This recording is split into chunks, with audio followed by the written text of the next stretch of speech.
Hey guys, today we have a recap of the next episodes of the show.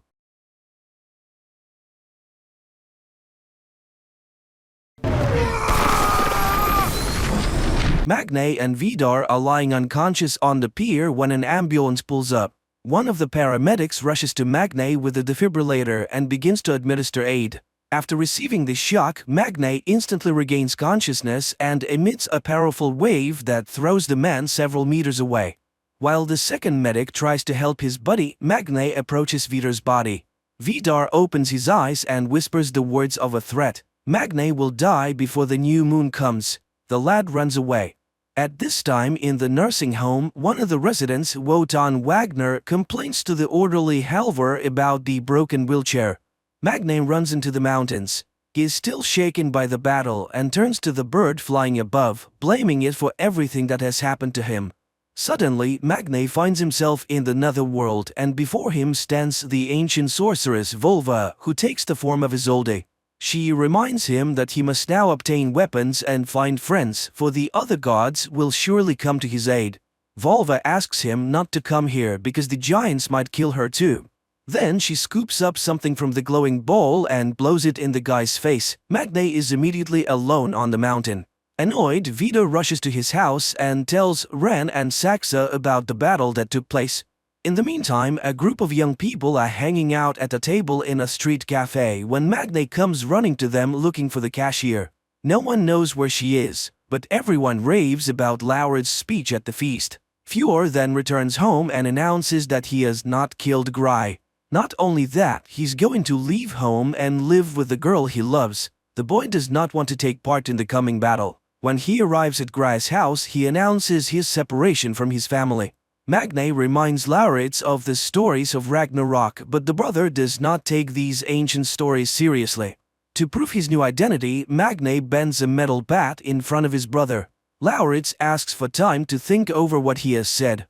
The next day, the head of the Edda police appears on TV and announces that an investigation has begun into Utul Industries, for which a well-known expert is coming to town. Lauritz is watching the broadcast devouring food. Suddenly, Turid arrives, and she's surprised by his son's voraciousness.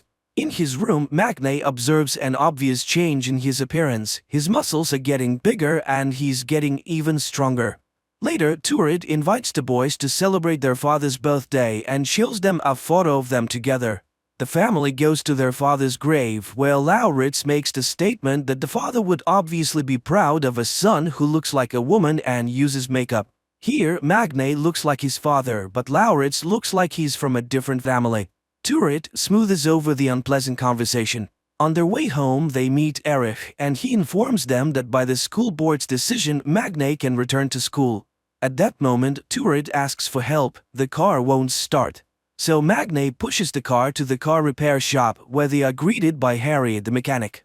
And there, Magne gets a clue where he can get the hammer. In the meantime, Vidar is watching a report on TV about the barrels found, while the women take the ancient weapon down. Saxa is annoyed by her refusal to take her in, since she is a member of the family.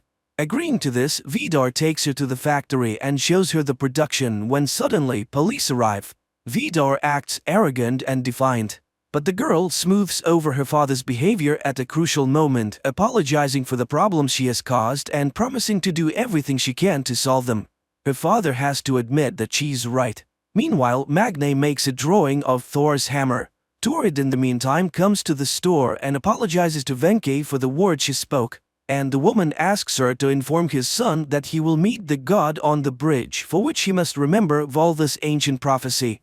Hearing these words, Magne runs to the bridge. He memorizes the first words of the prophecy and tries to read them to passers-by. But everyone just passes by, except Iman, who takes Wotan out for a walk. Magne reads a few lines and the girl continues the text. They go home to Magne and the girl tells him how Wenke activated her powers, saying she was special. Then she tells him to find the chief warrior and help him. Meanwhile, Lauritz arrives at the grill cafe and meets the waiter. He unmistakably identifies the guy as gay and shows his sympathy. Meanwhile, Magne tries to find out about Iman's powers, but the girl can't recall anything supernatural. Back at home, Lauritz shares his hopes with his mother and informs her that young people are coming over tonight to have a party. At this moment they hear very distinctive noises from Magne's room. Mother and son smile. Apparently, Magne has found himself a girlfriend.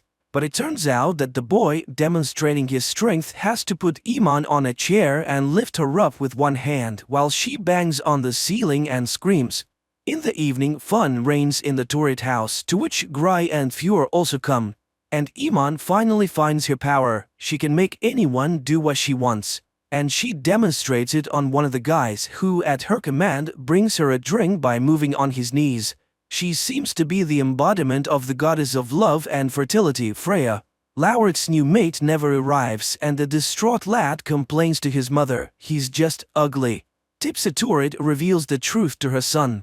In the morning, Iman and Magne arrive at the workshop, and the girl uses her powers to force Harry to make a hammer from Magne's drawing.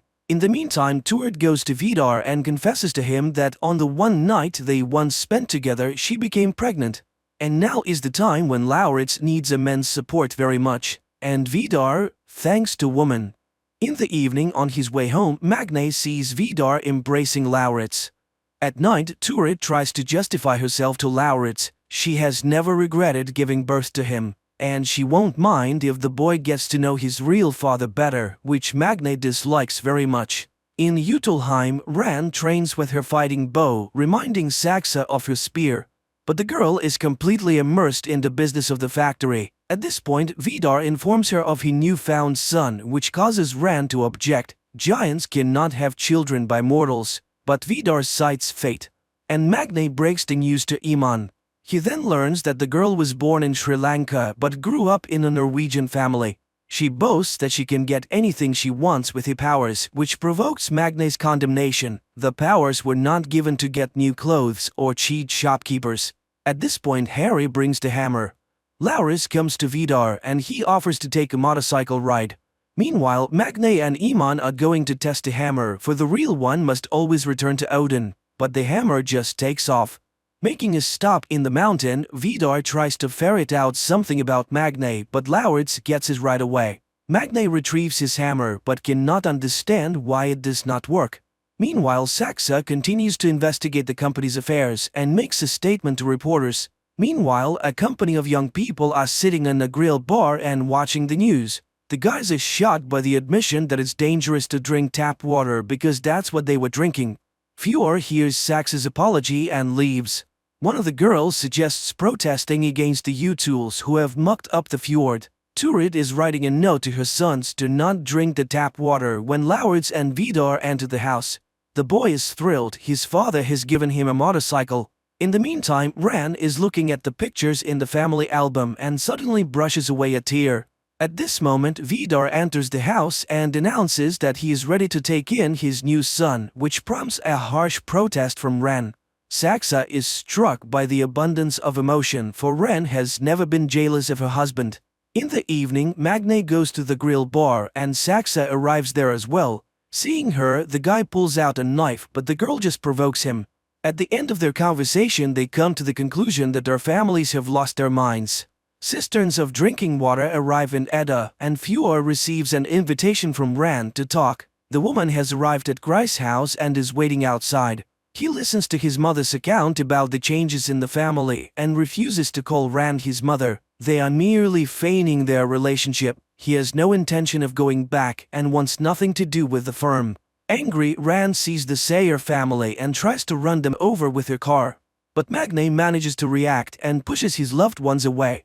Ran apologizes, pretending to have lost control, but Magne doesn't believe her. He grabs the hammer and runs to Wenke. The old woman is frightened. The giants will kill her if they see them together. She's amazed at Magne's attempt to make the hammer because you can't just get it. She promises to tell him how to forge the real Mjolnir. After all, the giants have an ancient weapon with which they can kill anyone. She begins the story of the eternal fire of the ancient gods but notices Ran and hides in the building, promising Magne to tell him everything when he meets her on the mountain. Lauritz comes to Utelheim and is treated to mead. Vidar tells him that the lad is not human and gives him the heart of a deer he has harvested for him. Lauritz eats the meat and visions of ancient giants flash before him. Vidar grabs his hand and shoves it into the fire. The boy screams, but as he pulls his hand out, the burn disappears right before his eyes. He is now invulnerable. Rand sees this and becomes enraged. While the spouses are quarreling, Lauritz goes to the bathroom and after washing his face sees in the mirror the ancient scoffer, half-brother of Odin and father of the serpent Midgardsorm, Loki. And he understands he is his incarnation. Back in the room he hears Rand say that the cashier is really Vulva, and she's going to kill her before Magni gets the hammer.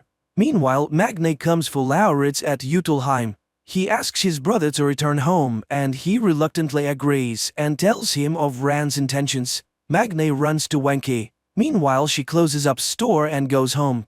But she sees Rand's car and takes off into the sky as a bird. Magni sees her fly away and is glad everything has turned out to be alright.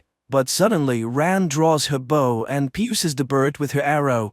The bird falls near the orphanage. The wounded woman reaches Wotan, hands him her medallion and asks him to help Magni. Magni rushes to her, takes her head in his hands, but the woman turns to ash.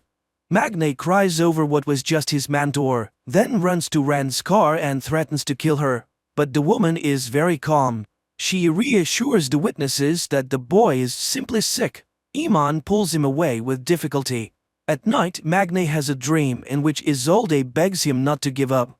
In the morning, the radio announces that the young people of the town are planning a protest. Turid speaks of Magni's intemperance. You should not shout at the school principal in the middle of the street. To this, Magni reminds her of the attempted murder of their family. But Turid is more concerned about the irrepressible appetite of Lauritz, who boasts to his brother of his newly acquired invulnerability. Magni asks to prove his loyalty and to help break into the Utel's house because he thinks the eternal fire burns in their hearth. Lauritz promises to help.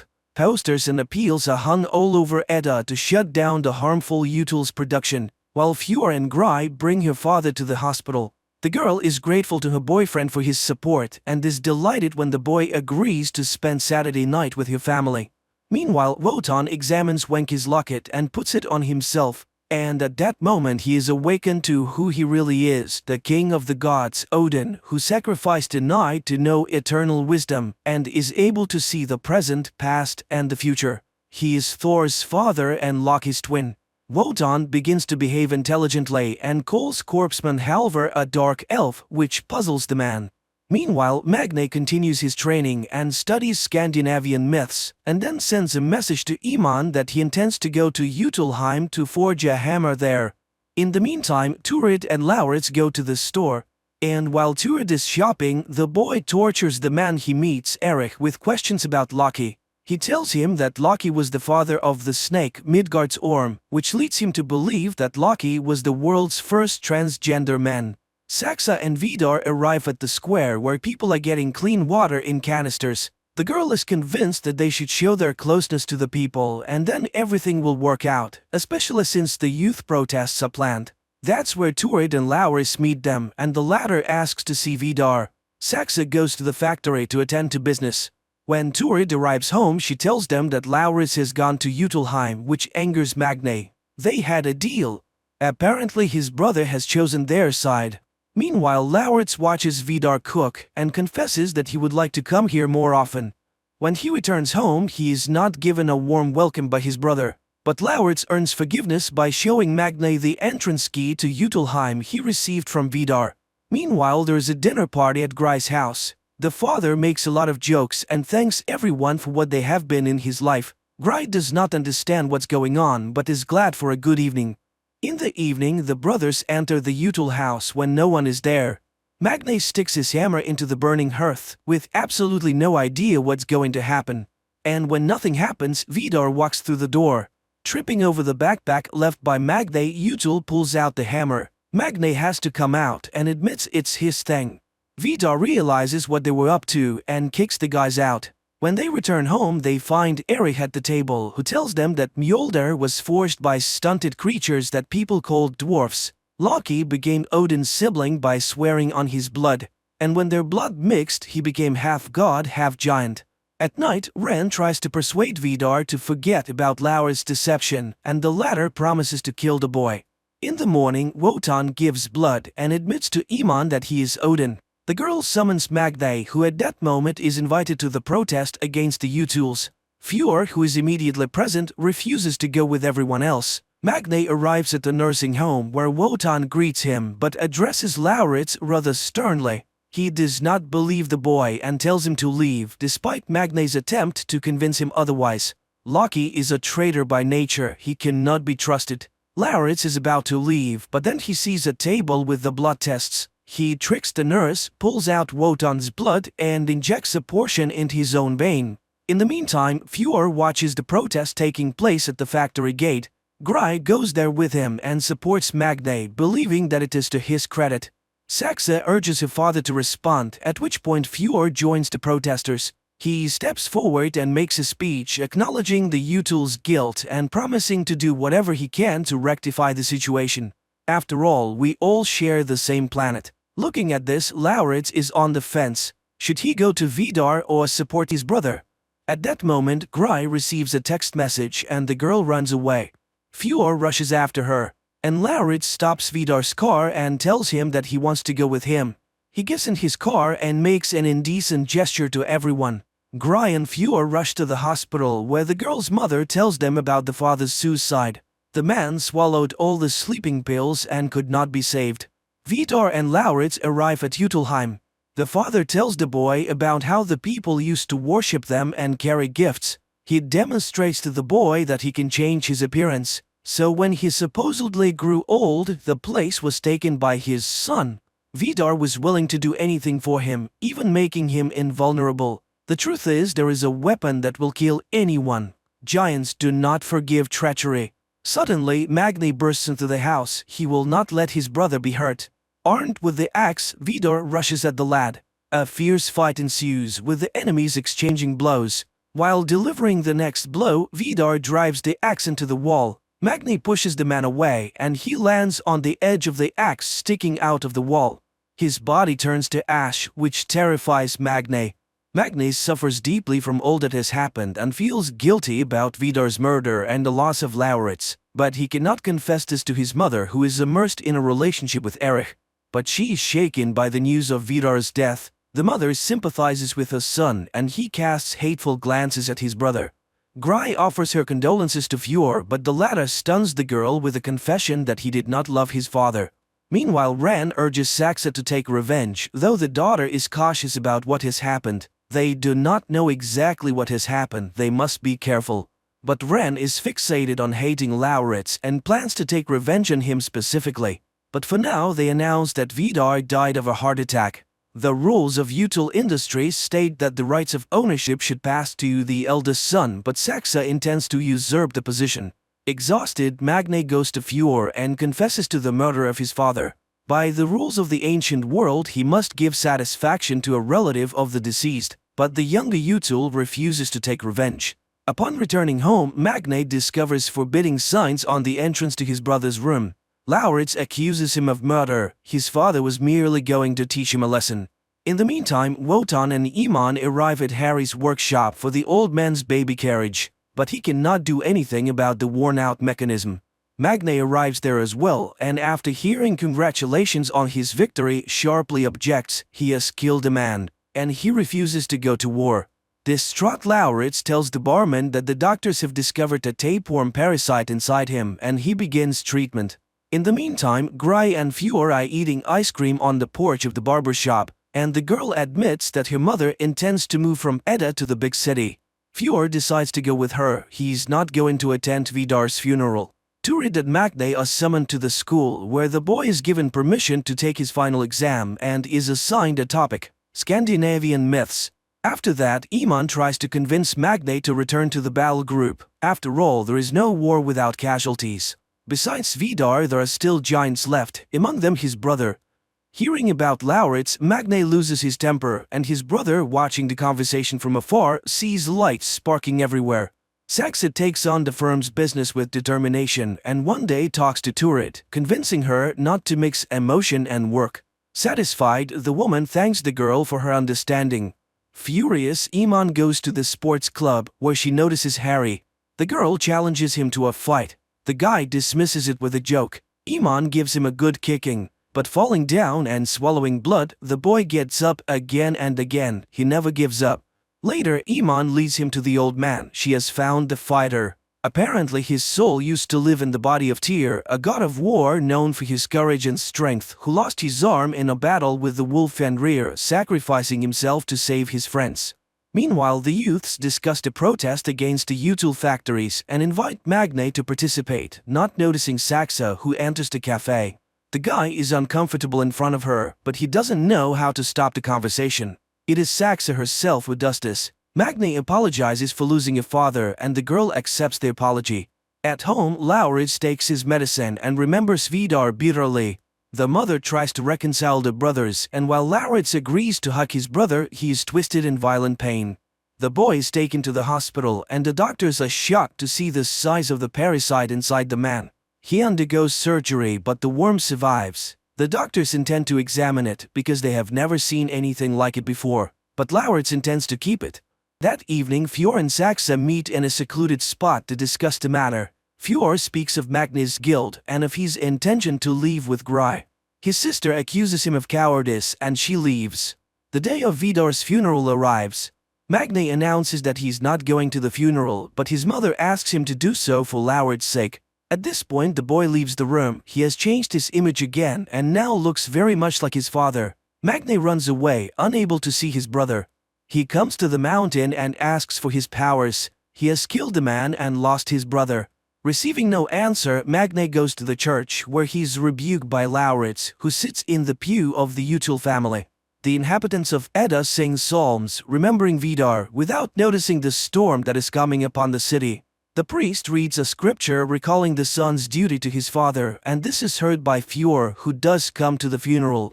Suddenly there is a thunderclap. Magne prays for his powers to be taken away, and Fjord goes to his father's coffin. And the moment the coffin is carried out of the altar, there is a tremendous thunderclap, and all the panes of glass fly out of the windows. Later, Gry and her mother pack up their belongings. The girl waits for Fjord, but he does not come. Instead, it's Magne who comes to say goodbye to the girl. She then goes up to Fjord's house to fetch him. But suddenly he refuses to go. There is something more precious than her. Seeing the change in his eyes, Gry runs away and asks her mother to leave quickly. The younger Util goes to the top of the mountain and pulls out the ancient Vidar world axe buried there. The monstrous serpent Midgardsorm is the spawn of Loki. Thor defeats the serpent in the last battle of Ragnarok. Magne wakens from a terrible dream. Isolde looks at him with a reproachful look. He falls down the stairs. He cannot see a thing. Turid brings him his spectacles. Magne understands what has happened. The strength has failed him. That same morning, Saxa admonishes Ren. The woman is abusing alcohol, and Ren wonders whether the girl is indifferent to Vidar's death. The girl nods in agreement. She does not feel anything. She hurries to the factory, but when she enters the floor, she finds Fjord at the desk. He has assumed the duties of the supervisor according to the statute. He exposes Saxa and removes the photo with Gry. Magne goes to Wotan, but he chases the weakling away. Neither Iman nor Harry recognize him anymore. Grieving Lauritz goes to Utilheim, where Rand demands his key back and confirms that Vidar intended to kill him. Meanwhile, Magne is preparing for the exam when Erich makes a remark. The guy puts too much emphasis on this story everyone already knows. It would be much better if you looked at those events from a modern perspective. Magne objects. If good triumphs over evil, it becomes evil itself. Erich is pleased. The moral of the myths is very interesting stuff. At this point, Iman discovers her English grades and becomes indignant. Her language skills are perfect. The grades are all wrong. The girl goes to Ran and uses her powers to get her grades corrected. Meanwhile, Turid discovers that Lauritz has some kind of monster in the aquarium which she finds disgusting. Magne learns that Iman has used her powers to change the grades. He reminds her that the powers are not for personal use. But the girl retorts, he's nobody now, and she does not care what he thinks. Turid demands that the creature be removed from the house, but she's forced to agree to her son's wish when he reminds her of the loss of his father. On his way home, Magne witnesses Harry beating up a guy who wanted to cheat and did not pay for gas. He intervenes but again receives a reminder that his opinion is no longer valued. Later he asks Lauritz to forgive him for he sincerely wanted to protect his brother. he renounced his powers and they were taken away. The brothers embrace, but Loki refuses to help in the battle. Fjord begins to run the firm's affairs with an iron fist and fires Turid for personal reasons. Upon learning this, Magne rushes to the factory and attacks Fjord, oblivious to the fact that his powers no longer exist.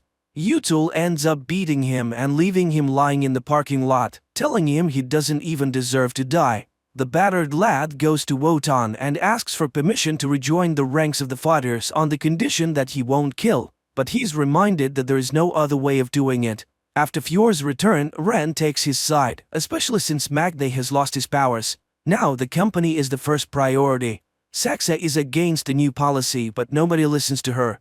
Magne's new sympathizer Signy urges the guy to keep fighting Util Industries while Saxa convinces Lauritz to vote against Fjord. After all, he's a member of the family. In exchange, she offers him the key to Utilheim and money. In the evening, Lauritz comes to the Utils and Fjord has to greet his brother. Meanwhile, Magne goes for a run and sees the installation of the stone on Isolde's tomb. After dinner, Fjord inquires about Lauritz's expectations. He reminds him that Lauritz is also a giant. Fjord is willing to buy his vote, because he has much more money than Saxa does. Ran takes Lauritz home and warns him to stay away from her family. Lauritz scoffs. Even as a bastard, he is related to Vidar, while the others are not really family. The whole thing is a farce to those around them, as they are barren. Enraged, Ran follows him into the house and attacks Lauritz. Magne tries to help, but to no avail. Ran openly promises to destroy his family, for the powers have left Magne. But suddenly Turid comes home and Ran leaves. Magne decides to do what he can to win the war and returns to Wotan to regain his powers. Wotan reminds him that his greatest weapon is Mjolnir, his only chance against the giants. Magne agrees to lie to Lauritz and get the key to Utilheim. The team of warriors go to the Util's factory as Odin reminds them shortly before that they have everything they need to make the hammer, Volva's feather and Ran's arrowhead. At the mention of the dwarf's name, Halvor enters the room. All that remains is to find the eternal flame, which can only be found somewhere in the factory. Once inside, the team goes to the old warehouse, but suddenly they see guards. Wotan, Odin, is summoned to divert their attention while they forge the hammer. The old man comes out into the light and pretends he can't walk. The guards are puzzled, but remembering their orders to guard this building particularly closely, they take the old man to the gatehouse, reporting the incident to Fjord. Harry intends to break the lock on the warehouse, but Magne pulls out the key he snatched from Lauritz, lying that he intends to impress Signy by hanging a protest banner in the Util warehouse. Once inside, the team begins looking for the fire. But there is no such thing in sight. Magne reads the words of the saga and everyone understands there must be a dungeon. It must be nearby, and while Iman stays behind to keep watch, the others descend into the cellar and find the ancient forge with the eternal fire blazing. That's when Fjord arrives at the factory. And while the team is working on the hammer, Iman comes out to fight. Under the blows of the sledgehammer, the ancient iron, the feather and the tip of the giant's weapon are fused together. Meanwhile, upstairs there's a deadly battle, and Iman begins to suffer defeat. Harry asks to finish the job, and he goes up to rescue his friend. All that remains is to chop the hilt, but Halvor has never done such a thing and it comes out too short. But Magne approves of the dwarf's work, cools the finished hammer and hurries upstairs. Harry orders everyone to run and restrains Fjord himself, but the man throwing him back against the door slams it shut, amputating a part of his arm. Iman returns to help, ordering Magne to remove the hammer from the factory. The police arrive and now Halvor goes to them, diverting attention from Magne. The boy gets out of the factory and goes home, where he's greeted by his mother and brother congratulating Magne on his birthday, which he has completely forgotten about. The media reports about a break-in at the factory, a protest banner posted, and the arrest of 4 people. Magne admits that he too was part of the group, and contrary to his fears, Turid takes it calmly. Without even unpacking the presents, Magne goes to the mountain and tries to abandon Mjolnir, but the strength never returns. Magne calls Iman, the hammer doesn't work, and she tells him to do whatever it takes to succeed. He returns home, where Turid asks the boys to go get burgers. They go to a cafe where Signy approves of the action, and Lauritz tries to get the bartender's attention. At this time, there is a report on TV about the impending closure of the util factories because it has been proven that the production has polluted the environment. In addition, tax evasion has been revealed. Saxa also listens to this report. She tries to rectify the situation and asks for a press conference. Meanwhile, the director of the orphanage fires Iman and Halvor, which provokes protests from the residents. Wotan gives a fiery speech thanking the real heroes and sings the national anthem in their honor. Magne is trying to figure out what to do with Mjolnir when Turit asks her to bring Laurit's things. She's afraid to go into his room because of the horrible pet. Confused, the boy goes into the room and sees a nightmarish worm, a veritable spawn of hell. Lauritz arrives at the cafe where Iman and Harry are resting and catches the bartender in the arms of the expert. The disappointed guy walks away. Meanwhile, Fjord announces that he is moving his production to Asia where governments are more loyal to business. Turid goes to work at the store for the first time that day. Meanwhile, many residents of Edda are afraid that they might lose their jobs and homes. Lauritz, who has given up hope of finding love, feeds his worm while Magne rereads the ancient tales of Thor again and again. And suddenly it hits him. Thor was created by lightning. And then there is a news announcement on TV that the Norwegian government is backing down on closing the Utils factories as it realized that it will lead to massive job losses. Besides, the owners have promised to fix the spill. Fjord celebrates his victory while Magne is outraged. His rage electrifies the air around him. He then hears a knocking sound coming from his room. The boy rushes upstairs, sees that the window is open and the hammer is twitching. He picks up Mjolnir, and at that moment Lauritz enters the room too. Lauritz realizes that his brother lied to him. He crafted a weapon that can kill him too. Without answering, Magne goes out into the storm, extends the hammer to the sky and awakens Mjolnir, holding it in the air until lightning strikes it. His powers return. In Jotunheim, Fjord and Ran learn that Saxa has given the key to Lauritz and punish her for her treachery. After that, they leave to kill the boy. Magne goes to Jotunheim to face Fjord but finds Saxa beaten. She sees the hammer and he suddenly feels sorry for the wounded girl. But she does not tell him anything about her family's intention to kill Lauritz. Meanwhile, Lauritz is home alone and hears the enemies approach the house. Saxa tries to persuade Magne to act together while Lauritz hides in the kitchen. Ran does not notice him. Magne understands Saxa's intentions and Ran hears the sound the worm makes in the room. Thinking she has put Magne's vigilance to sleep, Saxa rushes for the hammer, but Magne is ahead of her and is ready to drop the hammer on her head. Meanwhile, Fjord catches Lauritz. In Jotunheim, a spark flashes between the young men and they grow close. Lauritz begs for mercy and declares that he alone possesses a weapon that can kill Magne. As Fjord and Ren are about to leave, Magne appears on the street and attacks them with the Mjolnir. The hammer hits the Util's car and it explodes. Magne picks up Lauritz, who is battered but still alive, and he promises to forgive his brother for deceiving him. In the morning, he carries his creepy pet to the shore of the morass and after kissing it, lets it go free. He wishes his creature to go big and strong and to avenge all his enemies. Ren and Fjord watch this from the shore. The show has had mixed reviews, from good to outright bad. But there's one thing that the viewers agree on: this story is quite compelling. The problem of today, environment, is organically integrated into the plot as one of the key elements of the story. And of course it's impossible to stay indifferent to the views of the harsh but so beautiful Scandinavian nature. Thanks to the high ratings, the show has been reviewed for a third season this year, 2023.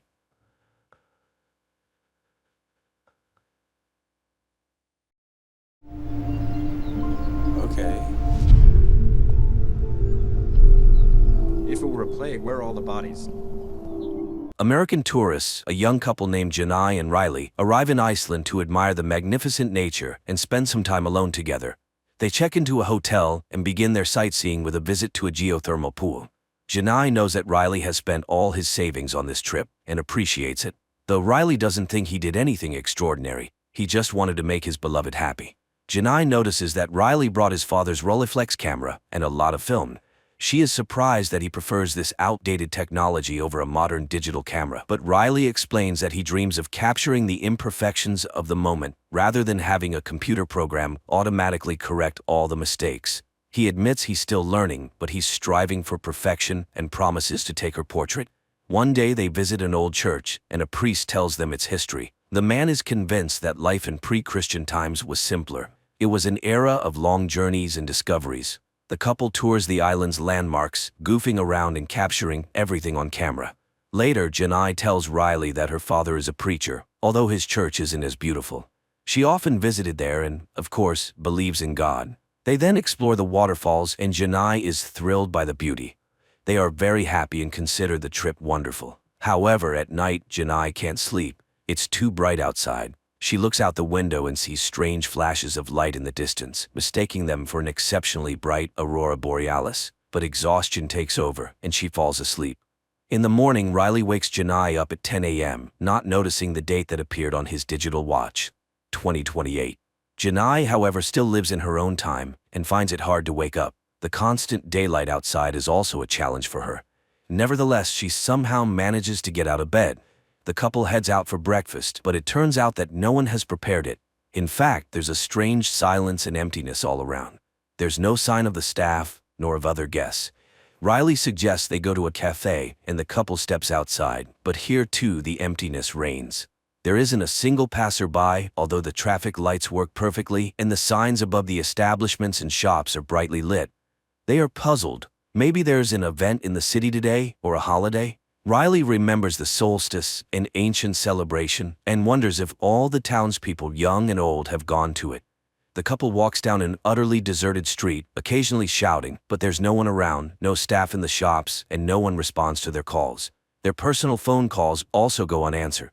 Soon, Riley and Janai enter an empty cafe where Riley notices several working televisions, but every channel shows everything except the news. Janai starts to panic. Riley is equally baffled. If there was a plague, where are the bodies? If aliens are to blame, where is their ship? There are no new emails or posts on the internet, no activity at all. They return to their room, where Janai continues to call her relatives and friends, but all remain silent. The internet works, but there are no updates. Riley launches a world map view, but the same picture is everywhere. Empty cities. He takes Janai outside again. Soon they notice a working car, and without being able to find the owner, they simply take it. The couple drives around the city and eventually reaches the church, but everywhere there is the same silence and emptiness.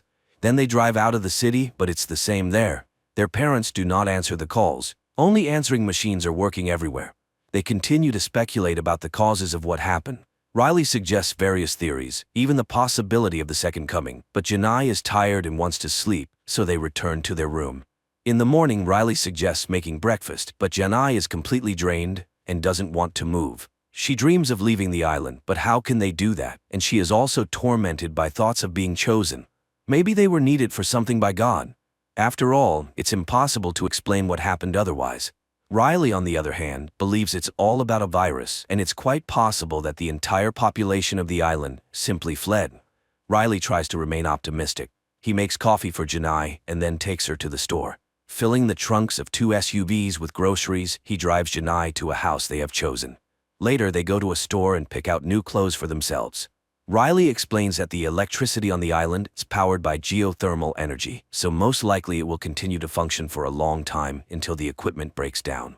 Riley does his best to distract Janai from sad thoughts. They drink at a bar and then play strip games, but in the morning they suffer from hangovers.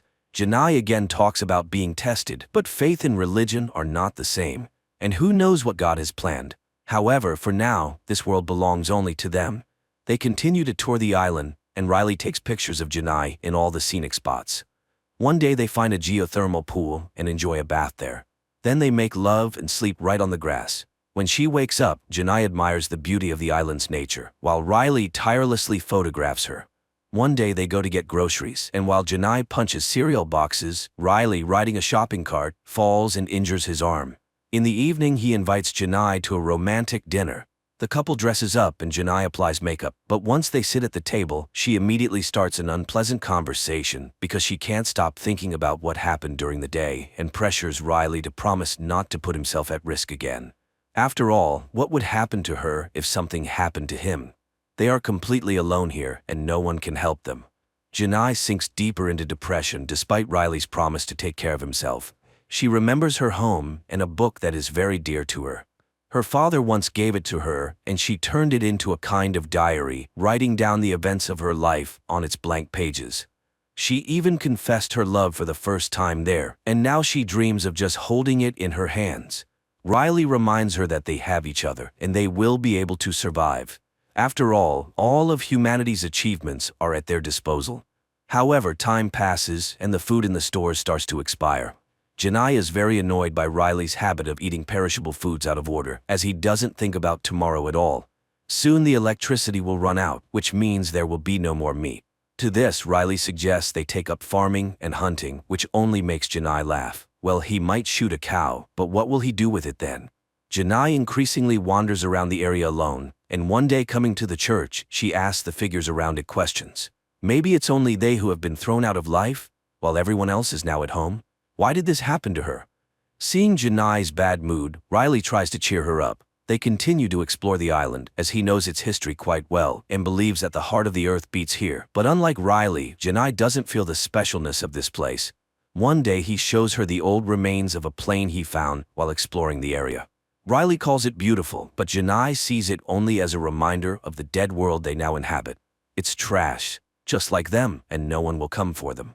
An angry Janai drives away, but later returns for Riley, who is calmly sleeping in the wreckage of the plane. Now Riley spends more and more time on the empty city streets, photographing everything that seems interesting to him. Then he throws away the film because there's nowhere to develop it. He roams the shops and one day remembers that if the electricity runs out, there will be no water in the house. He collects all the necessary items in a hardware store and takes them home. One day, absent-mindedly entering an elevator, he panics when the doors close. After all, no one will be able to find him if the electricity goes out. Meanwhile, Janai goes to the cinema and cries as memories flood over her. In the meantime, Riley sets up a water collection system with a wind-powered motor in the yard, and Janai finds an abandoned farm and rides a horse. Later, she listens to the voicemails from friends and relatives saved on her phone. Then she takes Riley to a place in the countryside she likes. She is surprised that Riley continues to photograph everything, but he promises that he will find a way to develop the film. Janai points out that they are sitting on a glacier, a force of nature that kills all living things. Maybe God has also run out of patience? Later they return to the city, and while Riley is busy with his tasks, Janai finds a photographer's studio. One day they enter a flower shop, and Janai is very upset to find that all the plants have long died. Realizing that Janai is depressed by the decaying city, Riley suggests they go camping. He persuades her that it's time to find a place where they can live in comfort and plenty. Soon Riley notices a house by the lake that seems suitable. The couple goes inside, and even Janai has to admit that the place is very beautiful. However, while exploring the area, they stumble upon an old man named Niels, who is very weak from lack of food. The couple gladly shares their supplies with him. Niels is shocked that there are no other survivors and believes that the end of the world has come. When it all happened, he was also in the city but returned to his home, where he once left his family. Janai, who was very happy to find another survivor, is deeply upset by Niels's defeatist attitude. The old man tells her about his family life. In his youth, he would leave his family for long periods to earn money by fishing. When he returned, he found that they had changed. His son had grown up, and his wife had fallen out of love with him because he was always away. He accepts God's will because it's people who live in the world he created, not the other way round. And he advises Janai not to give up, for she is human and therefore must fight. Although if there is some divine plan, humanity has failed to fulfill it. The next morning, Riley informs Janai that Niels has died. Janai is shocked by this. Riley says he found a cemetery by the lake where he chose a spot next to Niels's family, but Janai isn't sure that these people missed the man during his life and would be glad to see him now. Riley is puzzled by Janai's thoughts, but she suggests they not bury the man at all since no one needs it. Riley tries to remind her of human customs, and Janai suddenly thinks that there might be others who need their help. After returning to the city, Janai becomes obsessed with searching for other survivors. She drives house to house, marking the empty ones with red tape. Riley suggests that she is looking for answers where there are none, and that instead they should try to make the most of their new life. But Janai isn't sure this can be called life. While Janai rushes around the city, Riley finishes building his wind turbine in the yard. Time passes. The couple continues to walk around the island, and Riley continues to photograph Janai. One day he takes her to a waterfall and says that water is always alive. It flows, freezes, melts, and flows again. Life tries. There is no yesterday or tomorrow here. There is only today. They need to try to understand this and survive. But Janai interrupts his musings with a kiss. Later they return to the house, and Janai notices that the water is running out. She washes the dishes in a basin while Riley goes to sleep. Suddenly she notices an email on the laptop. Janai opens it with trepidation and cries when she realizes it's a photo from Riley. Morning comes. Riley goes to the kitchen where a large envelope addressed to him is lying on the table. He connects his water system and opens the envelope. Inside are printed photos of Janai, but the girl herself is nowhere to be found, and this worries Riley.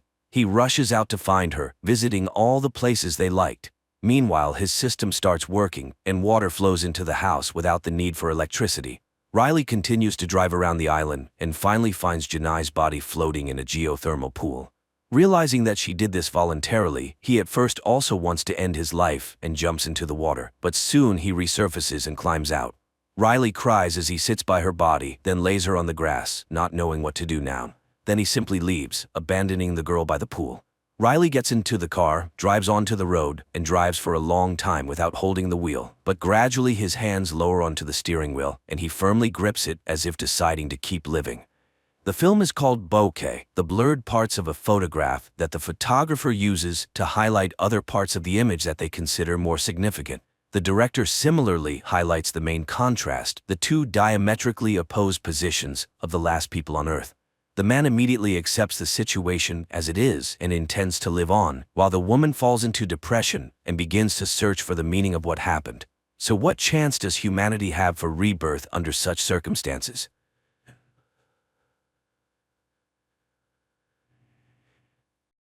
The next day, Faraday records a message to his wife.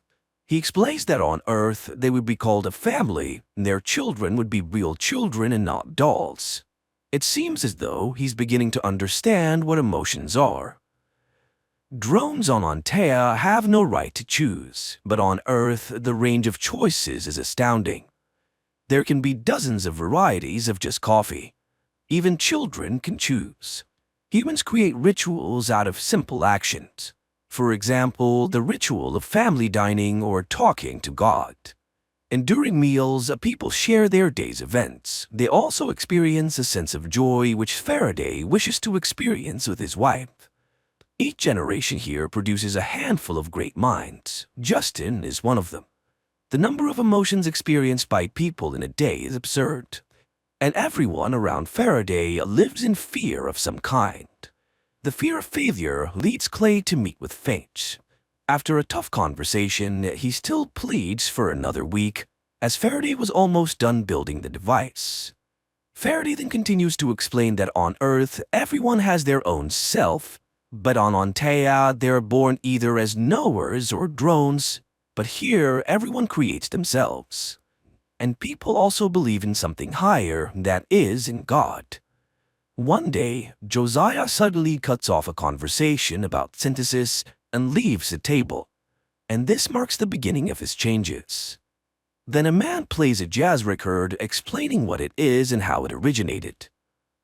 While improvisation was inexplicable, Faraday tries to explain it to his wife. Meanwhile, Elizabeth tells Clay that the signal in the tornado came from somewhere in Southeast Asia. Also, the stewardess on the plane, Faraday, was posted about it afterwards. After seeing Clay off, Elizabeth calls someone on the phone and asks for a meeting. At this time, Eddie informs his brother about the desire of oil magnate Thorne to buy half of the Origin Corporation. In London, Josiah notices a music store. He then picks up a guitar and starts playing, astonishing the salesman, but suddenly the man faints. Justin finds him in the hospital, and although doctors were sure everything was fine, Faraday tells how Josiah was born in the Bahamas and turned his genius to music in his youth. But his wife left him after their daughter was born, and the alien confesses that she shared his DNA with the old man, which is now rewriting Josiah's human genome, and what he will turn into is unknown. Josiah then leaves the house and goes to a bridge. There he finds a wasp nest and stares at it for a long time, and upon returning home, starts writing an endless equation. The doctor arrives and announces that his blood oxygen level is elevated. Justin blames everything on Faraday, but suddenly, Faraday realizes that Josiah translated his daughter's equation into sound frequencies and wrote a song, the key to the synthesis process. He sets up a keyboard instrument in front of the device and asks Josiah to play its melody. Well, the man begins to play, and gradually, by changing frequencies and tempo, he manages to activate the device. Faraday joins him, and everything works out. That night, Elizabeth takes Josiah's medical chart from the doctor and reports of Clay about Faraday's successful experiment. Looking at the test results, she figures out that Newton is in Cambodia, where a cement bunker can be seen in the middle of the jungle. Clay informs Finch about this and she forbids him to go there. But the agent sends a special force team to Cambodia. The soldiers enter the building, which turns out to be empty. But inside they find unknown plants whose dust kills them. Clay watches this in horror through a mirror screen. Meanwhile, Molly asks her family to help her with an assignment and create a family tree. But they have no photos, so Faraday draws a very similar family portrait to which Molly asks to add him. At this time, Hutch and Eddie attend the presentation of the new oncology center of the Magni, born because Eddie is obsessed with the idea of using it to protect against the CIA.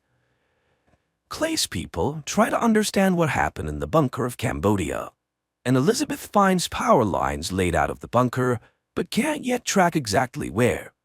Josiah notices that the fingerprints are disappearing from his fingers, and he hears synapses forming in his brain, and realizes that he's becoming an Anthean. At Eddie's estates, a meeting begins attended by Clay. Justin realizes that he is not a scientist at all and starts suspecting that something is not right. She doesn't want Faraday to fall into the hands of those who tore Newton apart. And later, Finch reprimands Clay for the soldiers' deaths and orders him to fly to Washington. Realizing that their work could be blocked by the CIA, Justin leaves, and Faraday activates the system, calling Newton to start asking questions. He doesn't understand why the launch was delayed, as it's fatal for Antea. Newton, impressed with his rebirth, advises learning to lie. To outsmart the CIA, he must make himself a legend, as Fame cannot be killed.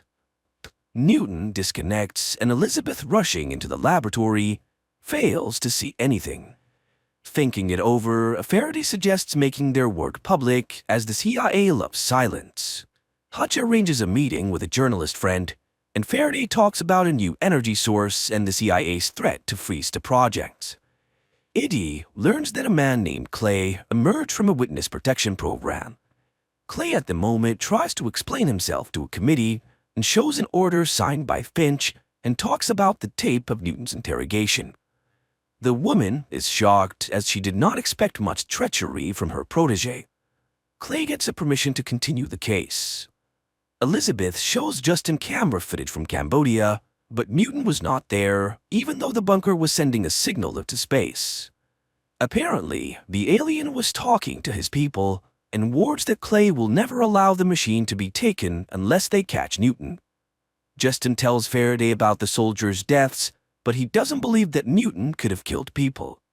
That night, Clay comes to Eddie and tells her that he and his mother came to America from Russia, but the woman turned out to be a terrorist. She blew up the building where she worked, abandoning her son to fate. That's when Finch found and adopted him, and he doesn't know where his real mom is now. And he destroyed his foster mother today, and meanwhile, Faraday also finds the Cambodian recordings and hears Newton's signal to Antea. He admits to Justin that Newton deceived everyone, and he never intended to return home because he wanted to bring the Antheans here.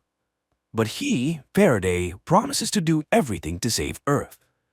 Newton transmits the signals intercepted by the CIA, but they cannot decrypt them.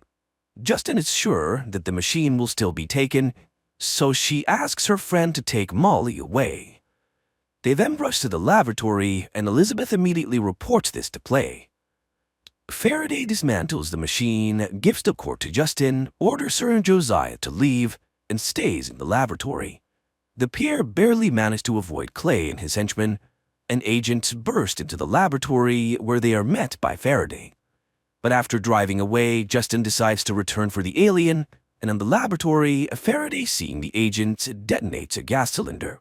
Later, a stunned Clay sees Josiah carrying Faraday away, but is unable to stop it. Faraday regains consciousness and names Mary's phone number. Justin calls her and drives to the monastery. The sister immediately orders the preparation of the operating room and instructs to hide the device. It turns out that Faraday lost a lot of blood, but first the bullet must be removed. When Mary cuts the skin, strange tentacles jump out of the alien's body, frightening the sisters. But Mary assures them that he is an angel. Hutch receives an offer to sell his part of Origin for a large sum. Although he doesn't understand why Magnate Thorne would want a blown-up laboratory, he agrees. In the monastery, Mary sets up women on lookout posts, and Josiah announces that he's ready to give his blood to Faraday, convincing the sisters that he's a Nephilim, half angel, half human. Clay's people search Justin's house, and Elizabeth finds a clue but reports it to her mysterious contacts. At the time in the monastery, Mary confesses to Justin that she got Newton addicted to alcohol, thus ruining his life. Therefore, she asks Justin to do everything to save Faraday as she loves him, although she doesn't yet realize it. In the meantime, Clay's assistant traces a call from Justin and the agents and learns their location. Mary begins a blood transfusion operation from Josiah to Faraday. Clay's agents rush to the monastery, while Elizabeth warns someone that the alien has been found. Meanwhile, to buy time to complete the operation, the sisters and Mary arm themselves and fend off against the agents. A shootout begins, and Clay demands the surrender of the alien, but the sisters stand their ground. However, they run out of bullets, and Mary orders everyone to run while she kneels at the altar. There, Clay finds her, and the woman asks him to say his real name, and he admits that he is Ivan. But the nun corrects him, as his real name is Judas, and the agent shoots her. Hearing the shot, Justin goes into the room and encounters Clay. He orders Faraday, Justin, and the device to be taken, leaving the old man behind. Mary regains consciousness and crawls to the operating room with her last strength. She reaches Josiah's hand and dies happily. Justin's friend and Molly fall into the hands of unknown people. At the same time, Elizabeth warns Clay that they don't have the algorithm to activate the core, and he reports that he has interrogation experience. The alien and Justin are brought to a demolished laboratory and tied to chairs. Seeing Justin being beaten, Faraday confesses that the recorded signal from the tornado is an order for the remaining Antaeans to prepare for flight to Earth. Clay takes Justin to another room and orders Elizabeth to guard while he deals with Faraday. The agents start torturing and demanding to confess when and how the aliens will arrive. Elizabeth asks Justin for the algorithm, but Justin remembers how the girl betrayed her family. She allowed Clay to kill in the monastery, so how is she any better than him? Clay continues the torture, but it had no effect on the alien. And instead, Faraday manages to enrage Clay, claiming that it was Finch who used him and not the other way around. The agent orders water torture, but it turns out to be a gift for Faraday, as he loves the water. Then Elizabeth remembers about the X-ray, and it truly causes Faraday pain, and he starts screaming, which Justin hears. Suddenly, Watt appears before Faraday and advises him to make something up for Clay. Elizabeth notices this and realizes that the alien is losing his mind. Watt, meanwhile, suggests to Faraday that Clay had two families. The alien starts seeing that one family abandoned the boy, and the other he betrayed himself. This turns out to be the boy's eternal pain, and Clay gets angry and shoots Faraday in the leg. Visions of Antea, his family, and the flight flash before the alien, and he gives Clay a vision about the imminent arrival of a ship prepared by Newton. The synthesis machine is the ship's engine, but without Faraday it won't work, and the alien offers Clay to play Russian roulette. and this is because he can entrust synthesis only to someone who won't hesitate to sacrifice themselves for progress. Faraday tells Clay about his biological mother's dossier, which he found on the internet. He'll say where she is if Clay loads a bullet, spins the chamber, and pulls the trigger. The agent will have a chance to ask 5 questions, and if he survives, Faraday will give him the synthesis. The agent agrees to the terms, and they start the game of Russian roulette. Clay asks about the world of Antea. Faraday tells, and the agent pulls the trigger, and he survives. Finally, they get to the main question for Clay about his mother, and the alien confesses that everything with his biological mother was planned and executed by Finch. She was part of a team working on Newton, and she deliberately deprived the boy of his family and took away his name. Clay, driven mad, points the gun at Faraday, but Elizabeth, who enters, shoots first, killing the agent, and she contacts someone and reports that she has Faraday and Justin, and soon people from oil magnate Thorne arrive at the bunker.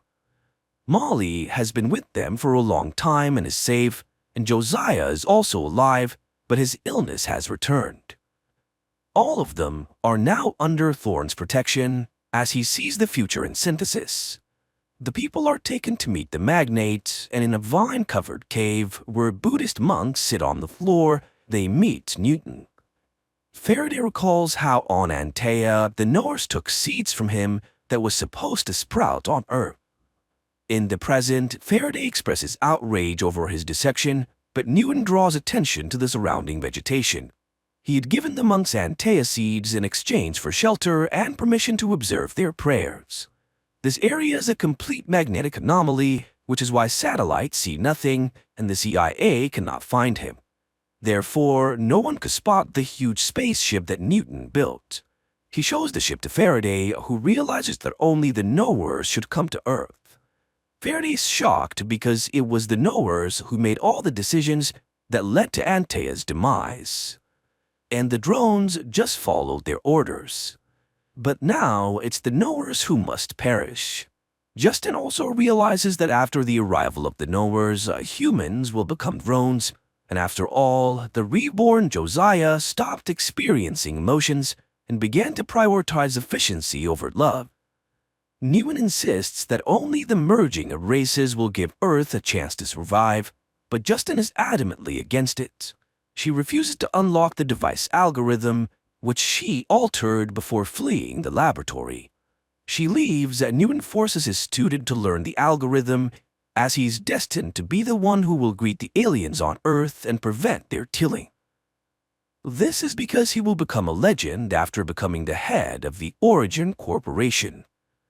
Faraday demands to take his family on the ship, but Newton advises forgetting about them and staying Justin. He doesn't want to see drones on Earth. Faraday was wrongly classified as a servant because he always asks questions. Faraday finds Justin, who's disappointed in him, and demands to be taken home, but he couldn't do that until he learns the algorithm. He confesses that it was she and her family who taught him to love. Justin gives in and goes home, and they again live in their old house. Josiah's illness has returned, and the woman is disappointed, but her father reminds her of faith, which will help them endure everything. 3 months later, Elizabeth visits Justin, and the woman confesses that she betrayed them for money. But now the CIA will take revenge on her and sooner or later kill her. But before that, they will take Faraday, and Elizabeth gives her cross to Justin and asks her for forgiveness, and Justin reveals to her Thorne's identity. Later, she accidentally finds Faraday's device, which alerts her to an approaching tornado. Justin follows its directions and enters the hurricane's eye. Meanwhile, news reports broadcast a man ready to share a new type of energy with the world. In the evening, in a huge theater, Faraday appears on stage and he begins to talk about everything that happened. Simultaneously, agents head to Justin and Hutch's home. At the theater, a sniper targets Faraday, but he pulls out the synthesis box, forcing the sniper to stop. Faraday is brought to Finch, and he refuses to answer until he sees Justin and Hutch. Although Finch is sure that she is one, the couple is brought in. Then Faraday reminds them that the controlling stake in the new enterprise now belongs to Justin and Hutch, and without their consent, no one can do anything with the device. Faraday will fly to Antea and bring back the remaining people of his planet to Earth. Finch threatens all three with imprisonment, and in response, Faraday announces that in 12 hours, the blueprints for quantum synthesis will appear on the internet, and people will get it for free, and the USA will no longer be the world's owner. Finch threatens Justin's family, but Justin reminds her that against the system is the entire population of Earth, and now the CIA will have to worry about their safety. Later, Faraday comes to Newton, who admits that he's proud of him. Later, Faraday visits Josiah to return his hat and thank him for showing him his paternal love. He says goodbye to Molly, teaching her Antean gestures, as she gives him a logo figurine. The hardest moment for him arrives saying goodbye to Justin, and he will bring his family there, although they might not recognize him now. But the woman is sure that everything will be as it should be. Faraday prepares for departure, while Molly and Justin planned Anthea's siege near their house. And at night, they watch the launch from a distant star. At times very naive, at times deep and subtle, with philosophy, with reflections on family values, but overall, lovers of science fiction should really enjoy it.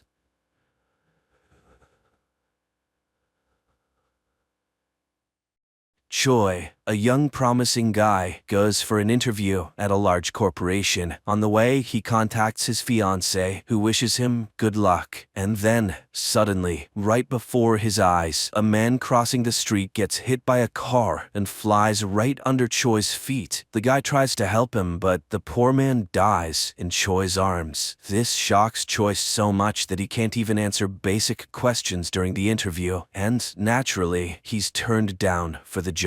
He spends the next 7 years searching for work, working as a laborer, waiter, and taxi driver to pay off his debts while his friends gain experience and create families. He sends out thousands of resumes, goes to interviews, and believes he'll find a good job. But time passes, and nothing changes. One day, he goes for an interview at the same corporation as 7 years ago. After reading his resume, listing various odd jobs, the manager notes the guy's persistence, numerous certificates, and licenses he's obtained. Choi leaves the interview hopeful, but then he's told that his investments have completely burned down. In a fit of despair, he rushes to the investor to confront him and ends up breaking his doors. The neighbors call the police, but it's too late. Choi voluntarily handed his money to a scammer. Distraught, he walks to his fiancée's house and sees her being dropped off by a man in a luxurious car. She notices Choi and offers him money for the time being. Upset, Choi asks his fiancée to forget him, as she shouldn't tie her life to such a failure, and he goes home. He finds all his belongings at the doorstep, as the apartment owner evicted him for non-payment. In the morning, he receives a message rejecting him from the job at the corporation. This finally drives Choi insane. He climbs to the rooftop, realizing that his life went awry on the day the man hit by the car died in his arms. Choi is no longer afraid of death. He takes a step forward and falls, and on the ledge, his phone rings, displaying his mother's name. Choi regains consciousness and darkness. Confused, he removes the blindfold and finds himself in a chair inside an airplane. An unknown face is displayed in the monitor. Suddenly, a girl appears, reading his last note. She announces that he's dead, but strongly disagrees that death is a way to end the pain. She transports Choi to a place where she intends to show him real suffering. They find themselves on a tall tower, with cries coming from below. She is the goddess of death and intends to punish him for insulting death. With those words, the girl throws Choi down and he falls into a horde of horrifying creatures in a sea of blood. He screams, fights off monsters, and he's back in the airplane cabin, facing the goddess of death. Choi learns that as punishment, he must die 12 times in different people's bodies. If he wants to avoid hell, he must try to survive in at least one of the given lives. Choi tries to object, but death disappears. The plane's engine starts shaking, and a terrified Choi puts on a life jacket, despite the flight attendant explaining that it's just turbulence. Soon, everything stabilizes. Choi looks around the plane's cabin and marvels at the expensive items. Then, an unfamiliar glowing object appears before him, containing memories and skills of the person whose body he now inhabits. Choi finds himself in the body of the second son of the owner of the corporation, where he was so eager to get a job. The guy realizes he can continue his life with all this wealth and agrees to live on. However, the plane's engine explodes. Choi manages to reach his seat and fastens his seatbelt as the flight attendant is carried away into a gap. The plane explodes and Choi dies in the flames. But immediately he's reborn in a vast dark space, facing a glowing door leading to hell. Death sits at a table, loading a gun with bullets that will kill him each time, allowing him to transfer to another body. The glowing stone he saw will provide him with memories and abilities of the person whose body he enters. Choi doesn't understand the rules of this game. How can he survive if all the other deaths are just as inexorable? But Death believes it's his problem now. If he doesn't survive, he'll end up in the hell she intends to show him. Choi sees a burning space filled with cries and pain, and cries himself for not understanding his guilt. And then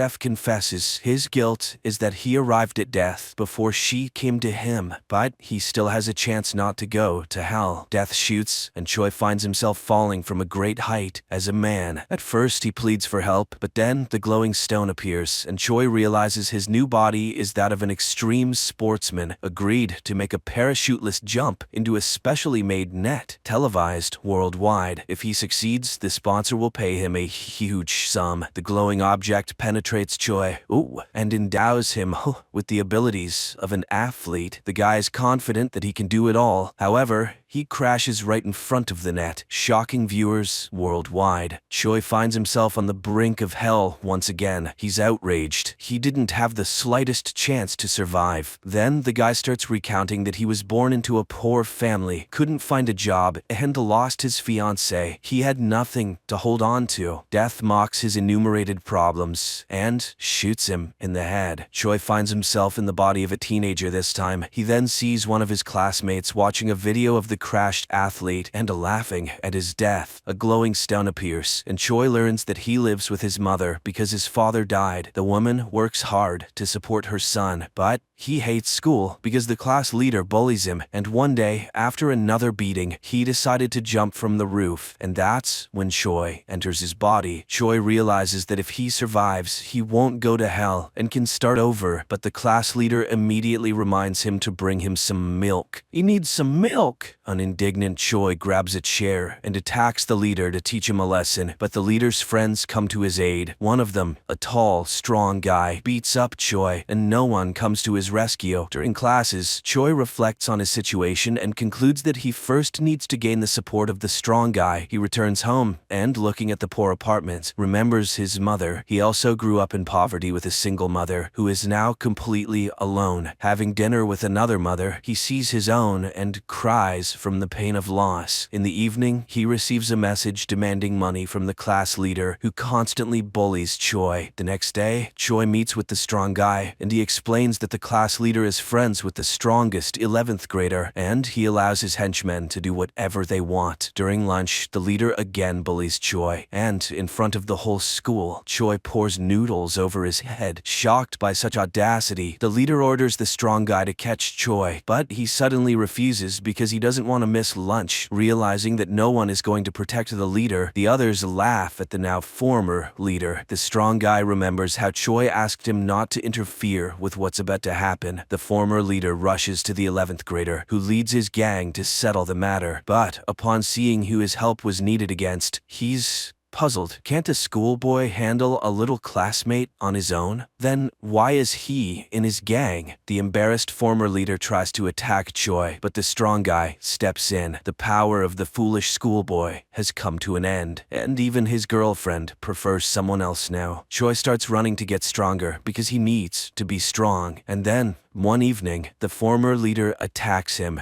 and kills him with a stone. Choi wakes up again on the brink of hell. He gets shot in the forehead and is reborn in a new body. He finds himself tied to a chair with a sack over his head. They torture him with water and then remove the bag, demanding to know where the girl and the money are. And when a hammer is raised above him, a glowing stone appears. Choi learns that he's in the body of a hitman. He once fell in love with the boss's girl, who asked him to help her escape. He hid the girl and the 10 billion won he stole from the boss and put in a secure place, but he got caught by the boss, and now the guy breaks free and attacks the thugs himself. He manages to turn off the lights and defeat the gang. Choi decides to find the stolen money, which he will use to start a new life. He opens the door and finds himself in a moving truck. Choi gets out on a motorcycle while the chase ensues. They corner him on a bridge, where he uses all of his skills to escape, causing a massive accident. Choi races through the night city on his motorcycle, but the pursuit doesn't let up. Then he enters a shopping mall, jumps into an elevator, and closes the doors before the pursuers can reach him. And when they finally catch up with him on the roof, he jumps straight into a pool. The boss orders to find the lucky guy. And he arrives at the pier, where a girl rushes into his arms, and when he tells her that the money is in the boat with lanterns, she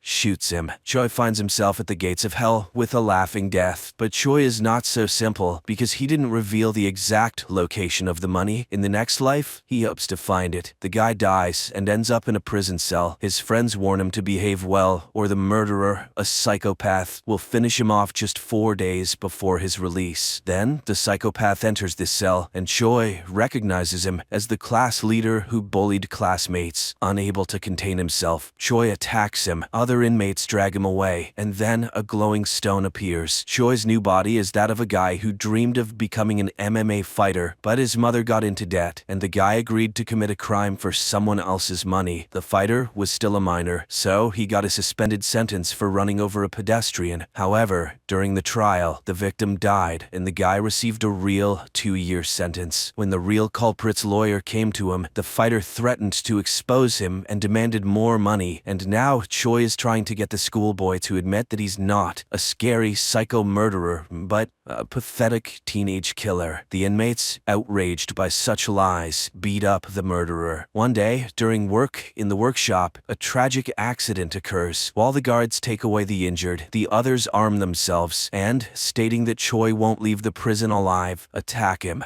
But the future champion of MMA scatters the attackers. At night, he catches the schoolboy making a shank, and to punish him, he pretends to see dead people, and now the victim of the schoolboy is standing behind him, saying that he will forever haunt his killer. The former, very gullible class leader experiences a mental breakdown. The day of release arrives. Choi meets the lawyer of the real culprit, who brings him additional money, but suddenly the guy refuses them because he intends to live honestly from now on. Later, he goes to the pier and finds the 10 billion won hidden by his past self. He brings them to a rented apartment and makes plans for the future. At night, he dreams of his mother and wakes up in tears. And then, he receives a call from the mother of his new body. Choi promises to come. He divides the money into 2 parts, preparing one for the new mother, and hides the other in a storage room at the station. Choi goes to the area where the fighter lived. He is attacked by a man with a knife, and Choi doesn't understand who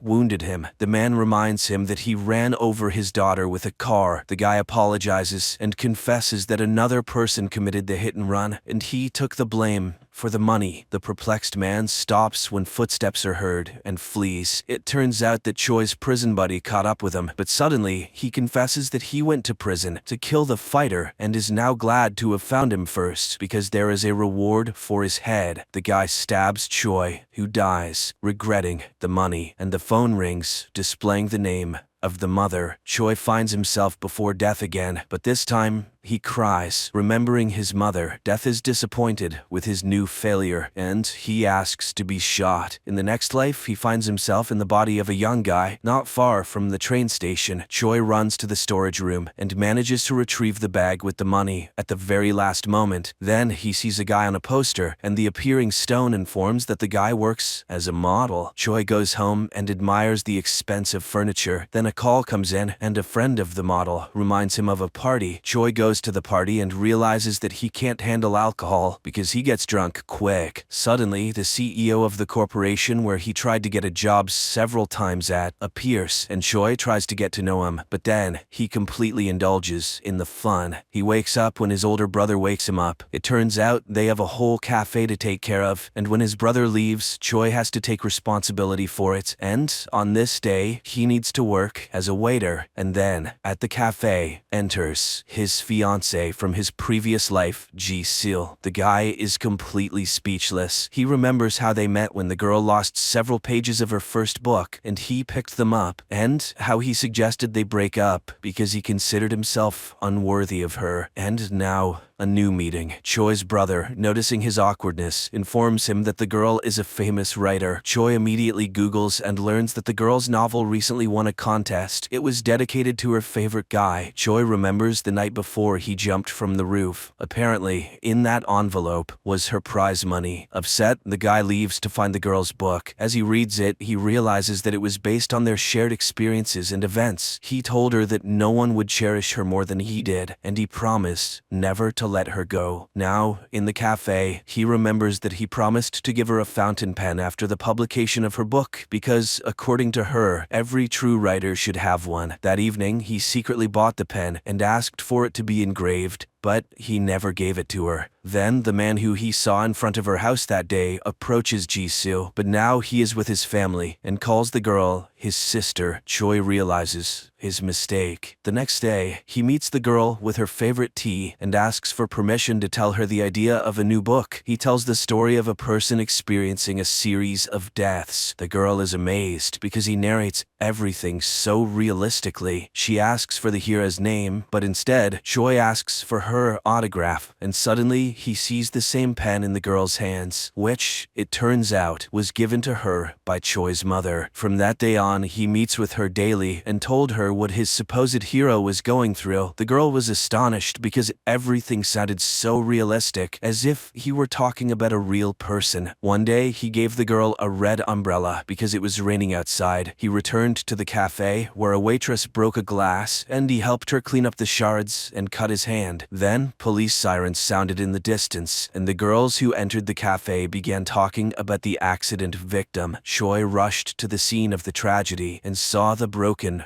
red umbrella. He started shouting when he saw Ji-sil standing across the street. The girl saw all of this and stayed to bandage his hand and talk. She understood that the guy was scared for someone dear. After all, she behaved the same way when she learned about her beloved's death. As a farewell, she says that she won't come anymore because his stories reminded her of her loss. Later, she goes to Choi's burial place and cries in front of his photograph, and Choi himself watches this from the sidelines. After waiting for the girl to leave, he approaches the shelf with urns, where Choi's mother finds him. He hears her crying and cries himself, trying to beg for forgiveness. Later, he writes a letter to Choi's mother, supposedly from Choi's friend, and puts it in the bag with the money, and gives it to the woman. The next day, he meets Ji-sil and tells her the continuation of his story. She finds it amazing, and she allows him to accompany her home. On the way, she hopes that his story will end well because she feels sorry for the main character. He remembers how once she introduced him to her colleagues, not caring that he was a waiter, as she considered him hardworking and handsome. She meant everything to him, but he never told her that. He thought she would cope with his death, and now he wants to apologize for not understanding her properly and admits that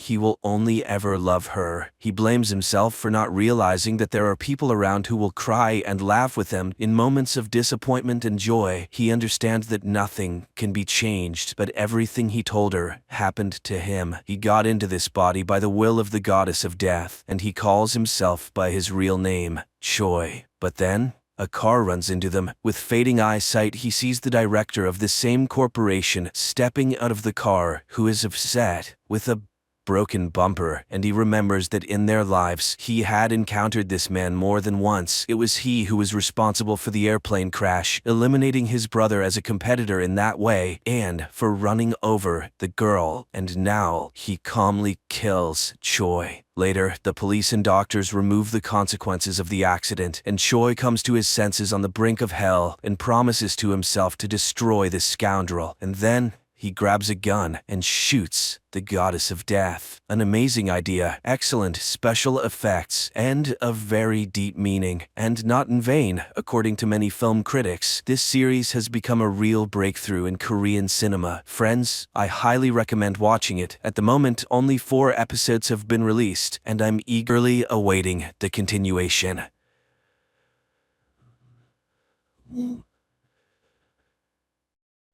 1967. Upon landing on Earth, after completing their mission, the Soviet spacecraft Soyuz 1, with cosmonaut Vladimir Komarov on board, tragically perishes.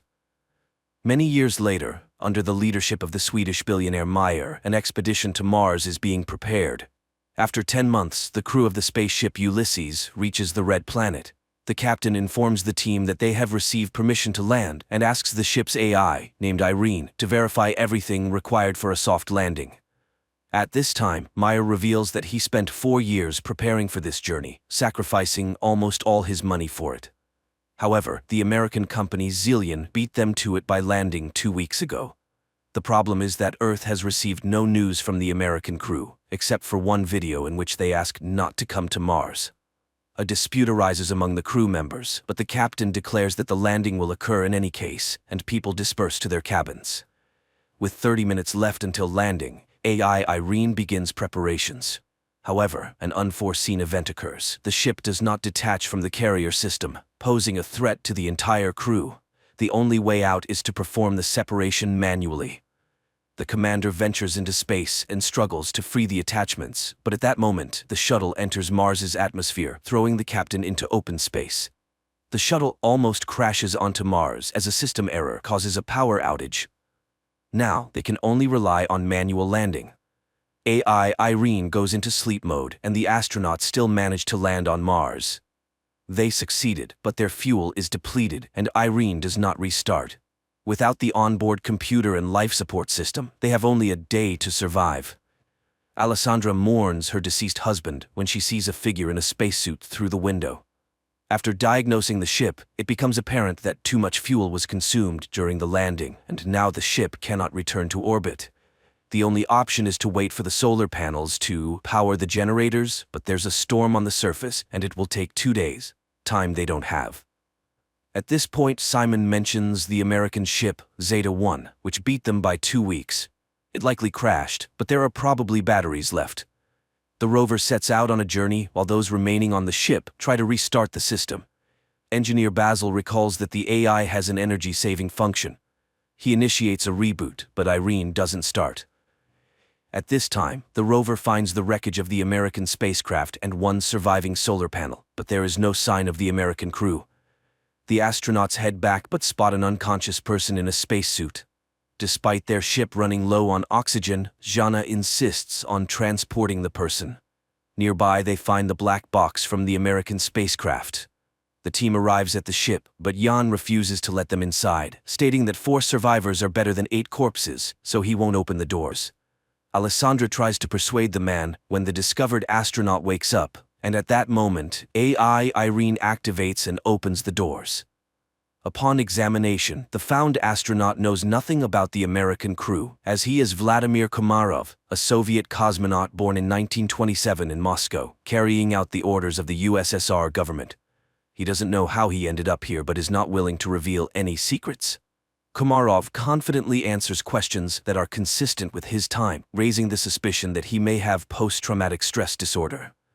The astronauts send a message to Earth and receive a response from the American corporation, Zillion, stating that there were no Russians in their mission. The crew of the Ulysses spaceship tries to make sense of the situation. How could Komarov, who died in 1967, end up on Mars after all these years? Is he a time traveler or an extraterrestrial?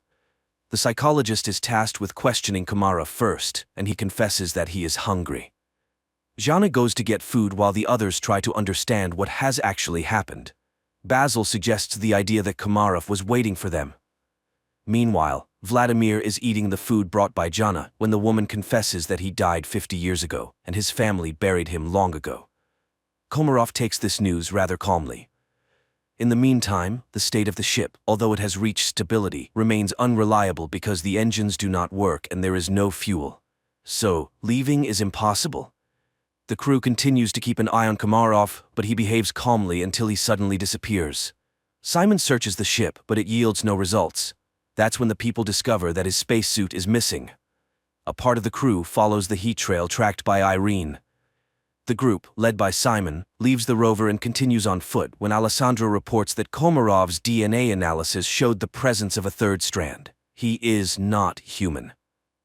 And then they catch up with Komarov, who leads them to an unfamiliar structure with a small stone pyramid on it and tells Jana that Mars has been waiting for them for a very long time. At the same time, Goldstein, the founder of the Zillion Corporation, whose ship was the first to arrive on Mars, is informed about the discovery of a person on the Red Planet who couldn't have gotten there naturally, suggesting that he was created on site. However, only AI could survive for such a long time on a hostile planet for humans. This implies the need for further study. Meanwhile, Komarov cannot explain how he opened the door and found himself in the location where they discovered him. Irene conducts an analysis of the structure and determines that it is identical to Earth structures from ancient civilizations. It means that someone was inspired by human civilization, or humans borrowed these elements from extraterrestrials. The ship's crew increasingly ponders whether they will be able to return home when they notice the landing of Goldstein's second ship. Soon, the captain of the ship, Gemma, establishes contact and promises to help them return to Earth. However, Meyer does not trust Goldstein and advises hiding Komarov from competitors. Jana brings Komarov a uniform so that he does not stand out when the visitors arrive, and he requests that they trust him. Shortly, two armed military personnel, Edward and Adam, arrive on their ship and behave rather aggressively. Edward demands that they hand over the black box from the Zeta-1 ship and, not hearing agreement, orders his partner to search the ship. Meyer hands over the found black box and they depart. Meanwhile, chemist Eva reports that the stone found on Mars consists of an alloy that does not exist on Earth. However, it is known from ancient sources and was once called orichalcum, the metal of Atlantis. In addition to copper, zinc, nickel, and iron, it contains a third strand of DNA, similar to Komarov's. Meyer warns that if Goldstein learns about this, he will take the cosmonaut back. The crew is divided into those willing to exchange him for fuel and those who are willing to stay but want to know the truth. Jana invites Vladimir into her cabin and asks for permission to use hypnosis. He agrees, and the psychologist begins her work. The rest of the crew listens to the conversation via transmission. However, Komarov only shares the final moments on the Soyuz spacecraft before its demise. During this time, Gemma and Alan arrive on the ship and apologize for the actions of the military, and express their readiness to help fix all the malfunctions. Jana remembers her conversation with Komarov, who laments the future of Earth due to humanity's irresponsible behavior. In the meantime, it is revealed that the billionaire Meyer did not plan the flight just for the sake of it. 4 years ago, the rover sent a photo to Earth of the found stele, and he confesses that they found a stone with unknown DNA. Gemma explains that it's an information storage system that can be rewritten. Upon hearing these words, AI Irene activates and deciphers the message on the stone. It's a series of numbers. At this time, the hesitant Jan leads a mutiny. He doesn't trust Meyer, who warned them about Zillion. But now, the Americans have come to their aid, and their leader, as it turns out, concealed the true purpose of the flight. He is ready to switch sides to Goldstein, who is willing to do whatever it takes to combat his terminal illness. Later, engineer Basil informs Meyer that Komarov is the same kind of program as the stone they found, but the most crucial revelation is that he deciphered a copy of the black box from Zeta-1, which shows that the oxygen on the ship was cut off at the moment when one of the Americans struck Komarov. This means he was there. He also activated AI Irene when he boarded their ship. After the conversation, Meyer shows Jana the photos they received 4 years ago from Mars, which, when decrypted, revealed Jana's face. This is why he brought her on the expedition. The woman is disappointed. Meyer played everyone. Suddenly, she sees herself in her father's house, where Komarov tells her that she is the link between Mars and Earth. He has been waiting for her for thousands of years, and now he will prepare her to make a difficult decision. He provides coordinates on Mars where Jana should go. Meanwhile, on Earth, scientists inform Goldstein that Komarov is the equivalent of a computer, and he himself is a biological machine. They are ready to transfer his brain into Komarov's body, but cannot guarantee the preservation of his personality. However, Goldstein is ready to take any risk to get rid of his terminal illness. Meanwhile, Jana leaves the ship despite Simon's protests. At this time, technicians Alan and Alessandra test the engine and discover that access to it is blocked, and Irene suddenly begins responding with jokes, which is entirely uncharacteristic for a machine. It is revealed that she has reprogrammed herself. Her interface and logic are changing, and she refuses to answer who or what made her do this. Engineer Basil realizes that her system is becoming like a brain. Irene confesses that she is evolving. In the meantime, Jana finds a small stone pyramid, and Simon forcibly makes Gemma accompany him in the search for Jana. Jan discovers his absence, and after contacting Simon, receives an order not to let anyone inside. Just at that moment, American military personnel arrive, demanding that they hand over Komarov. Jan is willing to open the entrance, but the rest of the team opposes it. Mayer asks Basil to send a message to Goldstein, hoping that he may be more reasonable than his people. However, Irene has blocked communication with Earth. The engineer realizes that radical measures will have to be taken, but Jan still opens the doors, and the military personnel enter. Basil begins to reboot Irene, just as the Americans find Komarov, but then the lights go out, and the astronaut disappears. Meanwhile, Jana, stumbling, falls from a hill.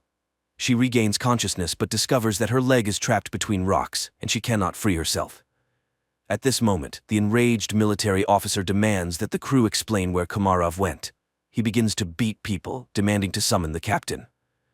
Desperate, Jana screams, "Is her destiny to die in a pit on Mars?" But she is found by Simon and Gemma. Alessandra notices an approaching storm. The military officer is preparing to leave the Ulysses ship, leaving the people in danger. Suddenly, the lights start flashing, and the newly appeared Komarov asks to take him back to Earth. Simon, Gemma, and Jana go together to the place indicated by Komarov and find an entrance to an underground bunker, very similar to the Petra tomb. The psychologist feels where to go and leads the couple. Soon, they find real water, but this is not what Komarov wanted to show them. Meanwhile, on Earth, Goldstein tells the nurse a story about the study of Mars. People were searching for green men, but it's all much simpler. He tells the story of the loyal dog Hachiko and compares Komarov to him, who was created by someone 100,000 years ago and left on Mars, where he faithfully waited for his owner to this day. At this time, on Mars, the astronauts find a wall made of human bones and realize that they are not the first people on this planet. It's not Earthlings colonizing Mars, it's the Martians who came to Earth, depleting the resources of the Red Planet. A tragedy unfolds on the Ulysses spaceship. The cowardly Jan grabs a gun, intending to get on the American ship at any cost to return to Earth, and shoots Komarov. Jana immediately falls in excruciating pain and Gemma flees. Alessandra tries to help Komarov, and Simon helps Jana, but the Russian cosmonaut dies, and Jana stops breathing too. Then Simon removes his helmet and, surprised by the presence of air in the cave, performs artificial respiration on her. The girl regains consciousness. Gemma walks toward the Ulysses ship when she's informed of Komarov's death and the approaching storm. Meanwhile, Meyer secretly goes in search of his crew members because the Americans refuse to take the billionaire's team back to Earth. At this moment, a recovering Jana sees the light in the bunker and leads Simon to it. Upon coming out, the astronauts see a figure in a spacesuit in front of them and recognize Komarov. Meyer finds the entrance to the bunker and catches up with Simon and Jana while heading toward the light. He is amazed by the presence of a living Komarov who suddenly tells them that everything ended here a long time ago. People realize that this is the North Pole of Mars, but how did they get here? Komarov explains that this planet was once inhabited by a species that went extinct because it went astray. And that species was humans. A group of survivors settled in this place but ended up killing each other when resources ran out. The rest of them flew back to Earth. Plato called them the Atlanteans. Komarov continues to talk about how he waited for thousands of years for Jana, who embodies qualities of both branches, human and Martian AI. Only she can save humanity from themselves. She must decide whether humans deserve a second chance. Their conversation is interrupted by the military officer who intends to take the psychologist back to Earth. The American aims his weapon at the cosmonauts, and Zhana seeks help from Komarov. Suddenly, the military officer starts gasping for breath and falls. Upon returning to the ship, Simon orders them to prepare to depart. Meanwhile, Gemma from the Zillion ship tries to contact her associates, but none of them respond. She decides to fly back to Earth alone. The Ulysses crew heads to her ship, trying to establish contact with her and informing her about the deaths of the military personnel, but she doesn't respond. That's when Meyer starts speaking, recalling their past relationship, and confesses that he's no better than Goldstein because he's willing to do anything to ensure his name remains in history, even betraying his team. However, she's not like that. She won't be able to live knowing she has ruined people. Suddenly, Gemma's voice is heard, asking them to hurry. Goldstein has heard that Gemma has decided to take the Ulysses crew back to Earth and has blocked the control panel of the Zeta-2 ship before takeoff. The people on the ship prepare for their impending demise, and Zhana asks Mars what she should do. Everything she saw and heard on the red planet flashes through her mind, and, with sheer willpower, she removes the control panel's block. Suddenly, an armed military officer appears in front of the ship, intent on damaging the engines with his weapon. Simon is about to step out to stop the madman, but Zhana beats him to it. She aims the weapon at the American, but informs him that Mars will be the one to kill him. The military officer falls. The countdown for liftoff begins, and Zhana realizes that there's no time to return. She bids farewell to the crew, confessing her love for Simon. The ship takes off. Suddenly, Meyer notices that it's dark at the North Pole of Mars. This means that they couldn't have been there just a few minutes ago. They truly were at the North Pole of Mars, but in the distant past when the red planet was still suitable for life. At the same time, Goldstein is informed of the ship's return, and he's beside himself with rage, declaring that he will go to Mars himself, and that's where the first season ends.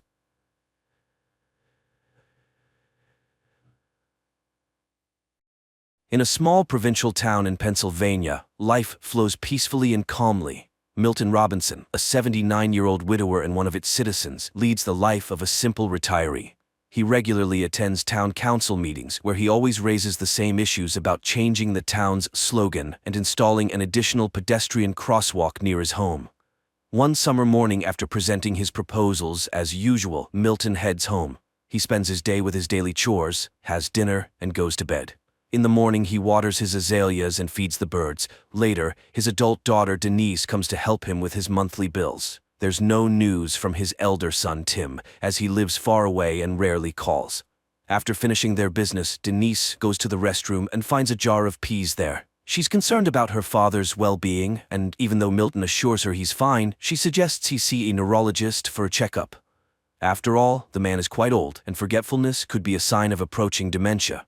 However, Milton vehemently opposes seeing any doctors. Denise goes to work, leaving the old man alone with his beloved detective shows and a solitary dinner.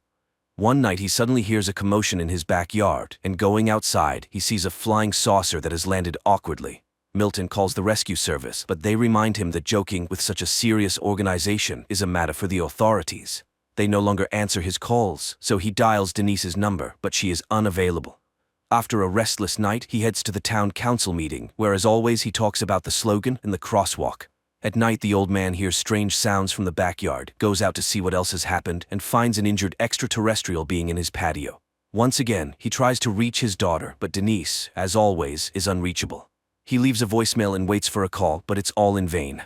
The next morning, as usual, he attends the meeting. His friend Sandy this time proposes a new project for interacting with the youth. She has put up posters around the town and would be delighted if someone came to listen to her stories and advice.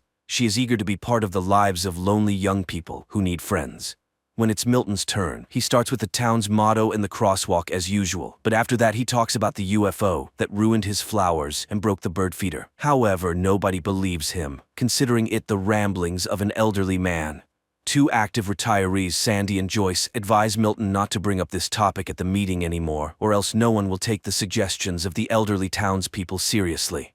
Sandy suggests giving the old man a ride home and reminds him that she is always nearby and he can count on her help. Milton becomes angry, realizing that he is being taken for a lunatic. That evening, Milton checks his backyard again to see the extraterrestrial being whom he had thought was dead, but the creature suddenly raises its head and looks at him plaintively. Milton wraps the unconscious extraterrestrial in a blanket again and leaves a glass of water for it. In the morning, he finds the extraterrestrial wrapped in a blanket and seemingly shivering at his back door. Milton invites it inside since it's warmer in the house. He doesn't know what to do because he has never experienced anything like this before. The old man notices that the visitor has drunk all the water, so he brings another glass. Then he prepares a tray with various foods he finds in his house, but the extraterrestrial chooses only an apple. So, Milton goes to the store to buy apples, explaining to the cashier that it's for an extraterrestrial. The cashier treats him like a crazy person with delusions. Upon returning home, Milton sits on the couch in the living room and hears news about the search for a crashed weather satellite, but doesn't pay it much attention because he is startled by the sudden appearance of the extraterrestrial. Seeing that it's feeling much better and can even walk, the old man shows the extraterrestrial all the amenities and settles it in his home, providing a guest room and introducing it to television. Personally, he prefers detective shows because you never know how they will end. Milton shows photos of his family to the silent but attentive extraterrestrial. Unfortunately, his wife is no longer with them. His son has moved to California and his daughter visits him occasionally. Then the old man remembers the dance show and sits in front of the TV, inviting the extraterrestrial to join. On that day, the store clerk tells Denise about her father's strange statements about the extraterrestrial, and she goes to visit him during her lunch break. Milton meets her at the door, and as always, she insists on him seeing a doctor because she is very concerned about his mental health. Milton reluctantly agrees. Denise rushes off, and as soon as she leaves, the phone rings. It's Sandy, urgently needing a printer, and Milton invites her to come over and print the necessary documents. The woman arrives, and upon entering, sees the extraterrestrial. Milton introduces them to each other and shows the crash site. The woman is shocked, but tells Milton that they must keep this a secret for his own safety. She mentions how she has seen on TV how authorities treat poor extraterrestrials, and he shouldn't let anyone into his home except her. Sandy leaves, but Joyce has already noticed her car outside Milton's house and becomes curious about what's happening. Meanwhile, on TV, calls continue for the population to search for the crashed satellite.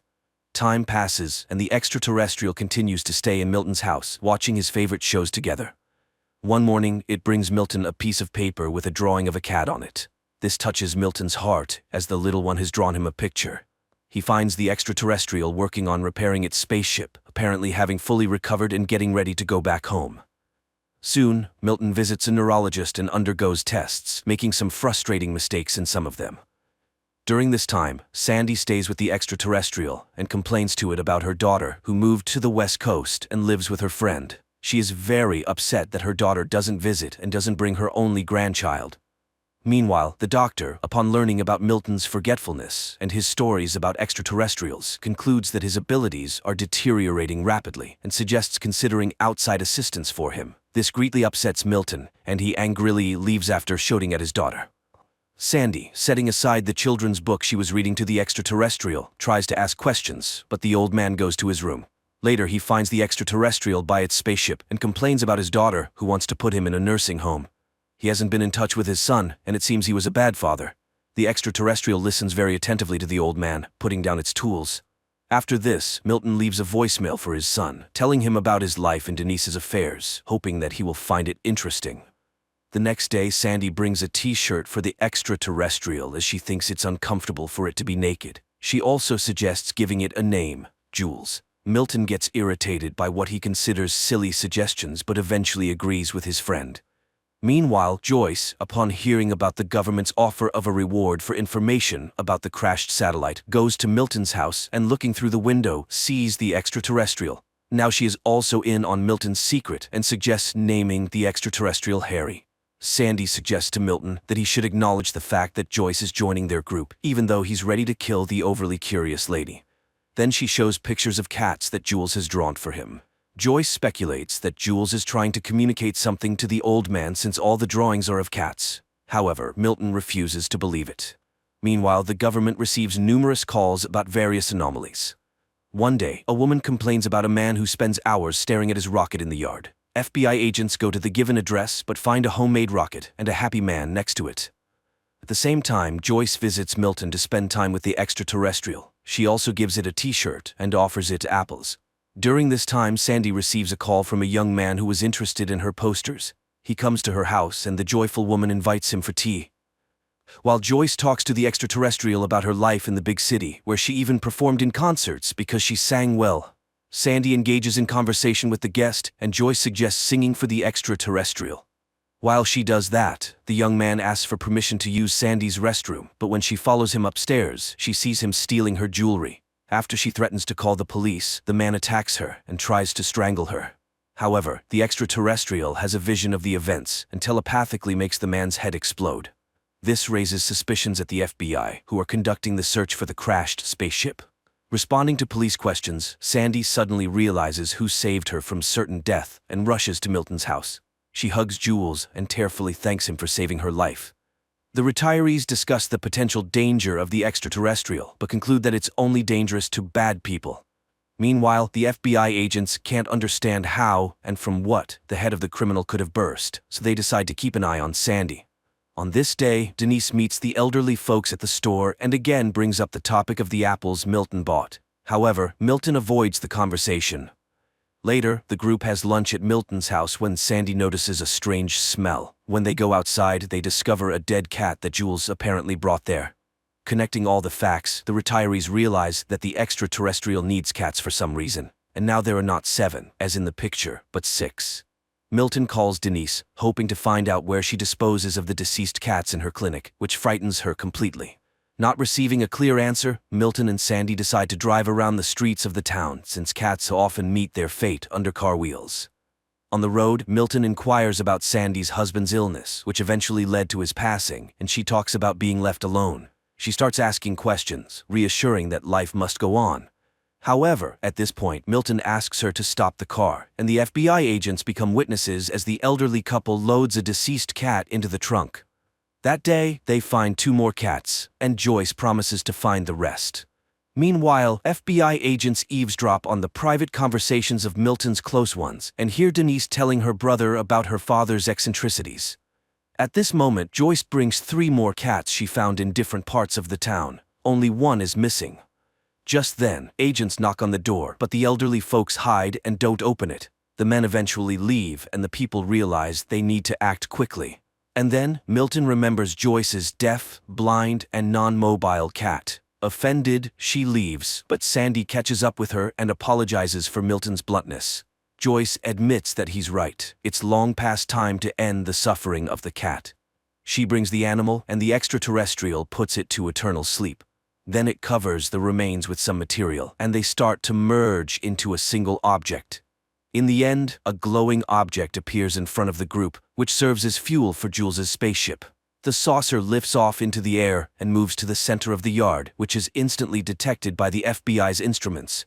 The retirees understand that the time for farewell has come. Joyce gives Jules a souvenir globe with a view of the city inside. Sandy gives him a sweater she knitted, and Milton gives him his driver's license with a photo. But the extraterrestrial suddenly makes an inviting gesture, clearly offering them to join, and Milton suddenly decides to accept the invitation. But then the phone rings in the house, and picking up the receiver he hears Denise's voice. She suggests meeting on Saturday. They'll have lunch and then she'll give him a haircut because they've been arguing, and that's not right. At that moment, agents knock on the door, Milton rushes into the yard, and they only manage to see the departing saucer, where 3 Earthlings joined in the last moment. The ship lands not far from the town to safely disembark the elderly and bid them a peaceful farewell. Milton hugs the extraterrestrial and thanks it for the invitation to travel together, but he can't leave his home and loved ones behind. Jules enters the spaceship and flies away while the elderly folks wave goodbye to him. Time passes. Milton continues to live in his home, visited by Sandy and Joyce. The elderly often reminisce about Jules' Harry and hope that he hasn't forgotten them either. And one night, Milton's yard is illuminated by a bright light, and the old man realizes that he has guests. A light, heartwarming, and slightly melancholic film about the fading of human life. It's good that amid the plethora of recently produced nonsense, there are still such heartfelt and warm movies in which an extraterrestrial is not a villain who came to Earth to conquer it, but rather a cute and understanding silent being with expressive eyes.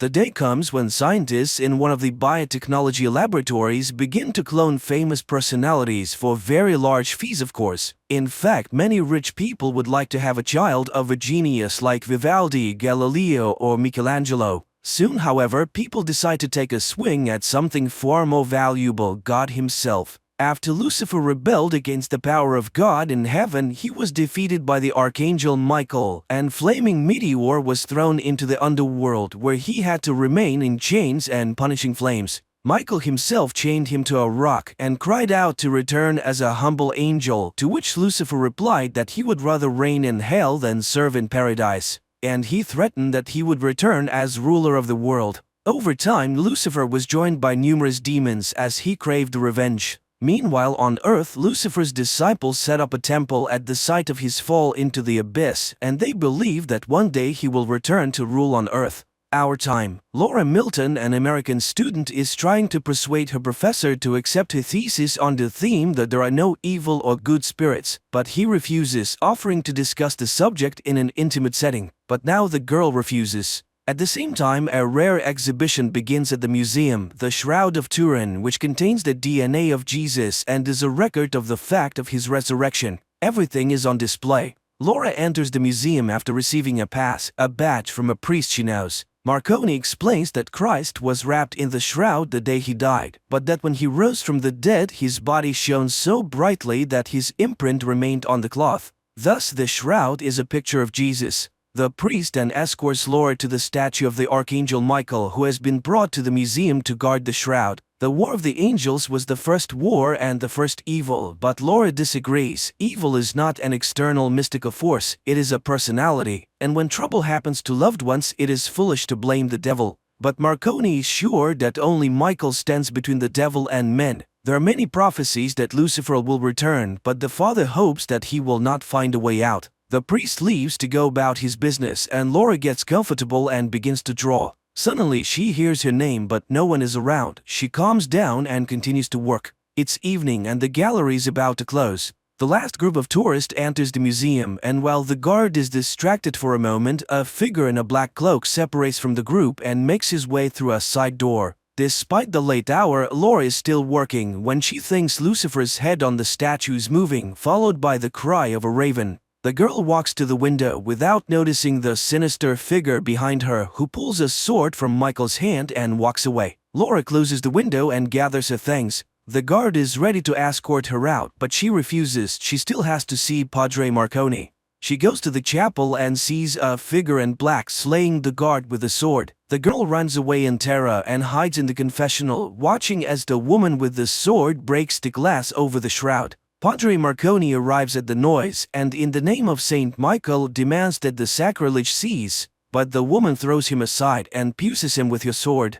Laura moves carelessly and the villain notices her. She orders her underlings to take the shroud and the girl, hoping that he might like her. The bandits leave while the mortally wounded priest summons the Archangel Michael to occupy his body and defeat his enemies. Immediately, a luminous whirlwind descends from the heavens and the father comes to life. He tries to catch up with the villains, but they drive away. The plot is moved to a private auction where one of the scientists, Dr. Laurent, explains that he has managed to create a procedure by which he can grow babies from the DNA of great men, thus resurrecting the most prominent figures in the history of mankind. And as proof, he presents the reincarnation of the great Vivaldi and his proud parents. The next lot, he presents the new Michelangelo Buonarroti, and the whole rises in a burst of delight. The bidding begins when a woman in black appears in the gallery and beckons to the doctor. He rushes to her call. The pair travel to the devil's castle where the doctor sees the shroud. At last, Lucifer will have a decent home.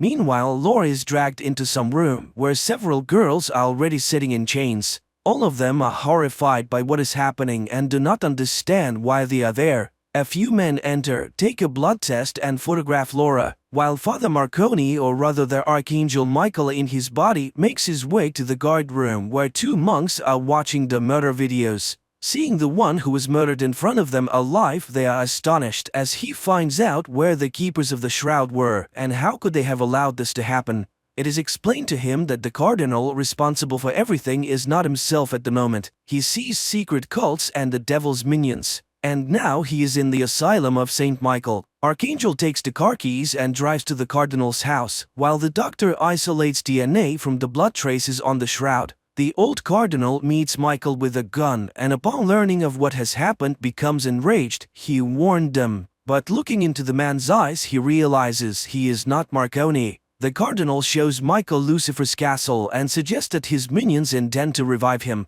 He reminds him the scriptures say that one day the devil will be freed from his chains and will rise from the underworld. Apparently the time has come. Two monsters are responsible for his release, a woman and an underground monster. But only Michael himself or God can set Lucifer free. The devil's minions have offered him the bodies of virgins for centuries to get a vessel for the devil, but human bodies are too weak. Although there was one woman in history who was able to bear and give birth to a son of God. And today science is ready to open the gates to the devil using Christ's DNA. Michael asks to be taken to the castle. Meanwhile, the girls try to devise an escape plan and share their experiences. It turns out that Laura's husband and son are dead. Instruments inform the doctor of a successful DNA extraction, and the walls in the underworld begin to crumble, heralding the devil's release, while the doctor informs Liz of a complete match of all the right parameters with Laura's body. And the women wait for the attendants to arrive and pounce on them. It seems that they will succeed, but another group rushes to the rescue and the girls are dragged into the laboratory. They are laid on tables and despite desperate resistance, fertilized eggs are injected into their bodies. Liz convinces Laura to put up with it, for Lucifer is bound to like her. In the meantime, Cardinal escorts Michael to the entrance to the dungeon and warns of caution. A monster awaits ahead. At this time, the devil's minions gather in the hall with the well. Two impregnated girls are tied to a pillar in the center, and the monster who has come out takes them and leads them to the gateway to the underworld. The girls are put in an iron cage and lowered down while Lucifer is already waiting for them. Sensing the approach of the possible Holy Mothers, he removes their collars and, transformed into a luminous stream, rushes towards them. The women are seized by the subterranean monsters and the stream enters one of them, but her body fails and she dies. Then the glowing worm enters Laura's body. Liz and the servants greet the living woman with delight. The choice is made. She is escorted into a glass cage where it is explained that her child will be the new Jesus. Meanwhile, Michael sneaks inside the castle and, having obtained a guard's uniform, finds the shroud and tries to find Laura. The doctor enters, but Michael rejects him and sets fire to the laboratory. He finds Laura, but the woman realizes it is not her longtime friend. She runs away. The Archangel has to run after her. He manages to drag her into a storage room where he explains who he is and finds out exactly what was being done to the woman. The couple escapes when Liz is informed that the shroud is missing. She gives an order to detain Laura at all costs, and the guards rush in after her. Laura and Michael in the meantime try to hide from the underground monster in narrow passages, but it catches up with them and attacks the Archangel. And while he wages a hard fight, Laura is grabbed by the guards. The enraged woman threatens Liz to kill herself and the child, and she orders her to be taken to a cell. Meanwhile, Michael is captured and put on a chain in the dungeon while Laura is tied to a bed. Liz is willing to do anything to keep the baby. After gathering all his strength, Michael breaks the chains and frees himself, while the castle guards search for the shroud hidden in the dungeon. The monster manages to see the Archangel descend into the underworld. After reaching the bottom, he's attacked by the imprisoned souls and discovers that Lucifer has been freed and his sword is missing. Then the demon of greed, Mammon, flies to him and announces that they will soon close the gate and Michael will remain here instead of Lucifer. And he scoffs at his foolishness to come down in a mortal body. The Archangel is chained to the rock with Lucifer's sword. Laura meanwhile sees her child in an ultrasound, and he suddenly calls out her name. The woman wakes up terrified and sees Liz nearby, who finds out what Lucifer told her, and then tells the story of a brave warrior and a tyrant who were equals. But the tyrant wanted the warrior to be his slave, but he refused, and soon he would rise up and join the fight. Laura speaks unflatteringly of the demon, for which she is slapped in the face. After which Liz explains the transformation happening to her body by the need to make it comfortable for the divine child. But the woman doesn't want to accept her imposed role as the mother of an incomprehensible creature. Meanwhile, the people who were given to Lucifer come to Michael, pronouncing the oath, "Saved one, saved all," and questioning him about his origins. Discovering that it is Michael himself, they demand proof, but Michael needs a sword. At this point, they are attacked by demons. The men flee. Laura is again visited by the worm Lucifer. He goes inside her. He speaks to her and convinces her to give birth to the baby he wants, after which she can do what she wants, even kill Liz. The woman calms down and sees herself with the baby in her arms. But one day she frees herself and terribly mutilates the guards and escapes from the ward. When she sees the consequences of her actions, she is horrified. What has been done to her? She manages to make her way to a warehouse, and after locking herself inside, she drinks a canister of chlorine. Liz finds it and promises that soon Lucifer will consume her completely and then she will find peace. But then Laura suddenly gains unprecedented strength, grabs the hated Liz and spews the contents of her stomach on her. From Laura's womb, Lucifer himself begins to speak to Liz and demands that the woman be killed as soon as he is born, and to destroy all who knows of what is happening. Laura is imprisoned in a glass sarcophagus to prevent any further attempts to kill the child, and Lucifer returns to the underworld where he sees Michael and taunts him. He offers an alliance that no one will be able to defeat, but the archangel refuses to support the rebel. He thanks Michael for his new home, the body of Jesus himself, which will be his own. Lucifer flies away, and the archangel suddenly realizes this is not at all what he thought. It is not the devil but God who has chosen Laura. She will give birth to Christ, not the devil's vessel. He asks the people to bring his sword, but the demons are close and the sword is heavy. But two men risk their lives to bring the weapon, and Michael is set free. He dispels the demons and promises to return for his saviors. Michael returns to Earth and finds the shroud. Then he goes to Laura's sarcophagus. He is horrified to see her change and tries to tell her that this child is not evil at all. It is he who will defeat the devil. But Laura gets out and throws Michael away. Then she stands over him and tells him that the waters are already breaking. Searing jets pour out on the archangel and he screams in pain. Losing his strength, Laura places Michael in her lap and demands that he kneel. He refuses and the woman sinks her fingers into his neck. With the last of his strength, Michael promises that the devil will not be able to control the child. He is the one who will defeat Lucifer because the blood of Christ does not flow and good is always stronger than evil. Enraged, Laura throws Michael aside and begins to destroy everything around her. But then the birth begins. The devil's followers gather in the castle courtyard while Liz takes the born baby away. Laura is thrown down the well and the monster takes a chain with a sharp tip and goes into the courtyard. Liz brings the baby out and shows it to the assembled people. The end of God's tyranny has come. She orders the people to kneel and calls upon Lucifer to receive the baptism of blood. At the same moment, the monster begins to spin his terrible weapon, crushing everyone in the courtyard. At this time, Michael comes to his senses and goes out into the yard as the doctor kisses the baby and dies under the blows. Liz carries the baby away, and Michael finds Laura, who has managed to hold onto the edge of the well, and pulls her out. The pair catch up with Liz's car, and while Laura picks up her baby, Michael calls him the God who chose his mother. He asks the woman to find the cardinal and goes to the well himself. He seals the entrance to the underworld where all the demons of hell have rushed, but the monster rejects him and opens the gates again. And then Michael detonates the explosives he set earlier. The castle explodes to the great joy of the cardinal. A bit later, the cardinal and Laura with the child in her arms come to the temple and return the shroud. And Michael descends into the underworld and frees the people who believed in him. After a while, Liz observes Cardinal and Laura with a grown boy walking through the woods, and she calls the baby Lucifer. And he turns around and shows a dark jet showing out of his nose. Then he turns away. Pretty unusual film which raises the themes of the struggle between good and evil, but viewed through the prism of the scientific achievements of our time. And some doubts arise as to whether man truly understands what he is really doing.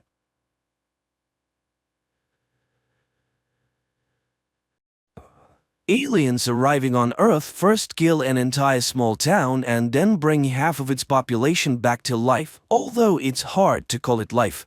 We searched for a new home. We found one. This planet.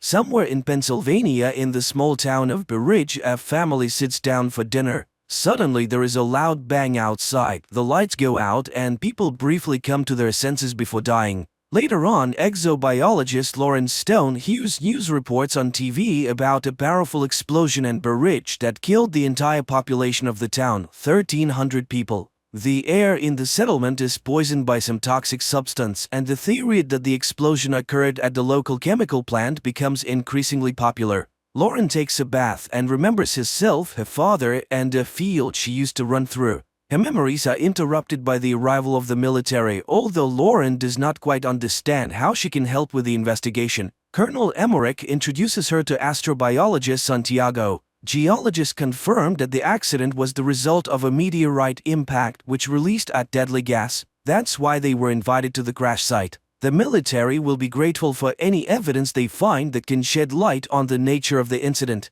Emmerich assures Lauren that he chose her because he read her work, but asks her to take an alcohol test. Scientists are dressed in protective suits and taken to the meteorite crash site. On the way, Santiago praises her book on microbiology in Antarctica and signs of extraterrestrial life, but the woman doesn't engage in conversation. Arriving at the site, the pair only sees a snowy field and a small pile of ground. While Santiago inspects the area, Lauren notices a small sprout of some red plant and pities it for growing in such a terrible place. Upon arriving home, Lauren begins to search for similar cases and finds mention of a similar incident. In 2013, a meteorite exploded over the city of Chelyabinsk in Russia, and an interview with the local resident was filmed by American television. She recounted that after the meteorite fell, a poisonous gas spread throughout the area, causing many people to die. It was also said that a very large tree grew at the site of the impact, around which all living things died.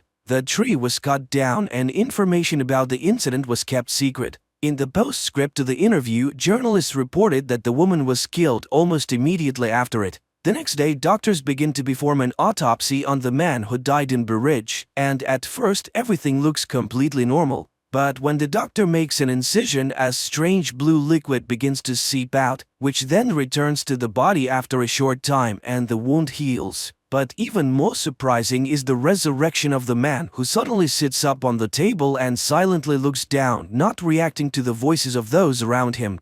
The man has no pulse or blood pressure, and his body is cold. In other words, by all indications, the man is dead. Suddenly there are cries behind the door. It turns out that another 40 people suddenly opened their eyes and came back to life. The doctors tried to get some kind of reaction from the resurrected, but to no avail. They are all residents of the town center who not only inhaled the poisonous gas but also ingested some substance that led to DNA transformation. And the only thing the resurrected do is occasionally turn around. Meanwhile, Lauren tells Emmerich about the Chelyabinsk meteorite, but the people in Russia were also victims, which means that this is someone's terrible plan. But the colonel does not believe in conspiracy theories. Later, a government commission discusses the incident and proposes simply destroying the bodies before it's too late. But to get answers, all the data must be carefully studied, otherwise Manhattan could be next. Later, the woman buys alcohol and drinks it while sitting in the car, reminiscing about a trip she took with her father to a secret place. The next day, Lauren goes to a room where the revived people are sitting, and selecting a girl tells her about a book her mother used to read to her when she was a child, who has long since passed away. At that moment, her phone rings and a photo of the red plant from the scene of the incident appears on the screen, and the girl suddenly grabs Lauren's hand. The woman tells her colleagues about this and suggests that the plant is to blame. Santiago notices that all the survivors are looking in one direction, to the north, where the crash site is located. And then the colonel confesses that they found a sapling, but they don't know what it is because the plant is huge and continues to grow. The thing is that the area is sealed off and the plant was only noticed when it became visible from a distance. It turns out that it wasn't a meteorite that fell on the ground, but a huge seed. A team of scientists is sent to the site, taking one of the revived with them. They bring him to an unimaginably huge tree on a cart and watch from a distance, but he remains motionless. And when people have lost all hope, the man in the wheelchair suddenly moves, raises his head, looks in surprise at his hands and the snow under his feet, and then he admits that he can't survive in the Earth's environment, so he will stay here. Upon returning, Lauren reports that the tree is generating the necessary environment for its survival, including the air that is toxic to humans. The aliens arrived on Earth through special portals that scientists call wormholes. She is bombarded with questions revealing that she has had problems with alcohol and prohibited substances. Later, a psychotherapist calls her answering machine who was waiting for her at the session as part of his sentence. They were supposed to discuss her childhood memories that are haunting her, but she didn't show up. At that moment, her father shows up at the door, but Lauren is not pleased to see him. He tries to start the conversation and recalls how on her 8th birthday she asked for a scientific laboratory and they gave her an old barn. However, her obsession with space spiraled out of control and her mother became worried. Sometime later, the colonel summons Lauren again. The alien wants to speak, but only with her as he sees her as a friend. They have prepared a list of questions and ask her to find out where they came from and why they came. The alien explains that their home is no longer suitable for their species. They were searching for a new home and found it using coordinates received from a human with the call sign Supernova 94. From that same human, the aliens learned all the strengths and weaknesses of humans. The alien asks the military to leave, and Lauren admits that the tree will soon destroy everything as it is harming the planet. The alien then says that humans will not be able to stop them because they are used to fighting and they have abilities. And here Santiago starts acting strangely. He drops his suitcase and begins to unzip his protective suit. The military personnel try to contain him, but they cannot do anything. The man falls to the ground and tears the hose from the mask of a soldier who was trying to help him. The soldier removes his useless mask and dies. Then one of the soldiers suggests shooting the alien, and just then they are hit by a sound attack that drives them crazy and they open fire on each other. One of the survivors takes stunned Lauren away. Later, a fighter jet armed with missiles is sent to the tree. The pilots see a small figure of a person at the base of the tree and receive orders to attack the target. But suddenly an impenetrable dome covers the tree. The missiles explode, causing no harm to the tree. Meanwhile, the news reports that the FBI is searching for a person with the nickname Supernova 94 who seems to be responsible for the expansion. People around the world tell stories about strange sounds that occasionally come from unknown sources. In some places, smoke emerges from the ground, killing all living things. People pray day and night, and martial law has been imposed in many countries. The earth trembles, crops die, and vegetables rot in the ground. One day, Lauren goes to her father's house, but first she approaches the locked barn, which has a sign that reads Lauren's laboratory. But after looking at the house, she walks away and heads towards the tree. For many years, she has been tormented by the question of who or what she is. The end of the world is approaching, but she feels relief, as if she will finally live freely. And she plans to find the truth right here. She meets the alien who tells her that the tree is undergoing transformation. Feeling the tremble under her feet, Lauren lies down on the ground and listens to the hum of the planet. The time has come, new life is growing, and all of this has happened because of her. And finally, Lauren remembers the day when her father brought her to a secret base where an unidentified flying object had been brought down. Her father left her to wait in the corridor. Bored, she wandered through the rooms, listening to her father being instructed about a powerful and hostile creature that had tried to plant something before it was shot down by the military. The girl found the sarcophagus containing the alien and reached out to the glass. Suddenly, the creature reached out and touched the glass from the other side. She screamed in terror, not understanding what strange thing was happening to her, causing her to lose consciousness. The frightened guard found her and took her to her father. But the girl looked healthy and left with her father. Only from that day on, Lauren hasn't been quite herself. She draws super complex designs of interstellar ships and writes incomprehensible formulas. At school, she constantly gets in trouble, skillfully manipulating not only her classmates but also her teachers, calling herself an alien who wants to go home. And one day, Lauren tunes a transmitter she has built and contacts a distant planet, taking the call sign Supernova 94. Her parents are horrified and forbid her from entering the laboratory. Lauren smashes toys, draws on walls, and tells her mother the date of her death. It is then that her father learns of her new DNA. The girl seems to be changing, becoming something other than human. Adult Lauren sobs in horror at her discovery, but the alien welcomes her home and she remembers telling the distant planet all about Earth. Meanwhile, mysterious X-shaped objects begin to appear all over the planet. They emerge everywhere, in forests and cities, deserts and mountains, and one day they suddenly explode, spreading black smoke that kills all life around them. And no one can hide or survive as the roots have already penetrated the entire Earth. The planet is no longer suitable for the human race. All earthly species and plants have been extinct. The evolution of a new species has begun, and Lauren's journey has come to an end. She's finally home. And this is where the movie ends.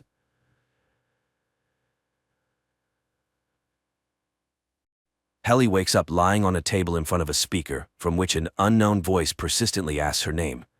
The girl tries to come to her senses and understand what's happening, but the voice doesn't answer her questions, repeating the same thing and insisting that Helly must undergo a short survey.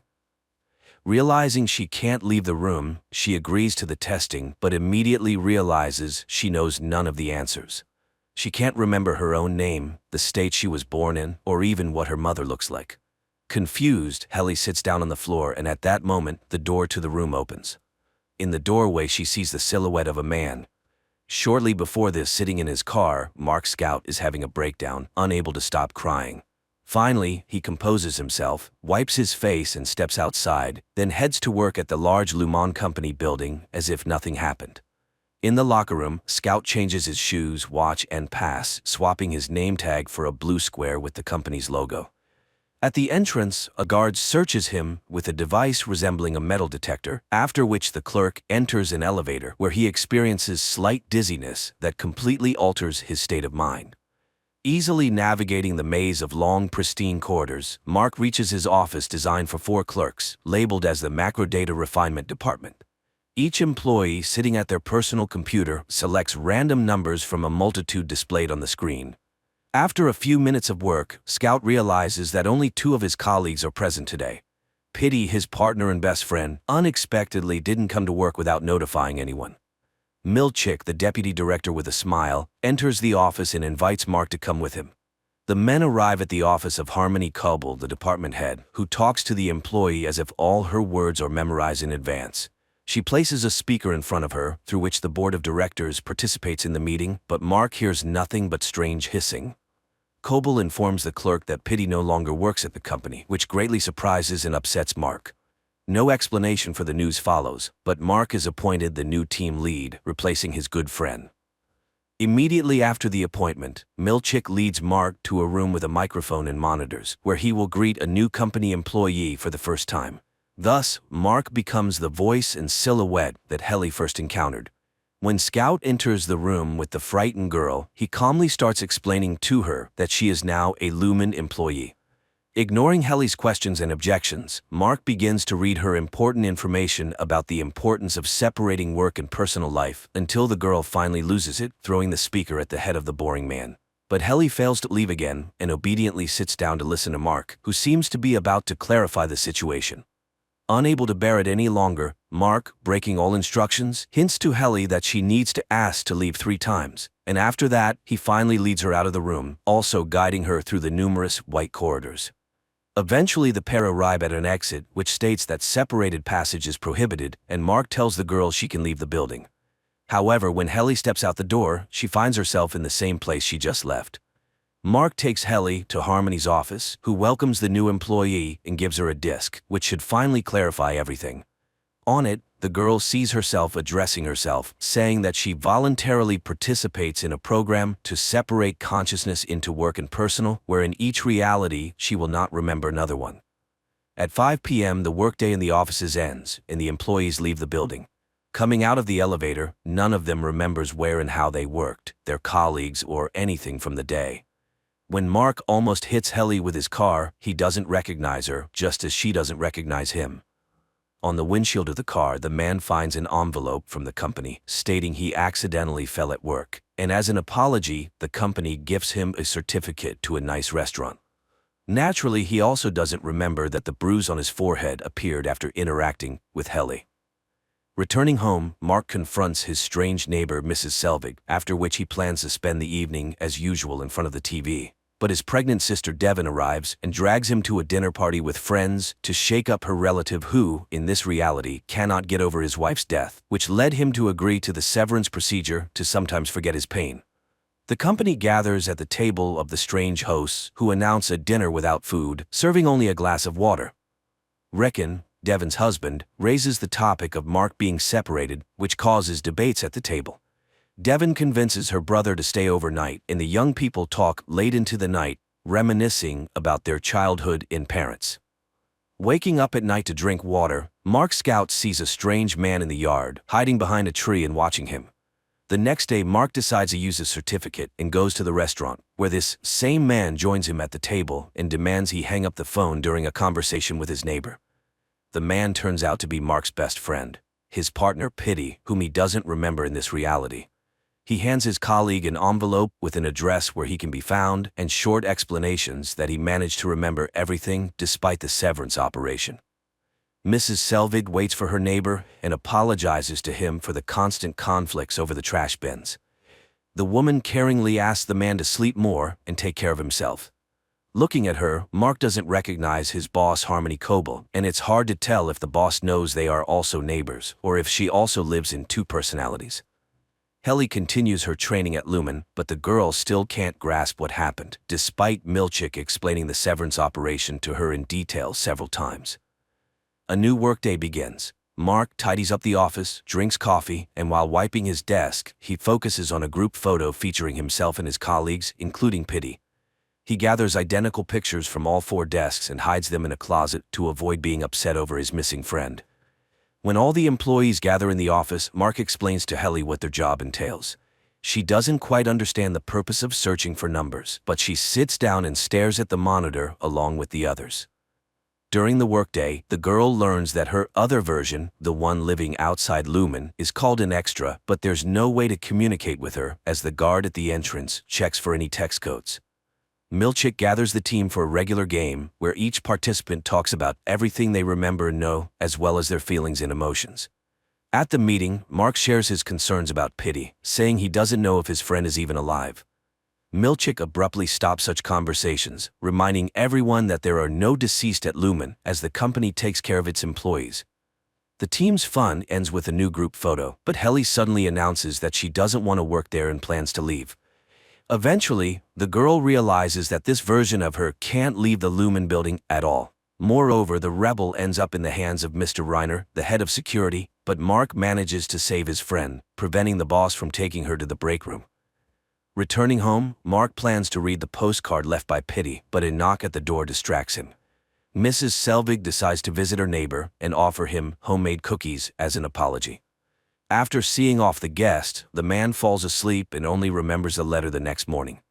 Calling in sick to work, he decides to skip a day and drives to the address mentioned in the postcard, finding an abandoned area of the city where he discovers his Fremen in an old greenhouse.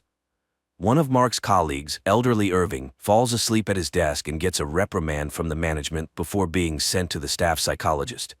There, while waiting for his appointment, he meets Bert, a similarly aged employee from another department. Meeting Pitty, Mark learns about the restroom where employees monotonously apologize for their work misdemeanors. Pitty, who managed to cancel the severance, reveals that something terrible is happening at the company, which is why he is now being hunted. Mark takes his friend home and houses him in his basement. Pitty constantly suffers from headaches and hallucinations, often feeling like he's back at work. When he recovers, he tells Mark that there is no double life, and while they sit there, their other selves continue working in the office. Despite all the details, Mark repeats that he doesn't want to cancel the severance to avoid remembering his deceased wife, but Pitty tells his colleague that he has seen him with red eyes at work because even there he feels his pain, just not remembering what caused it. Reading the news in the morning, Mark announces that Helly's extra refused her resignation from Lumen. Pitty remains in the house alone and hears the door open upstairs. Watching from hiding, he recognizes his former boss in the uninvited guest. Helly constantly tries to pass a note to her extra, but Mark carefully watches the girl, and even when she decides to swallow a pen cap with the message inside, he informs her that the detector will show that too, leading to an unpleasant procedure to extract it. In the corridor, the office employees meet their colleagues, among whom is Bert, Irving's friend. The men exchange a few standard phrases and wink at each other. The entire company goes to the Personality Center to learn more about the creators and managers of Lumen, and Helly again uses the situation to try to escape. This time, Mark fails to cover for his friend, and Mr. Reiner takes the girl to the restroom, where she is forced to repeat words of apology and penance over 1,000 times for her behavior until she repents. Mark sees that the photos from the group photo session have arrived and decides to replace the old ones. Removing the pictures from their frames, he discovers a floor plan drawn by Pitty on one of them. At the same time, Pitty makes it to a night store and collapses there, unconscious. The ambulance is unable to help the man in time. All of this happens in front of Mark, and he quickly rushes home, where he removes all traces of his guest's stay in the basement. Having turned off the lights, he hears his colleague's mobile phone vibrating. Bert visits to give Irving the bags they sew in their department, ahead of the others, and also invites his friend to visit their office, to which Irving happily agrees. Helly returns to the office completely depressed after spending a whole day in the test. Mark tries to reason with his friend and make sure she doesn't provoke conflicts anymore. But finding the photo with the floor plan drawn by Pitty in Mark's desk, Helly accuses her colleague of hypocrisy as he convinces her to accept their situation, yet keeps such things himself.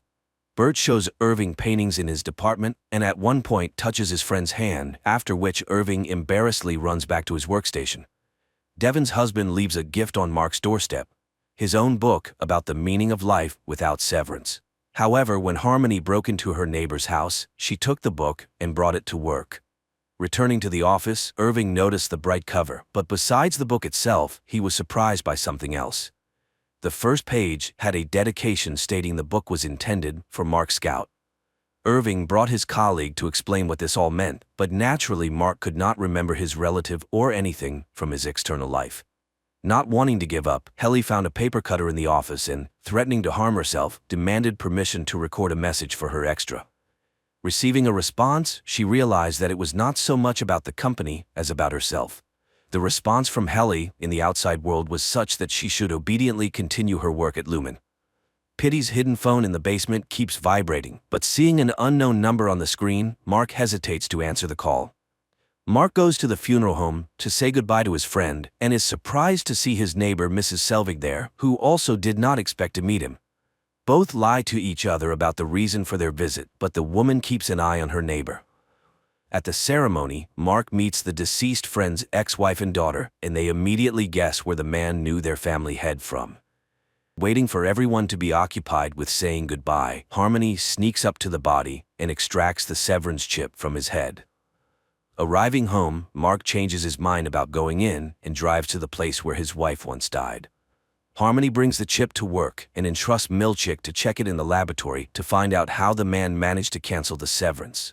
Also, the woman calls Casey, asking the staff psychologist to conduct a session with Mark, as she fears he will also be tempted to cancel the severance. Locked in the bathroom, Mark reads the stolen book about the meaning of life. When it's time for the session, the man obediently comes at the appointed time. The psychologist lights a candle that Harmony stole from a box with personal belongings of Mark's deceased wife. The boss herself watches the conversation through a monitor. Helly, after saying goodbye to her colleagues, goes home. In the elevator, the girl brings a trash bin and a rope, as she can no longer endure the monotonous days without the possibility of liberation.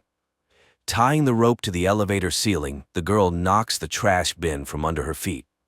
Mark calls the elevator at the end of the workday, and when the doors open, he sees lifeless Helly. Trying to save his colleague, he calls for help, and Mr. Reiner appears immediately, ordering Mark to quickly get into the elevator to avoid additional witnesses. Coming to work the next day, the first thing Mark remembers is the incident with Helly. Stepping onto the floor, he is immediately taken in by Harmony and Milchick, who reprimand the department head for not keeping an eye on his employee. Harmony gives Pitty's chip to Reiner and instructs him to find out who and how managed to hack it and restore the consciousness of the separated. The man asks if the head informed the board of directors about what happened to Helly, but Harmony avoids answering. Locked in the bathroom, Mark continues reading the stolen book, which increasingly inspires him. After work, the guy takes his things from the locker and sees many voice messages from Rickon, informing that Devon will soon give birth and everyone expects the brother to be with her. Mark heads straight to the maternity cottage settlement to support his relative. In a conversation with Rickon, he learns about the book he left on his porch as a surprise, but it never reached its owner. Devon steps out of the cottage to find coffee and meets another pregnant woman. The future mothers talk and discuss their unborn children, but Devon has to return as her contractions intensify. Comforting his sister, Mark shares his suspicions about Lumen and his intention to find out what the company is up to. Psychologist Miss Casey comes to the office tasked with monitoring Helly and reporting any signs of melancholy and sadness to the management. Despite the specialist's surveillance, Mark manages to take his colleague to another wing to talk without eavesdroppers. Wandering the corridors, the pair find a department where goats are raised, which greatly surprises them. This further confirms that none of the separated employees even suspect what the company is working on. Irving meets with Bert in the conference room, but their conversation is immediately interrupted by Dylan, who forbids his co-worker from interacting with an employee from another department. Miss Casey finds the runaways and brings them back to the office, watched by Harmony through a monitor. Mark explains their escape as a health walk he took his colleague on. At home, the head receives a call from Reiner, informing her that they have tracked the source of the hack on Pitty's chip. According to the security officer, it could only have been done by one person, former Lumen employee, Gabby. Mark takes out his friend's phone from the box and sees that the unknown number is still calling. After giving birth, Devon goes for a walk in the park with her baby and sees the same woman she met in the maternity cottage. Waving at her and not receiving a response, the young mother decides to approach, but it becomes clear that her friend does not remember her at all. Furthermore, the baby she holds is named differently than she introduced him in their conversation, and when asked why the name was changed, the woman cannot answer, as if she doesn't understand the topic at all. The 4 employees of the Macro Data Refinement Department gather in the cafeteria, and Mark and Helly suggest to their colleagues that they explore the building and meet other departments. However, the timid and law-abiding Irving and Dylan do not approve of such behavior. Harmony summons Mark and informs him that Miss Casey has been punished and sent to the restroom for not keeping an eye on Helly on the day Mark took her out of the office. The 4 decide to meet Bert's department and find out what they do. While the colleagues get acquainted, Dylan explores the unfamiliar office and finds interesting cards. He manages to slip one into his pocket before an unhappy Milchick arrives to return the curious clerks to their workplace. Back in the office, they are greeted by Harmony. After solemnly singing the Lumen anthem, the head sends Mark to the restroom, where he meets an exhausted Casey. Devon looks for a lactation consultant, and her advertisement is answered by an experienced nurse. When she arrives at the home of the young parents, the woman recognizes her as her brother's neighbor, Mrs. Selbig. As soon as the helper takes the baby girl in her arms and she stops crying, the couple trusts her, and Devon doesn't question how Selbig ended up there. A boy sits in front of the TV with cartoons, closing his eyes and counting to 1,000, starting to lose count. Dylan sits in the locker room not understanding where he is, and Milchick appears, demanding to know where the clerk hid the card from the neighboring department. Suddenly, a boy bursts into the closet and jumps on Dylan's neck, calling him Dad. The man realizes that his work consciousness has been transferred to the life of his extra, and this is what his life outside Lumen looks like. Waking up at night, Mark turns on Pitty's phone and answers the call. A woman's voice understands who she is talking to and arranges a meeting. Arriving at the college, Mark meets Gabby. She was the one who installed chips in all the separated, and now she's trying to fix the situation. During the conversation, Reiner appears out of nowhere, but the woman deals with him, explaining that he poses a threat to everyone trying to pull the separated out. Gabby sends Mark home and promises to contact him to help him retrieve his another personality that is constantly at Lumen. She hands the clerk Reiner's pass, which is untraceable and opens any door, and instructs him to take it to work, hoping that the other Mark will understand how to use it. Arriving at work, Dylan inquires Milchick about what happened and who the boy was who called him Dad. The man can't think of anything else, realizing he has a different life going on somewhere else. The supervisor tries to gloss over the question, and knowing Dylan's love for rewards and incentives, promises him special bonuses, explaining that it was a random activation that went a little off plan. The employees learn that they are now working under lock and key to prevent wandering the corridors and interacting with colleagues from other departments. Harmony visits Devon's house daily as a consultant, but in reality, she tries to gather more information about Mark. Over a cup of tea, she finally learns that the man has questions and doubts about his job and already regrets having separated. Milchick comes to the office and announces a 5-minute music and dance event to keep the team's spirits up. During the dance, Mark discovers a pass in his pocket, but realizes it's probably a handover from his extra, so he hides it back to use at a more opportune moment. The music break abruptly ends as Dylan attacks Milchick, demanding he tell him about the son he accidentally saw during the switch. The clerk tells his colleagues about his awakening and how he saw his son, and now he wants to cancel the severance.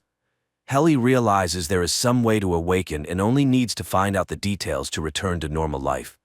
Of the four, only Irving disagrees with breaking the community's rules, also trying to dissuade his friends.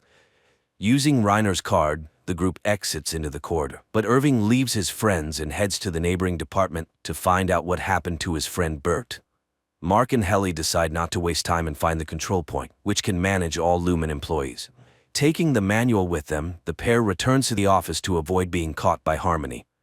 Irving arrives at the other department and finds himself at a party celebrating Bert's retirement.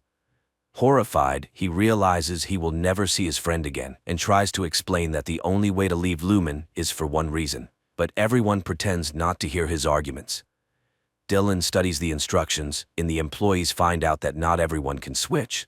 Someone has to manage the process from inside. The guy volunteers to do this so that everyone else can escape to the outside world and find those who can help them cancel the severance.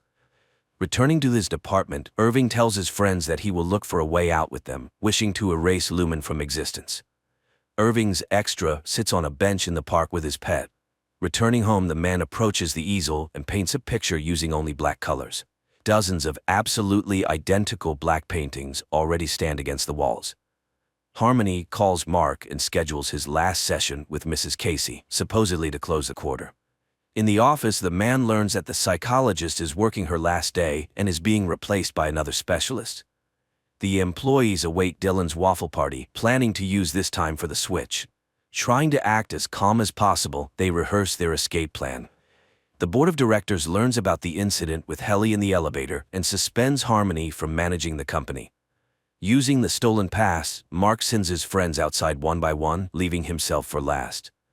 Dylan heads to the waffle party, then sneaks away to the control center to start the operation. Each employee, once in the outside world, must carefully study their extra's life and figure out who in their circle they can ask for help. Harmony, devastated by her dismissal after so many years of loyal service, is at home when the doorbell rings. Resuming her disguise as Mrs. Selvig, she opens the door to find Mark, who inquires if she'll attend the event Devin and Rickon are organizing for their book release. Initially citing poor health, Mrs. Selvig eventually agrees to attend, saying she'll arrive a bit later. When she arrives at the party, she tries to stick close to Mark to learn why he wants to leave Lumen. Dylan breaks into the control room and locks himself in, preparing to launch his friends. Reaching the controls, he pulls the levers and the process begins. Finding himself in Devin's house, Mark's extra doesn't recognize anyone. The same happens with Irving and Helly. Irving finds himself at an easel with a black canvas, while Helly is at a reception among influential people. After learning from the guest that Devin is his sister, Mark tries to speak with her alone for help, but he can't manage it due to the crowd and commotion in the house. Exploring his apartment, Irving realizes he's alone except for his dog. He finds military awards and a locked chest containing items and photos of his son who died in the war. Helly's situation is the most complex. While examining the hall, she realizes she's not just a participant in the severance program, but a direct descendant of Lumon's founders, the daughter of the current company owner. Her extra is supposed to give a speech today about the benefits of having two entities and not wasting personal life on work. At the bottom of the chest, Irving finds strange records and a map with many marks. It becomes clear his extra has long been trying to unravel Lumen's mystery. Gathering everything, he finds car keys and plans to drive to Bert, whose name he found marked on the map. Guests at Devin's house attentively listen to Rickon, but Mark is preoccupied with finding help. Noticing his boss, he doesn't immediately realize she shouldn't be there. Addressing Harmony by her last name, he inadvertently reveals himself and his plan. In a hurry, he runs to his sister, leaving Harmony in confusion. Devin hands the baby over to the feeding assistant and finally makes time for her brother, who tells her that it's actually his another person, and he urgently needs help to get out of the trap. The woman doesn't fully understand what's happening, but she tells Mark that her brother decided to have surgery, unable to cope with the pain of his wife Gemma's death. Helly, watching her own interview on huge screens advocating the benefits of severance, feels dizzy and hides in the restroom, where her father finds her and expects a vibrant and emotional performance. Mark asks his sister about his boss from Lumen being at her party, and based on Devon's description, realizes she has entrusted her child to a terrifying woman. Rushing out of the room, Devon begins searching for her daughter but finds neither the nanny, her car, nor the girl. Eventually, a guest finds the baby carrier in an empty room. Meanwhile, Harmony races to Lumen, simultaneously calling Milchick to inform him of the emergency. The three employees have escaped to the outside world. Milchick rushes to the control room, trying to negotiate with Dylan to open the door. Realizing that bonuses and incentives won't work in this situation, the supervisor promises to tell him not only about the boy from the closet, but also about his two children. Dylan remains steadfast, but Milchick understands he needs to enter the room, so he cuts the belt Dylan used to lock himself in. Arriving at the specified address, Irving sees his friend from the neighboring department relaxing with a companion in his own home. Helly prepares to go on stage, intending to tell everyone the truth. Mark, left alone in the room, decides to look at family photos, and on one of them, he sees himself with his deceased wife. To his horror, it turns out to be Mrs. Casey. Harmony manages to arrive at the gala event and tells Helly she knows everything. Unfazed, Helly whispers her plans to her boss and takes the stage, despite threats that she will make her friends suffer. Irving decides to step out of the car and knocks on Bert's door to tell him the truth about working at Lumen. Mark tells his sister that his wife is alive and he knows where to find her, while Helly starts speaking from the stage, revealing that all the sweet stories about severance are pure lies and that extras suffer, trapped. At that moment, Milchick cuts the belt, bursts into the control room, and pushes Dylan away from the levers. All the escapees return their extras' consciousness of personal life. This concludes the first season. Clearly, many questions remain unanswered. Most importantly, what exactly do the employees at Lumen Company do? Hopefully, we will get the answers in the second season, set to release in 2024.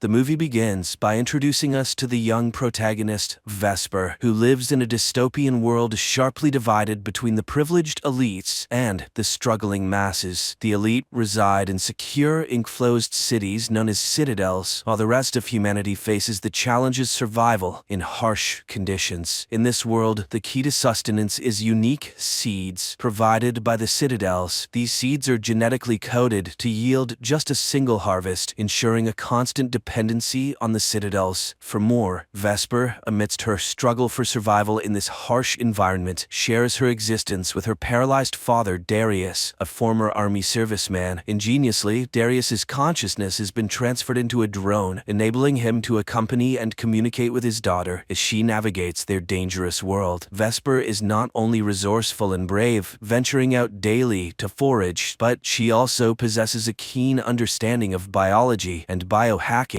However, their lives take a dramatic turn when Vesper returns home one afternoon to discover they've been robbed. The generator powering their home, including the critical machine sustaining Darius, has been sabotaged. Faced with no other choice to save her father, Vesper sets out to seek help from a neighboring farm. Upon arrival at the farm, Vesper encounters a troubling scene. The farm faces its own challenges with a jug, a genetically engineered human designed for labor, but devoid of intelligence. The jug has been injured, rendering it useless, and Jonas, the farm's leader and Darius's brother, instructs a young boy to kill it. After witnessing this unsettling event, Vesper approaches Jonas with a request for bacteria to restore their generator. In exchange, she offers a blood donation, a valuable commodity used by Jonas to trade for seeds from the citadels. Jonas expresses a desire for her to join their community, offering to care for her father as well. Vesper, however, is deeply unsettled by Jonas's intentions. She suspects that Jonas wants to use her as a breeder, a role she strongly rejects. After completing her blood donation, Vesper faces a dire situation when Jonas refuses to immediately provide the bacteria she needs in exchange. He explains that he must first sell the blood, a process that will take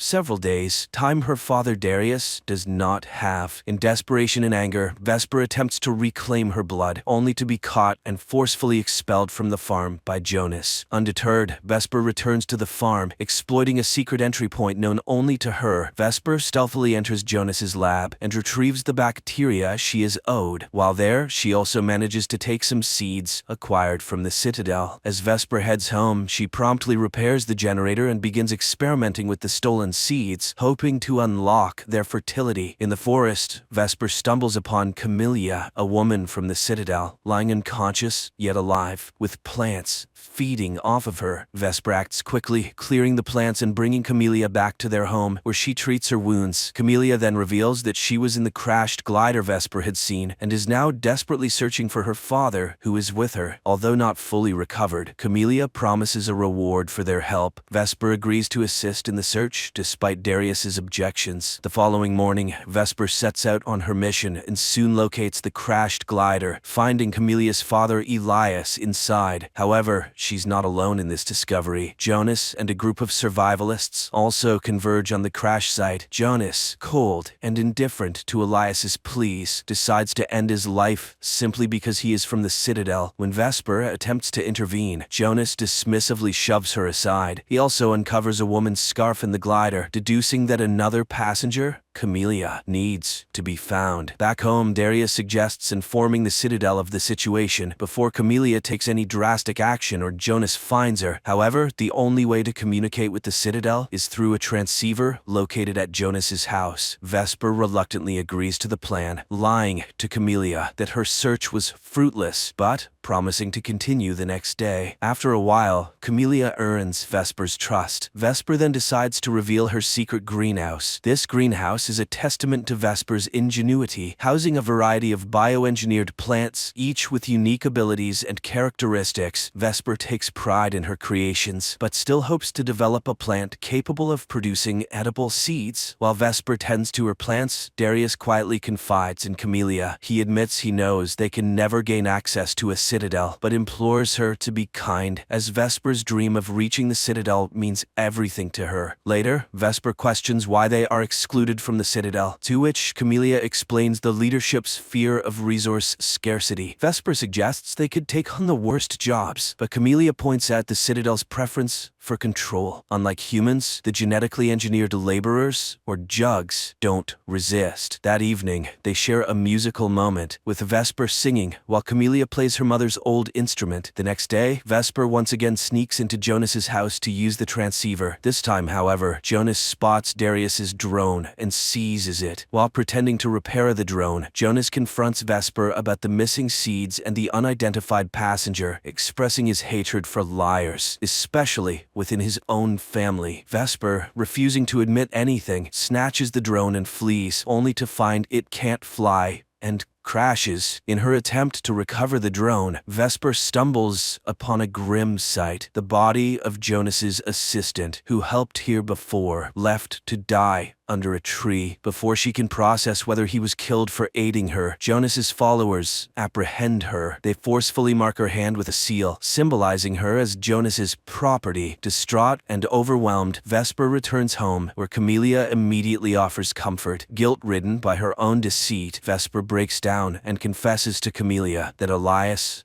is dead. In a moment of stark revelation, Vesper decides to show Camellia the truth by taking her to see her father Elias's body, now tragically floating in the river. The sight overwhelms Camellia, leading to an intense emotional breakdown. She clings desperately to her father in grief, forcing Vesper to intervene and pull her from the river. During this intense moment, Vesper notices an unusual scar on Camellia's back that reacts peculiarly to her touch. This discovery leads to a shocking truth.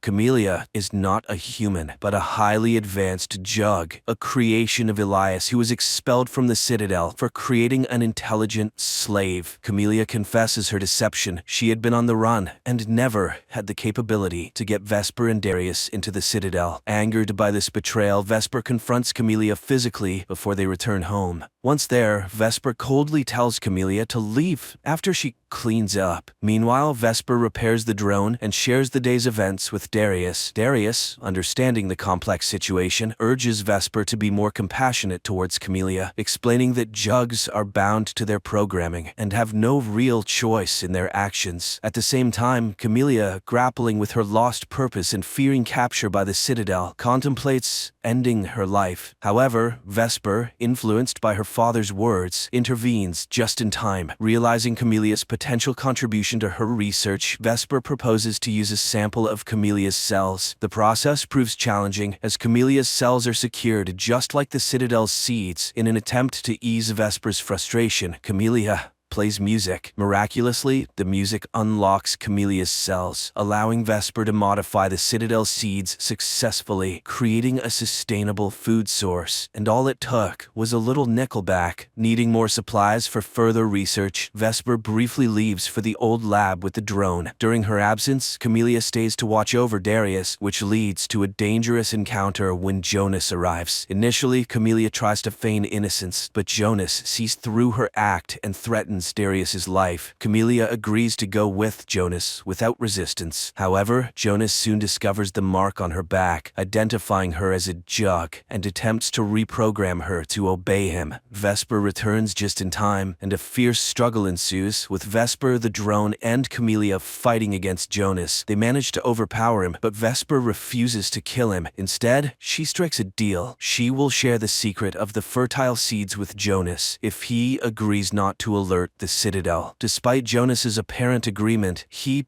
betrays them by contacting the Citadel and revealing Camellia's location. As night falls and Vesper completes her work on the seeds, their moment of triumph is cut short. Darius's drone detects an external threat, signaling the Citadel's approach. A weird organism invades their home, releasing a toxic substance. Darius, with his military background, quickly recognizes the danger and instructs Vesper and Camellia not to breathe until the threat subsides. Camellia, feeling responsible for the imminent danger, offers to surrender herself to protect Vesper and Darius. However, Darius refuses to let her sacrifice herself, knowing the Citadel will pursue Vesper regardless. Instead, he devises a plan to distract the soldiers, giving Vesper and Camellia a chance to escape. Vesper is initially reluctant to leave her father behind in the face of the impending threat from the Citadel's soldiers. However, Darius persuades her to take cover nearby, assuring her that he will handle the situation. He plans to tell the soldiers that there is no jug present, drawing on his experience as a former army man to communicate effectively with them. As the soldiers approach, their first stop is Jonas's farm, where they eliminate him and his group. Meanwhile, Vesper and Camellia take painstaking efforts to make Darius's home appear abandoned. They cover everything up and take the valuable, unlocked seeds with them as they hide in the forest. Unbeknownst to Vesper, her father's actual plan is to sacrifice himself by self-destructing the drone, hoping to take the soldiers down with him. From their hiding spot in the forest, Vesper witnesses the explosion and, driven by desperation, tries to rush back to aid her father. Camellia, recognizing the danger of this action, stops her, reminding her that it's too late to do anything for Darius. Their situation worsens when two soldiers, having survived the explosion, start pursuing them. Vesper leads Camellia through a swamp, aware that it is filled with dangerous plants that could potentially eliminate their pursuers. Their tactic proves effective, as the first soldier falls victim to one of these lethal plants. The second soldier, however, learns from his comrade's fate and cautiously avoids the same trap. Vesper and Camellia, in an attempt to remain undetected, crawl on their knees and hide behind bushes. Unfortunately, another plant betrays their position with a noise, alerting the soldier to their location. Facing imminent danger, Vesper and Camellia decide to take the offensive. They attack the soldier, seize his weapon, and manage to force him into the deadly plant's trapping zone, resulting in his death. The distant sound of approaching gliders signals more danger. Realizing that the Citadel will never cease their pursuit as long as she is with Vesper, Camellia makes a difficult decision. She understands that Vesper and the precious seeds will always be in danger as long as she remains. Despite Vesper's protests, Camellia gently puts her to sleep and conceals her under fallen leaves before surrendering to the soldiers. The next morning, Vesper awakens to find her home reduced to ashes. She plants some of the unlocked seeds in the remnants of her old garden, a symbol of hope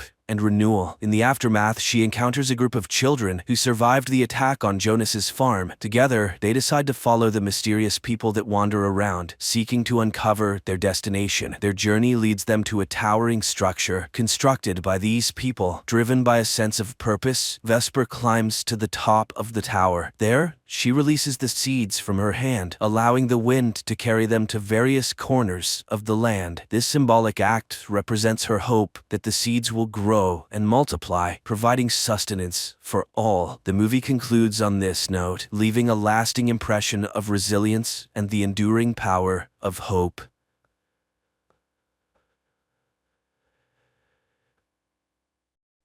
In a cabin in the middle of the forests of North Carolina, two people live, a woman named Nydia and her blind son Solomon. The only thing left from the father, a hunter, is an audio recording where he explains to the boy that they were forced to move to this place in the hope that his mother would be able to heal. But the hope was in vain. Nydia's condition only worsened. On that day, the mother calls her son to check the traps. Before leaving the house, the boy habitually ties a rope to his belt, the other end of which is attached to the porch. This measure is necessary so that the child can always find his way home, and so that the mother knows in which direction to look for him if something happens. The woman teaches Solomon how to set and find traps for animals, and approves of how quickly he learns. Later, she shows him how to properly skin animals without damaging the fur, which can then be used to make clothing. One day, the curious boy catches an insect and traps it in a jar, only to be saddened when he notices that the beetle no longer makes any sound. The mother explains that living creatures cannot survive like this. They need air, food, and water. One day, the woman suggests that the child go fishing to celebrate the birthday of his deceased father, who loved this activity and always took Solomon with him. Afterward, she plans to bake a cake, which excites the boy. The pair head to the river. Suddenly, Solomon notes that all the animals and birds seem to have disappeared, and a ringing silence surrounds them. The woman, who also notices this, jokes that they were scared of the boy and warn the fish in the river. The boy relaxes, but the unpleasant feeling remains in his soul. Sitting by the shore, he suddenly asks questions about death. Nydia is surprised but explains that death is simply a change of existence, like a chrysalis turning into a butterfly. Life continues but in a different form. But why is Solomon interested in this? After all, he is young, full of energy, and will live for a long time. After sitting by the shore with their fishing rods and not getting a bite, the woman suggests that the boy dig up some worms. He happily agrees and ventures deeper into the forest. The boy finds some worms near a rotten tree and feels an iron chain under the leaves. But as soon as he tries to pull it to find out where it leads, the mother arrives, sensing something suspicious in the forest. She praises her son for finding the worms, but suggests they finish fishing for the day. The pair return home, where the mother tends to the household chores, the garden and the goat, which provides them with milk. Solomon helps dig up root vegetables. The mother praises her son for his help, hiding that she feels worse and worse. In the evening, she bakes the promised cake and suggests that her son sing the traditional song, but the boy doesn't like it. Then Nydia offers to let him blow out the candle on the cake in front of him, and Solomon fulfills the request, but he refuses to share his wish, believing it won't come true if he does. At night, the mother plays an audio recording she and the boy's father made for little Solomon. They tell a story about a little goat that once ran into the forest where a terrible monster lived. The parents loved their little goat very much and were inconsolable, but the goat, seeing the monster, managed to escape and return home, bringing great joy to his mother and father. They hugged him, and he promised never to return to the dark forest again. After listening to the story again, Solomon again raises the question of death, as he didn't understand his mother's earlier explanation. Then Nydia tells him about faith. However, the boy barely understands and declares that he believes in his mother above all else. The years pass, but one day the mother disappears, leaving the boy only a recording of her voice, in which she says goodbye to her son and reminds him of the 3 main rules of their life. He must always share with the forest everything he gets from it, half for him, half for the forest. The second rule, when he feels down and ready to give up, he must sing their song. And the third rule, he must never take off the rope. Time passes. Solomon becomes a teenager. He has fully adapted to life alone, hunting, fishing, chopping wood, and checking traps on his own. When he feels particularly sad, he listens to the tapes with the voices of his loved ones. One day, while eating near the house, the boy hears a strange sound from the thicket. Putting down his plate, he rushes into the forest but finds nothing unusual, though he senses someone's presence nearby. Before bed, he listens to his mother's voice recording again. However, he cannot sleep. The boy gets up and leaves the house. Then he hears the plaintive bleating of his goat and runs towards the sound until the rope reaches its limit. At the very edge of the rope's reach, he manages to feel the goat's body in the grass, but at that moment, something unknown grabs the animal and drags it into the depths of the forest. Feeling his hands, the boy realizes they are covered in blood and tries to wipe it off. Morning comes. Solomon is frightened but continues to live according to his established routine, but one day he suddenly hears a gunshot in the forest. The boy rushes in that direction and stumbles upon a dead deer. But then, a man emerges from the trees, claiming it as his kill. Frightened, Solomon begins to wave his knife, and the stranger is forced to knock him out with the butt of his rifle. The boy comes to his senses, near his house. The hunter, sitting opposite, tends to his wound, apologizing for the harm caused. He read the name on the knife, Lucas, and assumes that's the boy's name. But the boy admits that it was his father's name, who is now gone. The hunter apologizes again, saying he didn't mean to scare him, and noticing the rope, he carried him back to the house. Hank, the man's name, asks the young man why he lives alone and where his parents are, as the boy looks very young. But Solomon doesn't answer. The day is already ending, so the hunter asks for permission to spend the night in the house. In return, he offers some painkillers. When the boy refuses, as he doesn't know what pills are, Hank promises to cook a hot meal from the deer, and Solomon agrees. Hank examines the house from the inside and realizes that the young man has never left its boundaries and therefore simply doesn't know about the outside world. Meanwhile, the boy listens to his mother's last message, huddled in the corner of his room, feeling uncomfortable in the presence of a stranger. Hank finds homemade books that Solomon's mother made for him and feels sorry for the boy. He behaves kindly and generously offers the young man the soup he prepared. He again offers to help the boy, saying he can guide him to people and help him settle into the big world. But Solomon refuses, which Hank attributes to his deep love for home, lamenting that he himself doesn't have one. He again asks about the parents, saying the boy looks a lot like the woman in the photo, perhaps that is his mother. After dinner, they go to bed, though Solomon doesn't part with his knife, but realizing that Hank poses no threat, he finally lies down. However, in the middle of the night, both are awakened by a loud and terrifying sound, similar to the roar of an unknown animal. Hank, armed with a flashlight and rifle, goes outside to check what's happening. It's quiet around the house, and the man heads into the forest. Soon he finds blood traces at the base of a tree and realizes that some animal has died there. On the tree itself there are bloody marks, and the bark is scraped off. Stopping, Hank surveys the area through his scope and notices something suspicious in the bushes. He fires, but the creature leaps from behind the tree with a terrifying roar and charges at him. Realizing he missed, the hunter runs. Reaching the house, he sees Solomon in some sort of trance. The boy just sways from side to side, humming a tune to himself, and doesn't respond to the man's questions. Hank, getting no answers, leaves him alone. After all, he believes he scared off the beast, and now they are safe. The man promises to get the boy out of the forest so he can live a normal life, unafraid of any monster. In the morning, Hank finds Solomon in the shed. He offers to repair it since all the necessary materials are there, except for the chain. Solomon recalls finding a chain in the forest as a child and takes Hank to the spot. The man marvels at how the boy navigates using the rope. The boy explains that it's the only way to survive. Soon they find the place. Hank, noticing the chain, grabs it and starts pulling, but realizing it's tied to something, he follows it and finds some kind of burrow. Nearby lie metal shears, which surprises Hank. However, he cuts off a piece of the chain and returns with it to the house. While the man works on the repairs, Solomon asks for a piece of venison, and after receiving permission, throws it into the bushes. To the hunter's surprise, the boy explains that it's a rule. Everything taken from the forest must be shared with it, as his parents taught him. The hunter believes this practice explains the appearance of the beast they heard at night. He suggests they set a trap for the monster to ensure the boy's safety. He also extends the rope, giving the young man the ability to explore new areas. Soon they both head in the direction where Hank saw the unknown beast. Cautiously moving between the trees, they reach the edge of the previously marked area. Suddenly, something unknown grabs the rope and starts pulling Solomon. The terrified hunter chases after the boy, and catching up with the abandoned Solomon, immediately leads him back to the house. Hank tries to calm the young man, assuring him that the beast won't enter the house and they will definitely catch it in the traps they set. He also found his mother's diary and offers to read it to Solomon. The boy listens intently, a thoughtful smile appearing as he hears the lines filled with love and tenderness directed at him. But suddenly Hank stops reading mid-sentence, having read something terrifying. Not wanting to scare the boy, he assures him it's already late and they should go to sleep. As always, Solomon listens to his mother's recording before bed and then goes to sleep. Meanwhile, Hank, making sure the boy's asleep, leaves the house and heads to the place where they found the chain. He approaches the burrow, sees a pile of gnawed bones in front of it, and realizes that this is the lair of the beast.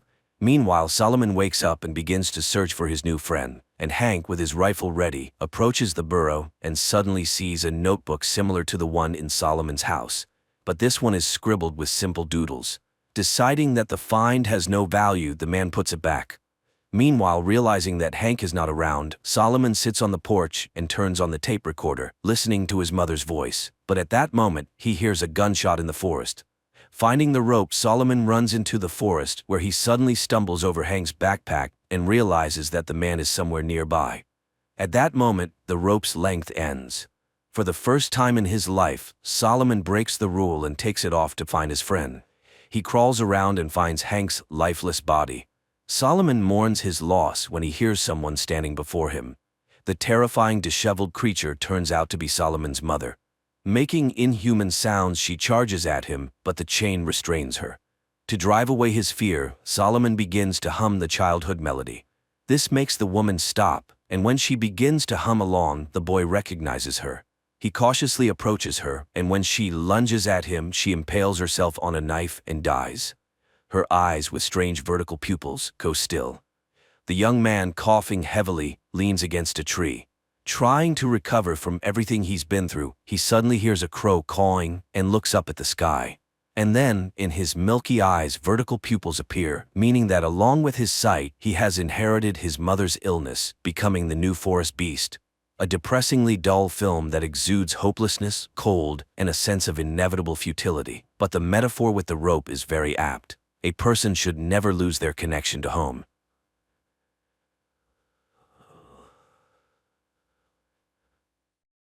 Japan 2023. People board a train and head to work. Everyone is busy with their own things, scrolling through Instagram feeds, making acquaintances on social networks, and discussing plans for the evening, unaware that in just a few minutes, their lives will change forever. Suddenly, the train's speed increases, and strange things start happening. A bottle cap rolling on the floor of the carriage suddenly disappears. Passengers begin receiving alerts about powerful earthquakes on their phones. Then the train enters a gloomy tunnel and comes to a sudden halt. People regain consciousness, bewildered by what has happened. One of the passengers opens the entrance doors, and people, screaming and pushing each other, rush to the exit, jumping from the high steps. But once outside, they can't believe their eyes. Traces of the civilized world are gone, and they are surrounded by the remnants of a destroyed city, overgrown with trees and grass. Moreover, all the carriages have disappeared without a trace, except for the fifth one they were in. As time passes, the passengers begin to get acquainted. One of the guys, Shirahama, a firefighter, examines the injured and suggests checking the tunnel behind the carriage. He is joined by a girl named Katana and a guy named Hayashima, who also wants to understand what happened. Meanwhile, the police in the city cannot figure out where the last two carriages have gone, while the rest of the train, along with the passengers, remains undamaged. The three volunteers enter the tunnel and walk through the dark underworld for a long time. Suddenly, they notice a light ahead and hurry towards it, but when they emerge outside, they are astonished. There is nothing around that would remind them of the year 2023 with skyscrapers and technology, just a vast, lifeless desert. Shocked, the trio returns to their fellow misfortune mates. Initially, people do not believe their report, but after Hayashima shows a video recording of the surroundings, they are forced to accept the new reality. After 7 hours, people languish in anticipation of rescuers, when one of the girls, Reni, secretly looks into Hayashima's bag and finds a letter marked with the criminal department's seals, leading her to suspect that the guy is a criminal. Then Reni snatches food from Katana's bag, but, thinking she was seen, discards the package. Hayashima picks it up and carries it to the train, just as Katana discovers the theft. Seeing it in the guy's hands, the passengers accuse him of theft. Moreover, Reni reports about the letter from the colony. Offended, Hayashima denies the accusations and announces his departure. At this time, Shirahama pulls out a box of fruits and offers to share them. While Katana is distributing the food, one of the guys reviews the video he made earlier, clearly showing Reni stealing the food. Realizing that Hayashima is innocent, Shirahama and Katana run after him, managing to save the guy who nearly falls into a deep ditch. In gratitude, he confesses that he works as a hairdresser and is already 30 years old. But he refuses to explain the origin of the letter from the colony. Night falls. Passengers somehow settle down to sleep, but many cannot sleep, worrying about their future. In the morning, people begin to realize that they may never return home. Shirahama tries to gather the scattering people, but a friend asks the guide not to take responsibility for others' lives. Then the firefighter confesses that because of him, his colleague was injured, losing the ability to walk. Now he believes he must help everyone he can. Together, they catch up with those who left and persuade them to return to the carriage to solve problems collectively. Seeing this, Hayashima remembers his brother who was in prison, and the letter in his bag was from him. Fate had it that he had to take on the upbringing of his younger brother, and he still feels guilty for his older brother becoming a criminal. Meanwhile, a couple of passengers explore the surrounding area and find the ruins of a high tower. This is particularly strange because the news reported its construction, which was supposed to be completed in 2026. And one of the passengers found a can in the forest dated that year. A biologist among them encountered a plant whose genetic modification takes 30 years. It turns out that they are in the distant future of Earth, and it's far from a joyful discovery.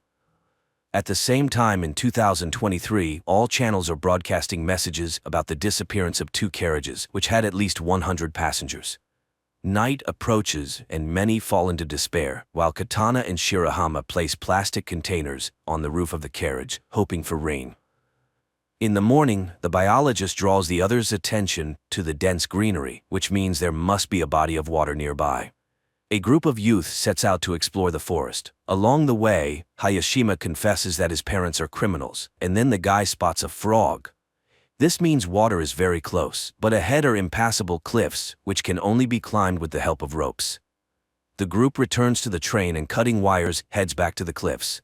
Shirahama climbs to the top and joyfully shouts upon seeing a waterfall, but looking around he is horrified. Instead of Mount Fuji, a sea stretches out before him. Returning, he tells the others about this, and people start to speculate what happened to their planet. At night, everyone goes to sleep, but the eldest passenger, Tanaka, goes outside and sees an unfamiliar person. But when he tells about it, no one believes him.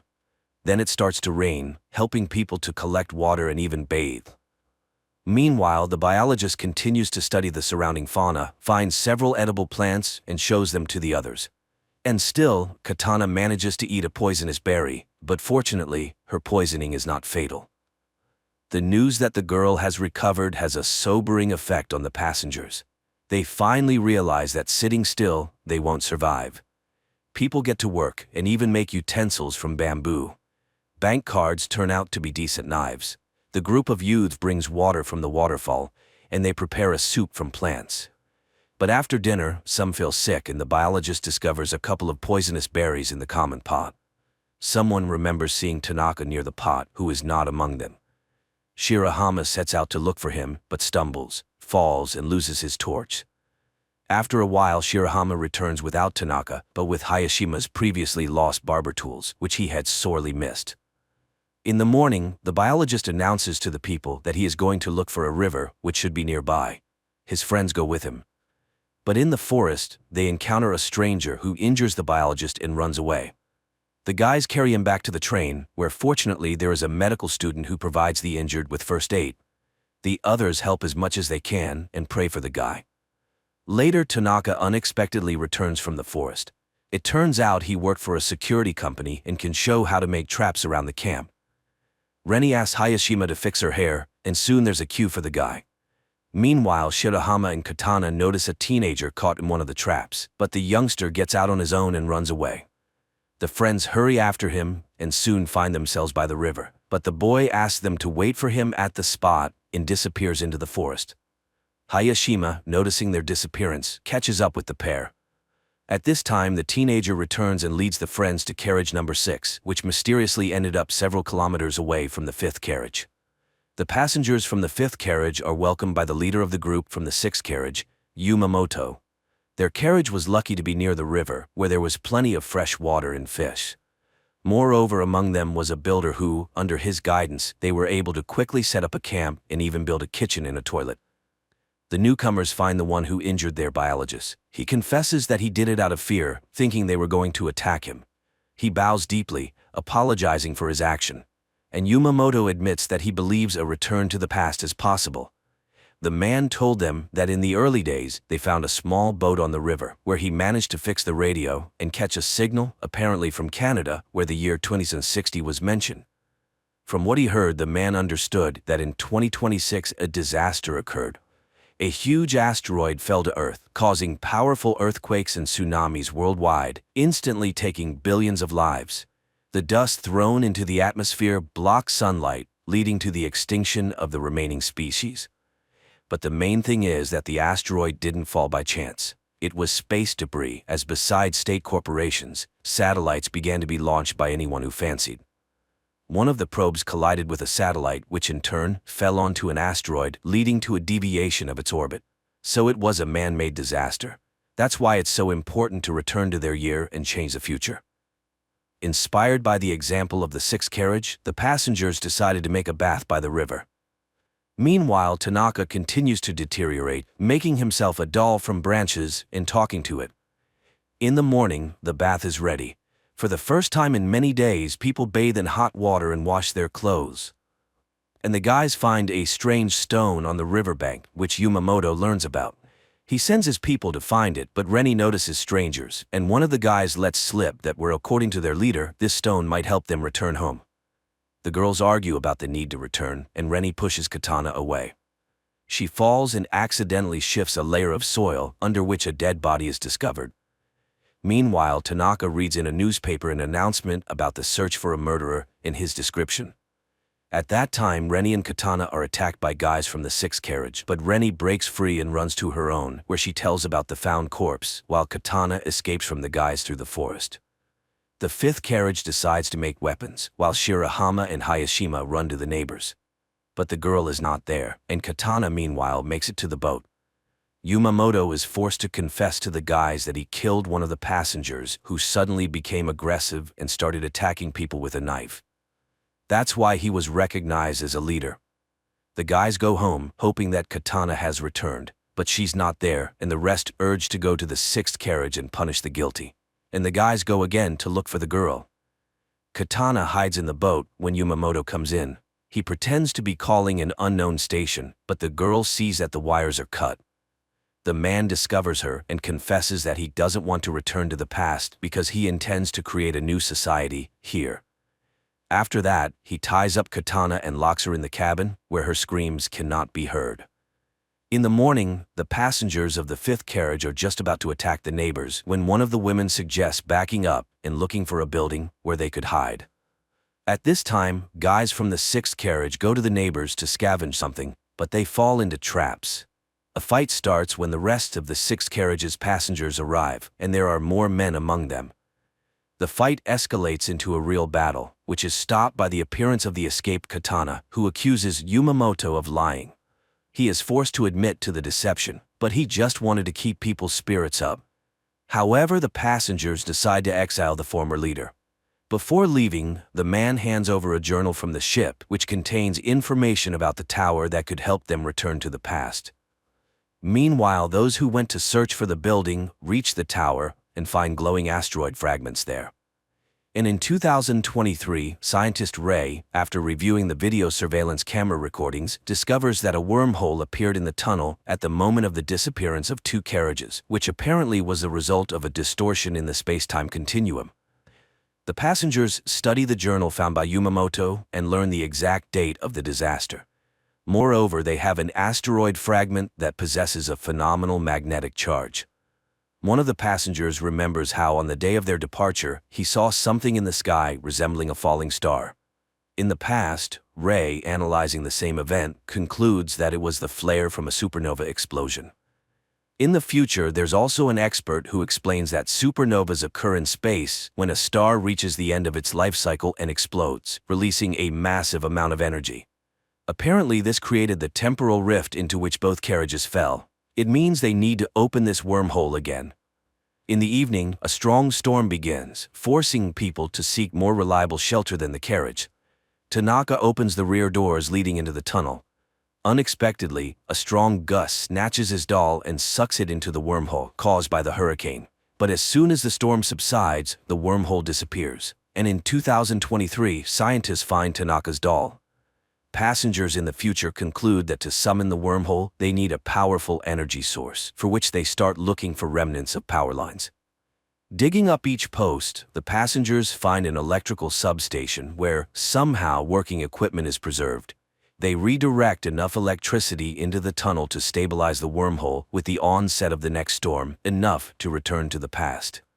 The storm starts at night, supported by the power of the substation. The wormhole opens, and everyone enters the carriage except Tanaka, who refused to return. The carriage is swallowed by the hole and races somewhere in space and time until its doors are opened by security service employees who say they have arrived on May 1, 2026, which means there are only a few months left before the asteroid falls. After going through quarantine procedures, the passengers tell the officials, presenting as evidence fragments of the meteorite and unusual plants from the future. Only the officials don't believe the stories about the upcoming apocalypse. Later, the internet buzzes about the incident. The time travelers find fans, which helps maintain interest in the traveler's story about the upcoming end of the world. Meanwhile, scientist Ray becomes convinced that the travelers are telling the truth, as he has also tracked the asteroid. One of the passengers posts an appeal on the internet telling ordinary people about the impending danger, and a passenger who held a high position in the government before the trip makes her way to the Minister of Defense. She listens to her former colleague and reports that the government believed them and is already preparing to launch a missile capable of altering the asteroid's trajectory to pass by Earth. Time passes, and the day of the catastrophe is about to dawn. The travelers decide to gather together on the platform to find out whether it was possible to avert the disaster, and if not, to perish together. But the military successfully completes their task and changes the meteorite's trajectory, saving humanity from total extinction. Quite an unusual series where various theories about the impending doom of humanity are mixed. And the finale of the story is very relevant, emphasizing that life on Earth is the result of the actions of each living being. And the future of the planet is a collective human responsibility.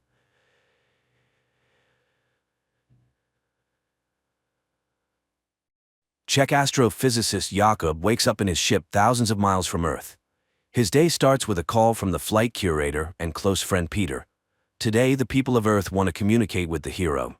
The head of the Czech space program, Tuma, greets the brave pilot as he has been on a solo flight for 189 days already.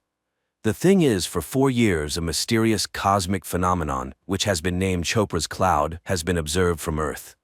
To study its origin and composition, Jakub was sent to Jupiter. In just a few days, he will be able to take samples, which may help unravel the mysteries of the universe. The captain is asked questions, and suddenly a girl sympathizes with him, as he is the loneliest person in the universe. But Jakub assures her that it is not so. Yes, he is 500 million kilometers away from Earth, but nearly half the distance has been covered and he will soon return home. Moreover, his beloved wife Lenka constantly supports him, with whom he is in direct contact through the latest quantum communication system, which is faster than the speed of light.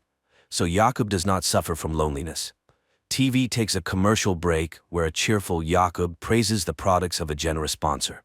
But the astronaut immediately frowns, and it becomes clear that he is a tired man who has not slept for a long time. Meanwhile, on Earth, Lenka records a message to her husband, apologizing for leaving him because she is not needed by him. But the flight curator stops the file from being sent and passes it to Tuma. On the ship, Jakub repairs the toilet again, grumbling at Peter. But the latter is more concerned about the malfunctioning cameras. He also notices the astronaut's tired look and advises him to get some sleep. Jakub asks to contact Lenka because she somehow does not respond to his calls, and he promises to find out the reason. The man begins training when Tuma reviews his wife's message. The woman sincerely worries for the family and does not intend to pass this message to Jakub. Lenka is packing her things at this time and does not respond to her husband's messages. Distressed, Jakub drowns his sorrows in sweets and tries to sleep, watching the approaching Chopra's cloud. At night, noises from the malfunctioning toilet keep him from sleeping. He gets up unrested and even more tired, and looking at himself in the mirror, suddenly notices strange movement under his skin and tentacles protrude from his mouth. Jakob is horrified, trying to pull something out of himself, and wakes up. He starts the day on the treadmill, then prepares to equip the apparatus for sample collection. Half of the ship's cameras are out of order, and no one understands why. The thought of Lenka, who still does not make contact, disturbs him. And one day Jakob suddenly hears an unfamiliar voice offering help, but Peter hears nothing of the sort. True, there is a chance that Jakob intercepted the transmission of the Korean mission, which started after the Czech one, but the language was not Korean at all. Later, the friend informs that Lenka went to her mother's, so she will contact her husband when she returns. Jakob calms down a bit and continues his work. He inspects the compartments and suddenly sees a huge hairy spider in one of them. He closes the doors to the compartment and contacts Peter. But precisely in this part of the station, the camera has long been broken and he can see nothing. Jakob opens the doors, but the spider has not gone anywhere. Moreover, it starts a conversation, stating that it did not intend to scare the human. Then the astronaut locks himself in the airlock and informs Peter that he wants to decontaminate the ship. He gets into a spacesuit, says the password that triggers the system, and the surrounding space is filled with disinfecting foam, the color of which reminds him of a summer morning in the field where he and Lenka walked. But then the cleaning is over and Jakob emerges from the airlock. However, the spider hasn't gone anywhere. It informs him that the strange bath arranged for it by the human did not harm it and suggests removing the spacesuit. It is not dangerous. Jakob reaches out to it, but the spider dodges. Such is not the custom in its tribe, so it's better for the human not to do this. It is an explorer too who accidentally found Earth. It studied life on the planet for 3,158 years and even learned Earth's languages, but never understood the essence of the human soul. And when it met Jakob, it felt his loneliness and came here. Unable to accept what was happening, the astronaut hides in the sleeping compartment, but he immediately starts to vividly see and hear his wife. Jakob moves to the station's room, where Lenka appears before him again. It turns out the spider is broadcasting the human's memories because it is very interested in these strange feelings. And it wants to help him overcome emotional difficulties since his companion is leaving. Jakob tries to refuse the help, but the spider does not believe him. Meanwhile, on Earth, Lenka arrives at her mother's because she is pregnant and cannot be alone. Nearby is a boarding house where pregnant women live together, and she decides to stay there for a while. The mother does not understand her, as one cannot leave her husband right now. At the station, the spider asks the astronaut to give it some of his food, and he treats it to nut paste, the taste of which reminds it of its lost home. Its planet was destroyed by an enemy attack, and it fled and wandered through space for a long time. At this time on Earth, Tuma goes to Lenka. The woman is convinced that the wife cannot leave her husband right now. After all, she knew he was a very peculiar person. These qualities help him stay alone for many days, but Lenka is pregnant and suffers from loneliness. The spider tells the astronaut that Chopra's cloud consists of particles that contain wisdom. It cannot say how old it is, but everything has a beginning and an end, even the universe. The spider shows Jakob his first date with Lenka when she suggested they always follow each other, and he agreed. And he does not understand why make promises that you cannot keep, but Jakob has no answer. Later, he asks the spider to save some nut paste, and it reluctantly gives back the can. At this time on Earth, Lenka confesses to her mother that, although it is hard to raise a child alone, she is ready for it. And she will tell her daughter that she loved her father very much at first, but was mistaken. And at the station, Jakob suddenly wonders about the spider's name and suggests naming the creature Hanus. His father told him about a master who lived in ancient times, who created astronomical clocks, for which the king ordered him to be blinded. The spider agrees to accept this name. Later, the astronaut plays music from the opera Mermaid and explains what it is. The spider immediately demonstrates his date with his wife when she appeared before him in a Naiad costume, but the man does not want to remember this. At night, Jakob again has nightmares, this time related to his father, who was a communist and died because of his beliefs. But the spider comforts its friend. There is no need to worry about the past, as the universe is as it should be. Later, Hannes watches in surprise as Jakob exercises, and Jakob explains that humans must do this in space, otherwise their limbs could fail. Hannes doesn't understand why leave the home planet then. At this time, Tuma visits Lenka. The woman tries to reach out to the wife's feelings, but she does not want to return to the past. Then the head says she will not pass her message, and the whole point of the silence surrounding their talks is that inside they are together. Meanwhile, there are only 45 hours left to reach the cloud. And then Lenka's voice spreads through the station. Jakob rushes to the transmitter and sees his wife's face on the screen. They talk about the past and the future when he sees a glowing particle in front of him, which Hannes calls the beginning. Jakob tries to catch it in a jar, but the particle freely passes through all surfaces. Suddenly, the ship loses all communication, and then Chopra's particles start swirling everywhere. Hannes calms the human. The beginning will not harm him, so there is no need to fear. It is a regular repository that cannot be described in human language. And then it asks why the arrival of a child so upsets Lenka. Because her feelings smell of fear. Jakob explains that they lost their first child, and he was not there then, nor now. For what? The spider shows Jakob their conversation when he promised to be there, but he lied to his wife, and she stopped believing him.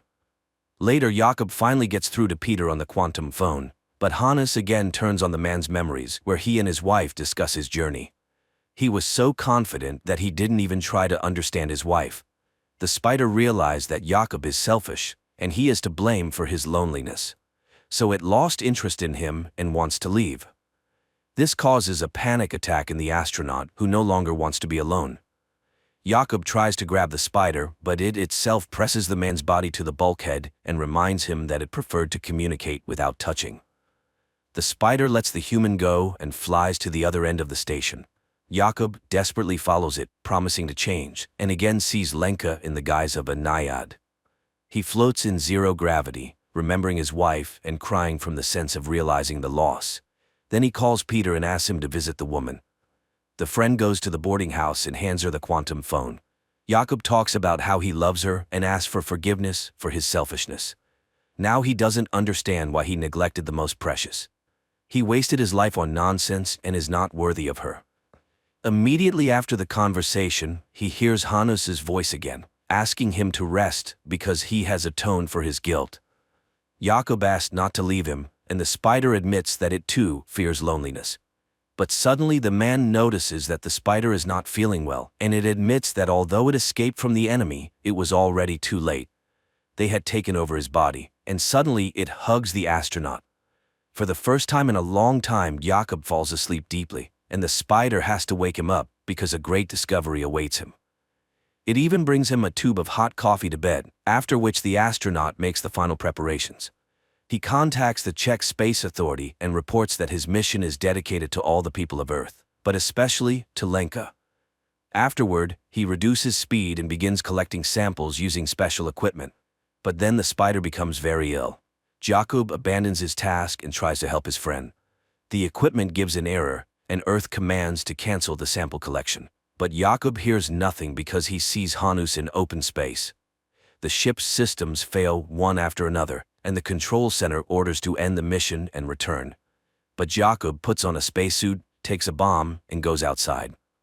Peter can't understand what's happening and pleads with his friend to return to the ship.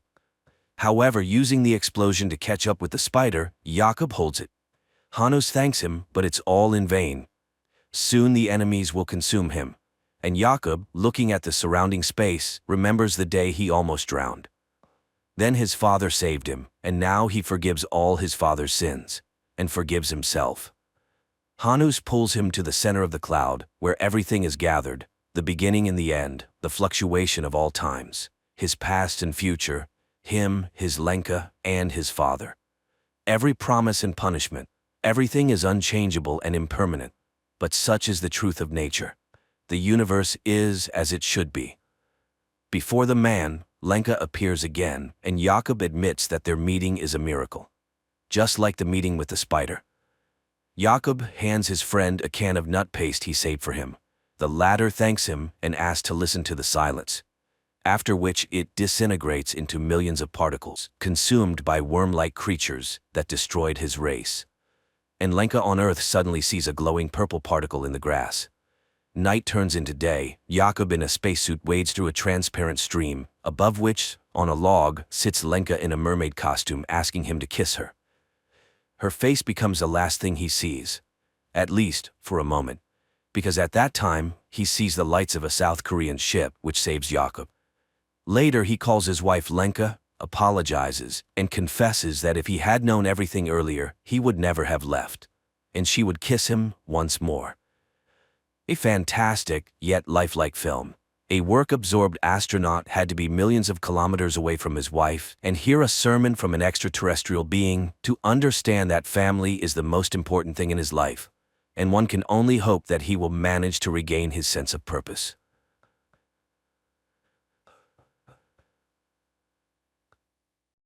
In 2025, aliens occupy Earth and first enclose cities with 300-meter walls to limit human movement. Welcome to day 348 of our occupation. If there is no struggle, there is no progress. One day, truck driver Will bids farewell to his wife Katie and their children, Grace and Bram, and drives to work through the streets of Los Angeles, patrolled by soldiers in red helmets. Later, from his conversation with a colleague, it becomes clear that Will is planning an illegal trip beyond the wall. He reaches a smuggler who places him in a metal box and covers it with ice. That's when Will discovers he has a fellow passenger, to whom he reveals he's looking for his 12-year-old son left behind the wall. Soon the vehicle enters through the gates, then an explosion occurs, flipping the truck over. Dazed, Will crawls out only to be captured by the red helmets. That same morning, Katie goes to an underground dealer for forbidden insulin. By restricting medicine, the invaders weed out the weak, making it very hard to obtain. She presents a bottle of alcohol for trade, but finds the insulin spoiled. She has to fight her way out with a pistol, risking drone detection and death for all. But Katie can't afford to be robbed. Meanwhile, Will is imprisoned, unable to call his wife. Katie is indeed worried, as walking the streets at night is prohibited. Then her sister Maddie arrives with her son, who needs the insulin. Katie assures she will find the medication and asks to stay with the children. She goes to her husband's colleague, who lies about not knowing Will's whereabouts. Katie has to return home empty-handed. Suddenly an alarm blares over the city. Katie hides under a military truck parked at the curb. A drone hovers above just as a prisoner is shoved into the vehicle. Just when Katie seems doomed, the truck starts moving and the drone flies away. The woman makes it home. In the morning, she visits her friend Bruce Sard and reports Will's disappearance. It turns out he, like her husband, was with the FBI before the aliens arrived. He asked her to return home while he checks his remaining contacts, but Katie goes to the hospital, where she learns of the explosion at the city's entrance. Amidst the chaos, she sneaks into a storeroom and steals several vials of insulin. In prison, Will hears his cellmate's confessions, soon to be sent to work at a factory for the aliens. Then soldiers arrive, one shouting Will's real surname. He's recognized and taken to the Green Zone, where the world's leaders now reside. There, he's met by Snyder, a representative of the Los Angeles governor. Snyder knows Will's military and FBI background and his knack for catching dangerous criminals. Since the military and police vanished after the aliens' arrival, Will had to hide, but now Snyder needs his help, offering his family full protection in return. The Masters demand security, so Will lead a special unit, infiltrate the rebels, and capture their leader Geronimo. As the alien spacecraft is about to launch, Snyder takes Will to the balcony, hoping to persuade him to switch sides. If he refuses, his family will be sent to the factory. At night, the red helmets bring Will home, frightening his family, but he reassures them, explaining he was just in an accident. However, Katie realizes her husband is lying. Hearing he went to look for Charlie, she cries, but the news of Snyder's proposal enrages her. She would never become the wife of a traitor. In the morning, the family is woken up by the smell of bacon, and upon entering the kitchen, they find Snyder there. He has prepared breakfast and even brewed coffee, which is now impossible to find. As he eats, he lists all the benefits of their new status: security, a personal tutor for the children, good food and work. Moreover, the aliens allow the couple to reopen their old bar. However, Will is only willing to agree in exchange for the return of his son, who is in another block. Snyder promises to consider this option. The next morning, Katie arrives at an unassuming house where members of the resistance, whom she informs that the occupiers have hired her husband to find them, await her. The following morning, Will goes to work, quickly realizing that Snyder deceived him. Instead of becoming the commander of a special unit, he is subordinated to Phyllis, who assigns him to find the guy who planted an explosive device at the city entrance. He is partnered with Bo, an old policeman. Meanwhile, Katie arrives at her bar and finds her lost son's belongings. Broussard interrupts her cleaning, wanting to know what the police have found out about the explosion at the customs, but Will has just started his job and has no information yet. Meanwhile, Will and Bo approach the house where the girlfriend of the wanted criminal lives, and by deception, they force him to run out the back door. The agent catches up with him when suddenly a drone appears. Will fearlessly looks directly into the lens, and it instantly disappears. The police bring the detainee to the station, where Will's arrested colleague is found. The man begs Phyllis to release him as his informant, but she refuses. Then Will goes to his trailer, but his family is no longer there because the woman and child are entering his house at that moment. After hiding the mother and son upstairs, Katie drives to Broussard as the couple needs new documents, but he refuses to help, as the resistance cannot take risks. Katie leaves. At home, she confronts Will, who, learning that his friend's family is with him, takes them to a man who makes fake documents. On their way, they are stopped by the Red Helmets. However, after checking the pass, they let him go with apologies, leaving Katie in a state of shock. They safely arrive at the Masters, and while he makes the documents, Will tells Katie that he caught the guy who planted the bomb. And once he finds Geronimo, they will be able to bring Charlie back. Later, Will takes the woman and child to a camp where displaced people live. Katie meets with the resistance leader. Alexander calms her down, as the caught boy belongs to another group, but he promises to warn them.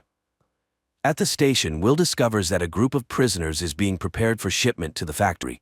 Phyllis asks him to resign himself. During the arrival, the city's entire defense was destroyed in 8 hours. What can a bunch of rebels do? At night, Katie comforts her distraught husband when he is informed that the suspect has divulged the location of his accomplice's hideout. He leaves, and Katie rushes to the phone to warn Broussard. Meanwhile, the prisoners are brought to the location, forced to strip, disinfected, and then redressed. At the same time, the Red Helmets arrive at the location named by the detainee and find only the bodies of rebels. Will realizes that there is a spy among the police. The next morning, a man with a card enters an inconspicuous house on the outskirts of Los Angeles. Immediately, a radio broadcast begins with calls to overthrow the occupation, voiced by Geronimo. The Red Helmets detect the transmission and head to the location. At the same time, Bram duplicates the broadcast recording and hides the cassettes under the bed, but the military, storming into the house, find no one there. That same day, Katie participates in a resistance armed attack on a food truck for the first time. During the operation, one of their comrades, Kim, is fatally wounded. Katie tries to help him, but Broussard finishes the boy off, shocking Katie. Then, drones arrive and start shooting random passers-by. However, Broussard calculates the authorities' response time to the incident. After the operation, Katie rushes home and barely manages to wash off the blood traces. She is so shaken that she doesn't want to explain anything and locks herself in her room. That day at school, Bram gives a cassette to his teacher, who notices a change in the pattern of the alien ship's takeoffs. He saw a very large object circling Earth in the sky and now intends to make a more powerful telescope. The police arrive at the scene of the incident. Will notices the body of a boy who was clearly finished off. Phyllis orders to take his photo and quickly learns his name. After that, the Red Helmets go to his house and arrest his parents. Will is outraged by this and fails to notice Broussard in the crowd, who heads to the resistance base and reports what happened. But Alexander is confident that Kim left no traces. Will then goes home, where Katie explains her morning behavior with the things found in the bar belonging to their son. Distraught, Will blames himself for being powerless against the Masters, but his wife promises her support. Later, Katie goes to meet Broussard. He justifies his actions as saving Kim from torture, but now she needs to extract everything her husband learned during the investigation from him. At the same time, Bram's friend asks for his help and leads the boy to an underground tunnel beneath the wall, where her brother slipped and injured his leg. It turns out their father worked there before the arrival, and now they use the tunnel to get beyond the wall. Will and Bo go to a cultural center, listed among the places visited by the deceased Kim, and find a rebel weapons cache. At the same time, Bram's friends tell him they've been going to the other side for 6 months to get food, as there's no one beyond the wall. Alexander learns about the lost weapons and asks Broussard to warn Katie about the inadmissibility of her husband's actions. He fulfills this request, but Katie is more concerned about her family's safety. Nevertheless, in the evening, she opens the bar to visitors. Suddenly, in the midst of the festivities, Snyder walks in. The man congratulates everyone on the opening of the establishment and then explains to Will that by revitalizing such places, the masters allow people to safely release tension. Hearing this, Katie becomes furious, thinking they've sold out to the aliens for the sake of getting their son back. But Will is convinced that by continuing to work for Snyder, he will be able to find Charlie. Later, he speaks with Bo again about the spy. However, the former policeman, who has faced betrayal, doesn't believe in such a possibility. Meanwhile, Katie tells Broussard that the quick finding of the Resistance's premises is explained by a huge database in a woman who knows how to use it. She's ready to reveal her name if Will remains unharmed. Broussard swears to this. The next day, a squad of red helmets bursts into the school. The military brutally arrest a teacher and beat a student. Returning to the base, one of them removes his helmet, revealing himself to be Broussard. Later, he explains to Alexander that he learned the duty schedule of the red helmets. Now they have a chance to be in the right place at the right time. That same day, Phyllis shows Will information about the Los Angeles rebels. If they unite and go on the offensive, the entire block will be cleaned out. She hopes Will understands what this means for him and his family and counts on his loyalty. Meanwhile, Katie takes the children for a walk with Lindsay, the governess appointed by the authorities, and turns on the streetlight, sending a prearranged signal. The sound of breaking glass is heard. The woman counts to 10, then pulls out a fire extinguisher. Only after extinguishing the fire does she call emergency services. The red helmets and Will arrive. He is outraged to find that his house is being searched, but such is the protocol. Katie is asked to go to Phyllis for interrogation. She promises the family enhanced security. Moreover, the neighbors are warned that if something happens to them, they will be held responsible. Katie is shocked, as now they will be feared. Phyllis interrogates her about everything, even the personal relationship between husband and wife. Meanwhile, Maddie goes to the Commission for the Preservation of Cultural and Artistic Items in search of work and introduces herself to Charlotte, the director, hoping to become her assistant. After his wife's interrogation, Will confronts Phyllis, but she shows him tapes found under Bram's bed and advises him to keep a closer eye on his son. For now, she'll hold on to these pieces of evidence. Furious, Will drives home, and after a tough conversation, Bram shows his father posters. Their appearance in the city signals the release of a new broadcast by Geronimo. Katie manages to extract a promise from Alexander not to touch her husband, and in return identifies her husband's boss, Phyllis, in a photo. Later, another broadcast by Geronimo begins in the city. This time, the police immediately detect the signal coming from the library and rush there. The man hears their approach but utters his final words, calling for resistance.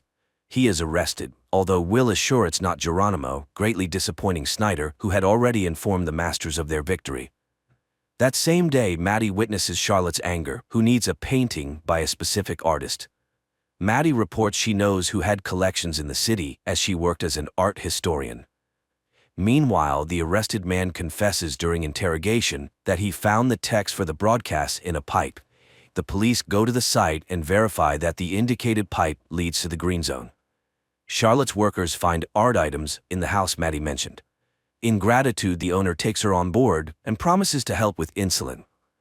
That same day, Phyllis informs Will that as a sign of trust, she destroyed the tapes. The man goes home where Bram admits he listened to Geronimo because he was the only one who instilled hope in people. Katie arrives at the bar earlier than usual and finds Phyllis in the hall, who wants to talk to her alone.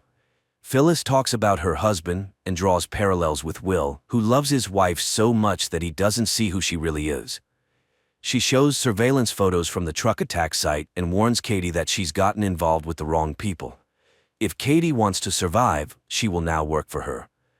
After the conversation, Phyllis returns home, where her paralyzed husband lies. She greets him, but upon entering the living room, she finds Broussard there. Phyllis immediately understands why he came and asks him to kill her husband too. Broussard shoots. The next day, Bo and Will go to the crime scene and find the word Geronimo written on the wall. Snyder is furious because Phyllis was very close to the masters and demands the criminal be found. A message comes in about the capture of one of the Geronimo group. Will interrogates the young man, who gives an address in the green zone. The red helmets burst in there, finding a concealed room and several people who call themselves the Geronimo group. Meanwhile, Bram, accompanied by his girlfriend, passes under the wall and ends up in a deserted city where they find necessary supplies in a huge warehouse. Back in Los Angeles, news is broadcast that the underground has been eliminated, although Will doesn't believe it. Snyder once again becomes enraged because he sees that the captured couple doesn't look like terrorists. He refuses to fulfill the agreement about searching for Charlie and appoints Will as the head of the group. Will immediately begins searching for the mole, and Phyllis's assistant, Jennifer, reminds him of his wife, suggesting he might be the source of the leak. Returning home, Will sees Bram giving his sister markers brought from beyond the wall, but the son lies that he traded them for oranges. Snyder interrogates a man who claimed to be Geronimo, but he confesses that he is just an actor. Snyder convinces him to play out his role in exchange for being sent to another block. At the same time, Bram rushes to his teacher and promises to get him a powerful lens for his telescope. Will, secretly from his wife, searches the bar but finds nothing incriminating except for a book he doesn't recognize. The trial of Geronimo is broadcast on all channels, featuring relatives of the terrorism victims, and a scaffold for execution is erected in the square. The actor plays his role, believing Snyder's promises to eradicate terrorism. He realizes he's been deceived only when he finds himself on the scaffold, but can do nothing about it. Immediately after the execution, Snyder invites Will to join him, promising to show him something unusual. At the same time, Alexander's group prepares for a new attack, with Katie among the rebels. On the way, Will expresses his outrage to Snyder, who achieved nothing by executing the actor, but Snyder reminds him of the need to pacify the population and that he's bought time to search for the real Geronimo. Snyder's car moves through the city, guarded by a group of red helmets, including Broussard. At one of the turns, a decoy road worker sends them on a detour, and when the convoy slows down, Broussard shoots his colleagues. Snyder tries to run, but Will locks the doors as the car is armored.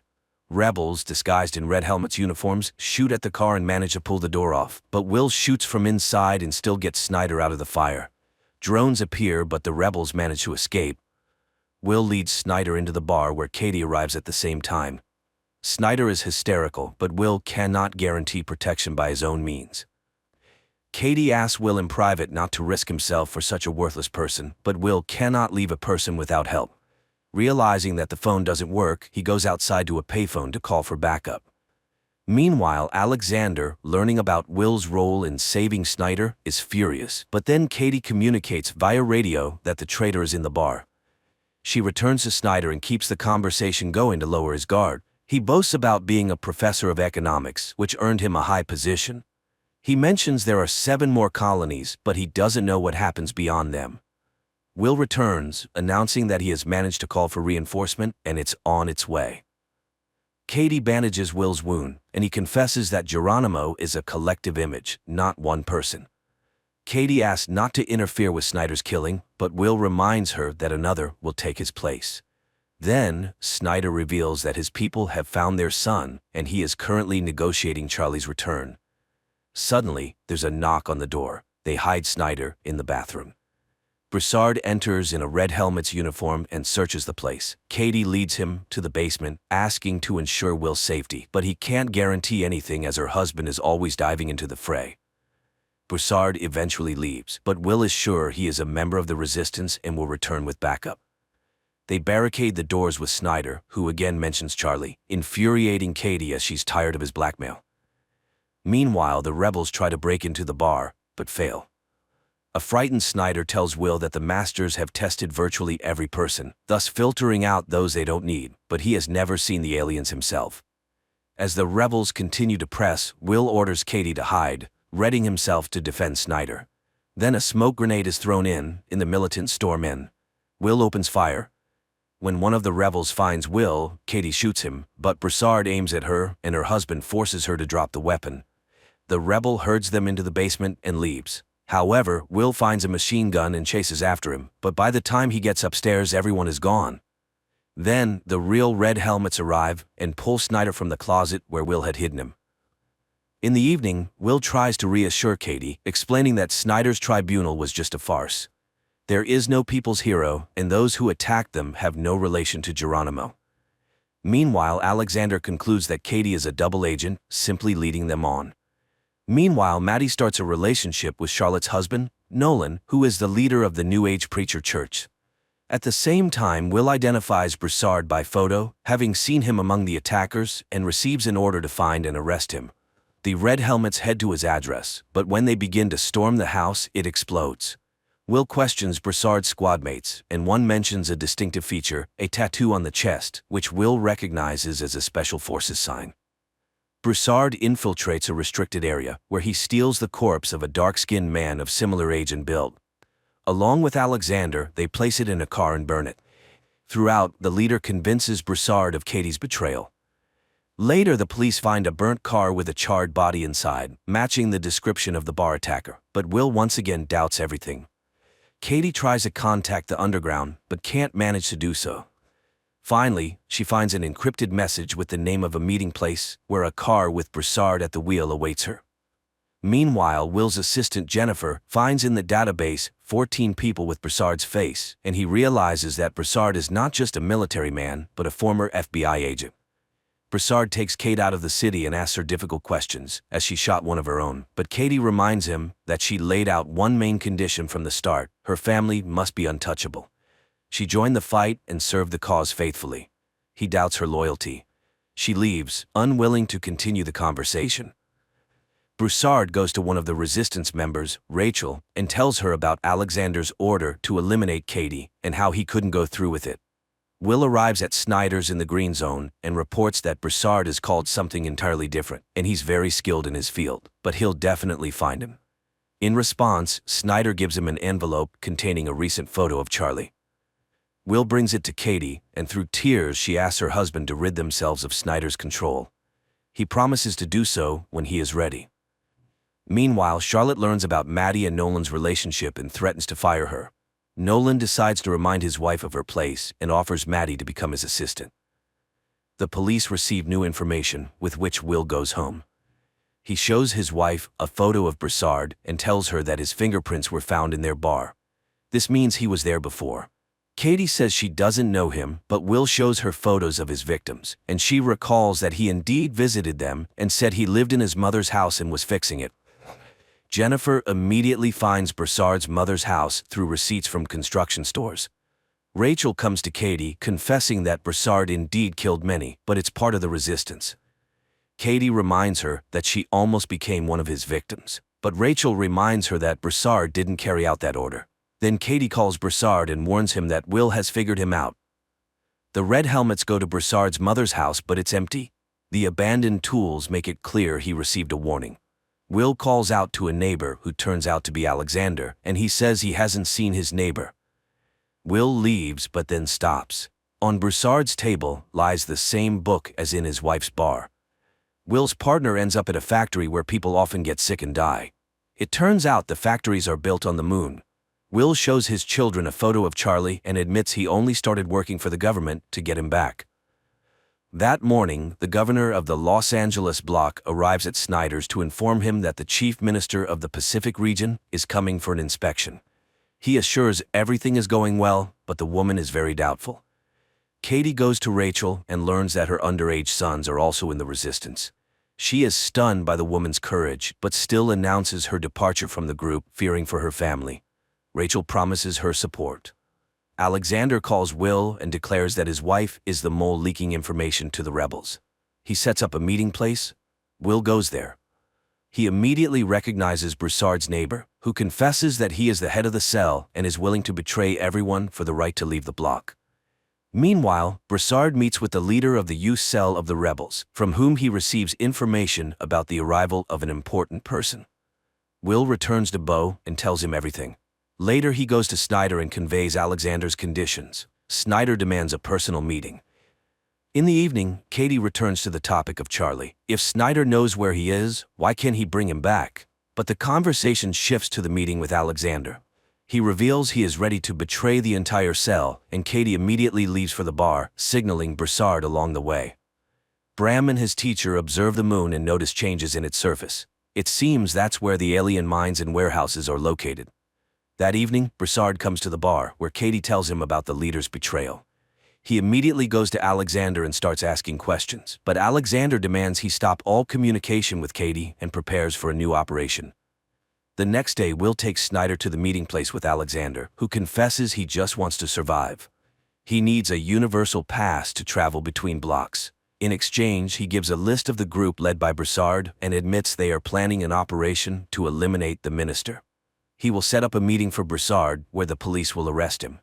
Afterward, Will take him beyond the wall and give him the pass. Later, Broussard arrives at the designated place in the market. Rachel and Katie are also there, and upon spotting the red helmets, Katie immediately warns Broussard.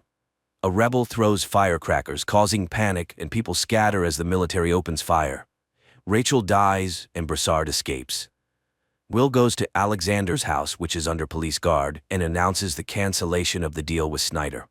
He is ready to let him run, but Snyder starts talking about Katie signing his death warrant.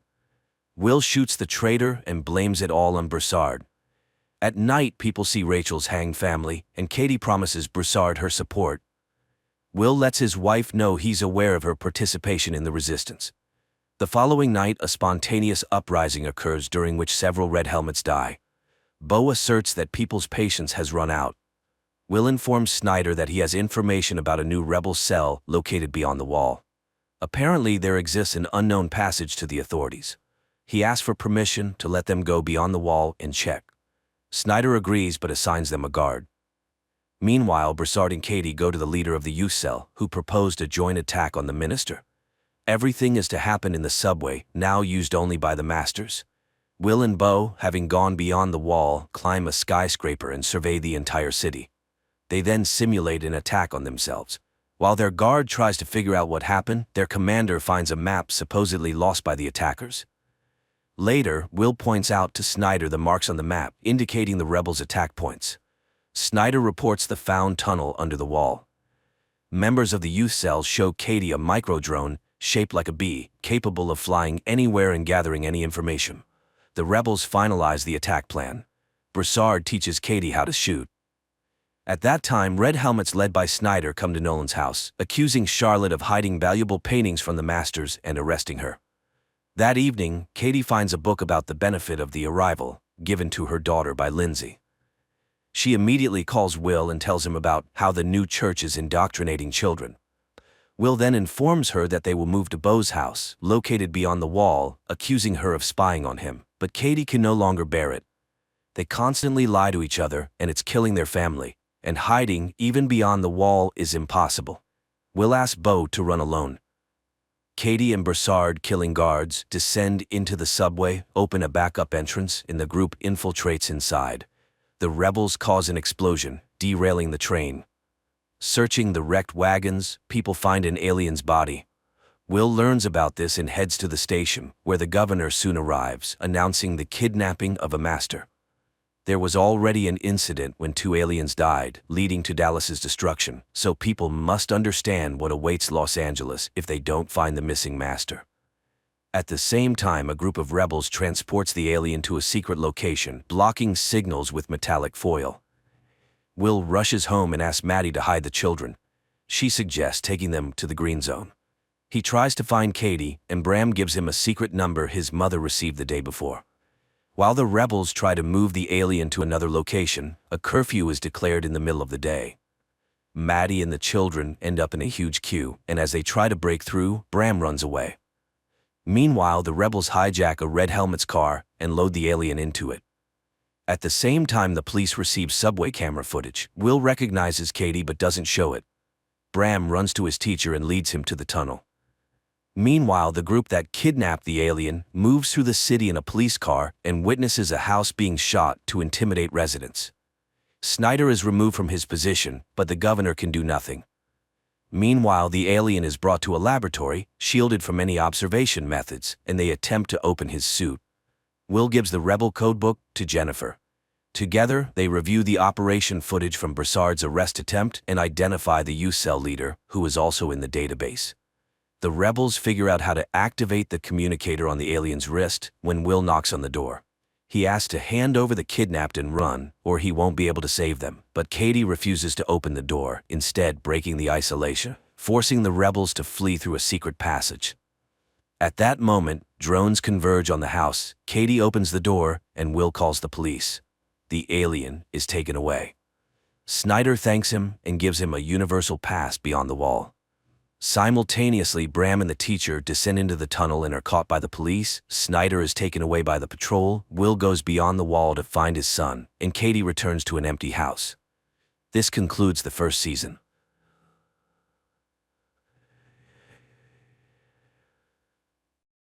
It all begins in a desert, where a lone child stumbles along, gnawing on a human finger, searching for his mother. A few miles away, a car drives down a road that abruptly ends in the middle of the desert. The man driving the car steps out and continues on foot. Wyndham is a photographer who came here to capture the solar eclipse. After taking a few photos and noticing that the day is coming to an end, he tries to return to his car but unexpectedly encounters a boy who seems lost and frightened. Wyndham is ready to help, but the boy doesn't seem to want it. He points in the direction where he lost his parents and walks away. Trying to help the boy find his way home, Wyndham follows him, but the boy rudely refuses his support and leaves. The man is left alone in the darkness, with no way to return to civilization. Wyndham lies down to sleep on the ground, but struggles to do so, reliving the day's events in his mind. Suddenly, he hears strange sounds. He follows the noise and soon finds stakes with ropes strung between them, from which hang bottles that produce a melodious chime in the desert. Before him is a large canyon, at the bottom of which stands a wooden house, around which a woman is wandering, singing a song. Wyndham asks for help, but she enters the house, as if not hearing his pleas. He finds an iron ladder leading down and begins to descend. However, the ladder only reaches halfway down the canyon, and from there, it's just an ordinary rope ladder. Wyndham overcomes both and approaches the house. He knocks persistently at the door, but receives no answer. So, Wyndham opens the door himself and enters. The woman, standing at the stove, greets him calmly, as if she had been expecting his arrival. She offers him dinner, and although he refuses, she serves him some soup and places it before him on the table. Wyndham is grateful for her hospitality, but continues to ask questions about how to leave this strange place. He tells her about the boy he met and asks for water. The woman, named Alina, suggests that he rest until morning, and Wyndham gratefully accepts her care. He lies down in the bed she points out, observing as Alina tidies herself and notes that she is young and beautiful. The next morning, he gathers his things and heads outside, hoping to find a way home. But strangely, he cannot find the rope ladder he descended the previous day. Without it, reaching the iron section is impossible. Wyndham returns to the house and, taking out his camera, takes pictures of the surroundings and the drawings on the canyon walls. Everything is quite gloomy and reminds him of death in all its forms. He then notices Alina, who is busy repairing the roof, and asks her about the missing ladder, but she either does not understand what he is talking about or pretends not to. Although her words imply that there are other residents here, she does not tell him anything directly. Disappointed, Wyndham walks around the canyon, periodically calling for help, but to no avail. Later, Alina asks him to undress so she can wash his clothes, saying it wouldn't be proper to return home so dirty. The man has no choice but to comply. That night, he struggles to sleep again, goes outside, and once again tries to find a way out, but there is none. In the morning, he searches the house and, finding a hammer, tries to climb the canyon wall. Suddenly, he notices a movement above, and then a chicken carcass falls down, causing him to lose his balance and fall. Wyndham regains consciousness in the darkness. His leg is injured by his own hammer, and he cries out in pain. Alina rushes to help him, but she does not answer his questions about the children he saw on the cliff. For several days, he drifts in and out of fever, unable to distinguish between night and day, unsure if he is truly seeing children around him. But the day of recovery comes. Limping, Wyndham makes his way outside. He demands that Alina tell the children above to pull him out of there, but she pretends not to understand him. She offers him to stay, promising to take care of him and ensure his well-being. But Wyndham doesn't need this. He wants to return home, to his work. He rudely pushes Alina away, rejecting any help. The man examines his leg and realizes that it will be a long time before he can use it fully. Suddenly, he hears voices from above and looks up to see the boy holding a little girl by the hand. The pair cheerfully ask how they can help, and upon learning that Wyndham wants to climb up, the boy promises to bring ropes and pull him out with his winch. But before leaving, he asks a rather strange question about Wyndham's favorite color. Wyndham replies that it's red and begs them to hurry. The boy and girl leave, and Wyndham checks his wallet in his pocket, not intending to return for his other belongings. Suddenly, a rope falls from above, and the same boy advises him to tie himself tightly, which Wyndham does. They begin to pull him up, and the man is already anticipating his rescue, but about halfway up, the rope stops. Dangling over the canyon, Wyndham screams, then tries to climb the rope himself, but lacks the strength and ends up hanging helplessly under the merciless sun. He regains consciousness from moisture, but when he looks up, he sees the boy spraying him with a hose, mocking the helpless man. Several other children appear on the cliff, ranging from very young to older teens. They are all dressed in clothes obviously taken from other people and behave inappropriately. Taunting Wyndham, they start swinging the rope, causing him to crash into the canyon walls, instinctively calling out for help from Alina. He sees the woman shouting angrily at the foolish children and loses consciousness after another blow to the wall. That night, he wakes up in bed and immediately tries to get up. Alina doesn't understand where he is headed, but Wyndham is willing to do anything to escape. The woman explains that the children are homeless, gathered in the desert together, surviving as best they can. Neither of them notices that while they talk, the children stand on the cliff, watching the house's windows burn. The next day, Wyndham watches as Alina releases a bird, envying its ability to fly. The woman brings him a spare set of clothes from somewhere, and although he didn't ask for them, he is touched by her care. Time passes. One day, Wyndham plants a small garden at the bottom of the canyon. Occasionally, the children bring them various items, food and drinks, which surprises Wyndham since there are no stores around. He doesn't understand their behavior. First, they feed him, then they mock him, but Alina accepts it all as normal. The man becomes more involved in the household, marveling at Alina's quiet demeanor. One night, he tries to ask her questions, which are interrupted by cries from the yard. Alina advises Wyndham not to go outside when the children behave like that, but he rushes out into the night and sees the boys, dressed in outlandish clothes, gathered around the house. They start taunting him, pushing and beating him, but suddenly disappear into the night. Wyndham demands answers from Alina. Who are these children? Why do they live here? And why does she stay in this horrible place? But the woman remains calm, not admitting that she is a prisoner. That evening, she comes to Wyndham. The man, starved for female attention, eagerly welcomes her. Time passes, and the first sprouts appear in Wyndham's garden. One day, the boy in the cap calls to him from above. He is friendly and promises to bring some soda. Wyndham returns to his plants and unexpectedly finds a wedding ring and car keys buried in the sand. That evening, Alina shows him a portrait of a woman. Calling her the first mother, she confesses that she is expecting his child. Stunned, Wyndham can't believe his ears. He never wanted to have children here, especially with a woman he barely knows. He yells at Alina, but he has no choice but to accept it. The next morning, he finds his garden destroyed by local birds, but Alina willingly helps him replant, which earns his gratitude. Gradually, life in the house falls into some semblance of order. Alina runs the household, and Wyndham exercises, working on his leg. One day, the boy in the cap visits again. He is very curious and asks Wyndham many questions.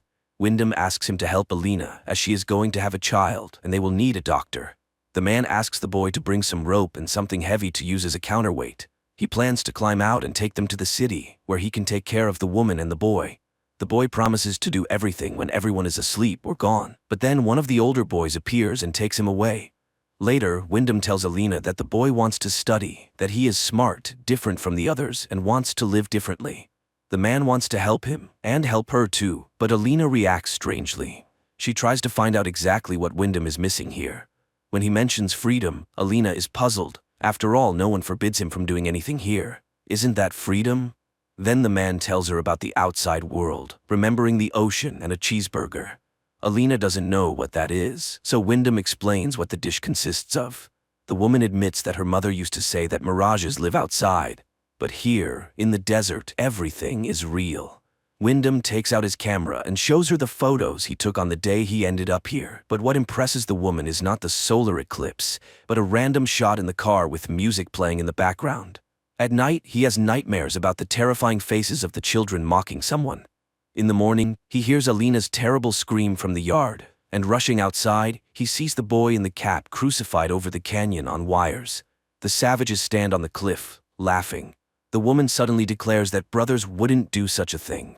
She accuses Wyndham of killing her son and strikes him on the head with a board. When he comes to, Wyndham finds himself in a cage. Despite his pleas and begging, Alina has no intention of letting him go. She feeds him like an animal, and her children come to watch his suffering. One day, he sees a girl standing on the cliff. She is clearly not from here.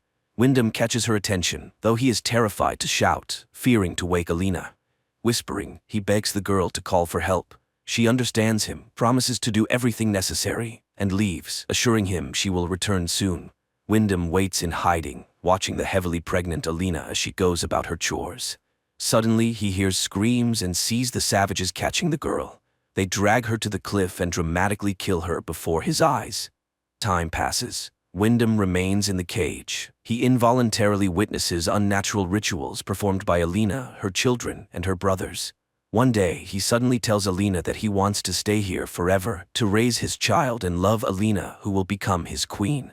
He will teach the child everything he knows and is ready to give himself completely. And this is his choice. But hearing the word choice, the woman laughs. He never had one. He is just a seed blown here by the wind. And this child is only hers. The man will stay in the cage until the baby is born. After that, nothing in the desert goes to waste. Finally, the day of birth arrives. Alina screams in the house as Wyndham paces in the cage. The woman reaches him, begging for help, as she has never had such a difficult birth before. She releases the man from the cage, and he does his best to ease her pain. The children stand on the cliff, watching what is happening. Suddenly, Wyndham sees a ladder descending from above, but Alina cries out, and he stays by her side. The child is born at the moment of the solar eclipse. Wyndham takes the baby girl in his arms and kisses her, overjoyed to be a father. Alina begs him to give the baby to her, and when she receives the child, she promises to feed and protect her until she becomes the new mother. Then she will fulfill her purpose, just as Wyndham has fulfilled his now. At that moment, the boy sneaks up and slits the man's throat, exulting over the collapsing body, assuring him that he is doing it for the mother. Later, Alina gathers Wyndham's belongings and packs them in a chest, then goes to the baby, promising her that everything will be fine. Meanwhile, Wyndham's body decomposes in the yard of the house, sprouting grass and turning to dust. This is where this unusual film ends.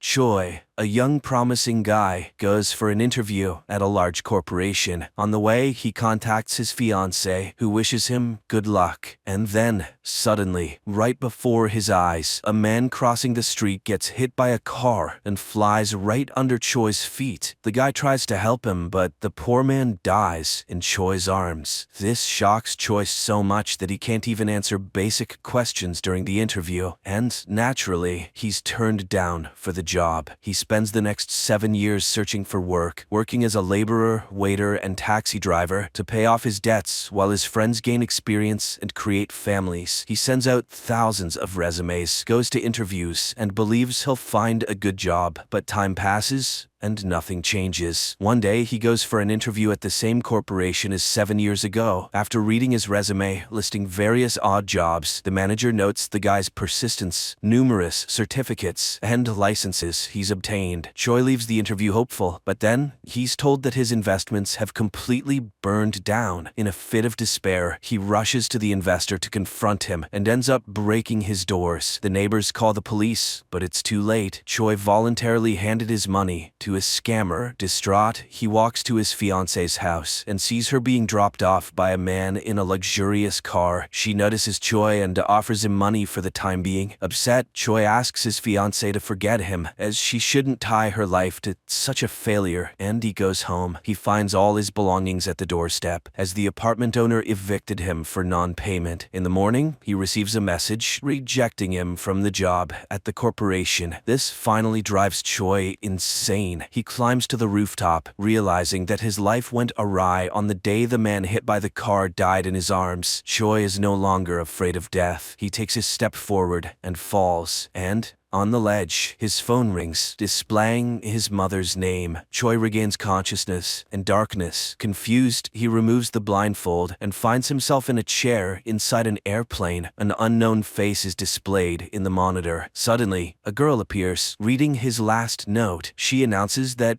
he's dead, but strongly disagrees that death is a way to end the pain. She transports Choi to a place where she intends to show him real suffering. They find themselves on a tall tower, with cries coming from below. She is the goddess of death and intends to punish him for insulting death. With those words, the girl throws Choi down and he falls into a horde of horrifying creatures in a sea of blood. He screams, fights off monsters, and he's back in the airplane cabin, facing the goddess of death. Choi learns that as punishment, he must die 12 times in different people's bodies. If he wants to avoid hell, he must try to survive in at least one of the given lives. Choi tries to object, but death disappears. The plane's engine starts shaking, and a terrified Choi puts on a life jacket, despite the flight attendant explaining that it's just turbulence. Soon, everything stabilizes. Choi looks around the plane's cabin and marvels at the expensive items. Then, an unfamiliar glowing object appears before him, containing memories and skills of the person whose body he now inhabits. Choi finds himself in the body of the second son of the owner of the corporation, where he was so eager to get a job. The guy realizes he can continue his life with all this wealth and agrees to live on. However, the plane's engine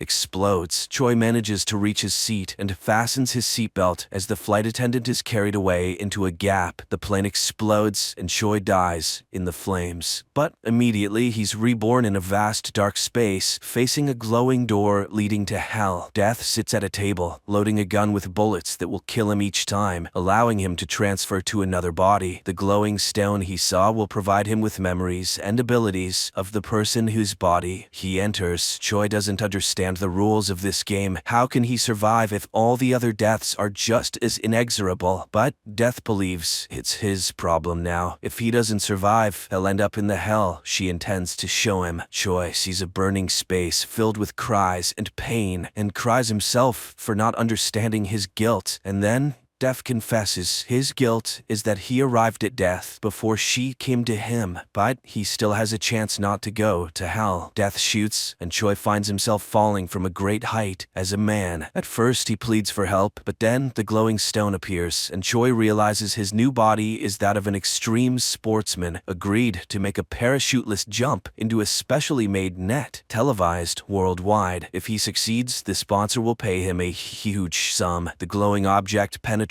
Choi, and endows him with the abilities of an athlete. The guy is confident that he can do it all. However, he crashes right in front of the net, shocking viewers worldwide. Choi finds himself on the brink of hell once again. He's outraged. He didn't have the slightest chance to survive. Then the guy starts recounting that he was born into a poor family, couldn't find a job, and lost his fiancée. He had nothing to hold on to. Death mocks his enumerated problems and shoots him in the head. Choi finds himself in the body of a teenager this time. He then sees one of his classmates watching a video of the crashed athlete and laughing at his death. A glowing stone appears, and Choi learns that he lives with his mother because his father died. The woman works hard to support her son, but he hates school because the class leader bullies him, and one day, after another beating, he decided to jump from the roof, and that's when Choi enters his body. Choi realizes that if he survives, he won't go to hell and can start over, but the class leader immediately reminds him to bring him some milk. He needs some milk! An indignant Choi grabs a chair and attacks the leader to teach him a lesson, but the leader's friends come to his aid. One of them, a tall, strong guy, beats up Choi, and no one comes to his rescue. During classes, Choi reflects on his situation and concludes that he first needs to gain the support of the strong guy. He returns home and, looking at the poor apartment, remembers his mother. He also grew up in poverty with a single mother who is now completely alone. Having dinner with another mother, he sees his own and cries from the pain of loss. In the evening, he receives a message demanding money from the class leader who constantly bullies Choi. The next day, Choi meets with the strong guy, and he explains that the class class leader is friends with the strongest 11th grader, and he allows his henchmen to do whatever they want. During lunch, the leader again bullies Choi, and in front of the whole school, Choi pours noodles over his head. Shocked by such audacity, the leader orders the strong guy to catch Choi, but he suddenly refuses because he doesn't want to miss lunch. Realizing that no one is going to protect the leader, the others laugh at the now former leader. The strong guy remembers how Choi asked him not to interfere with what's about to happen.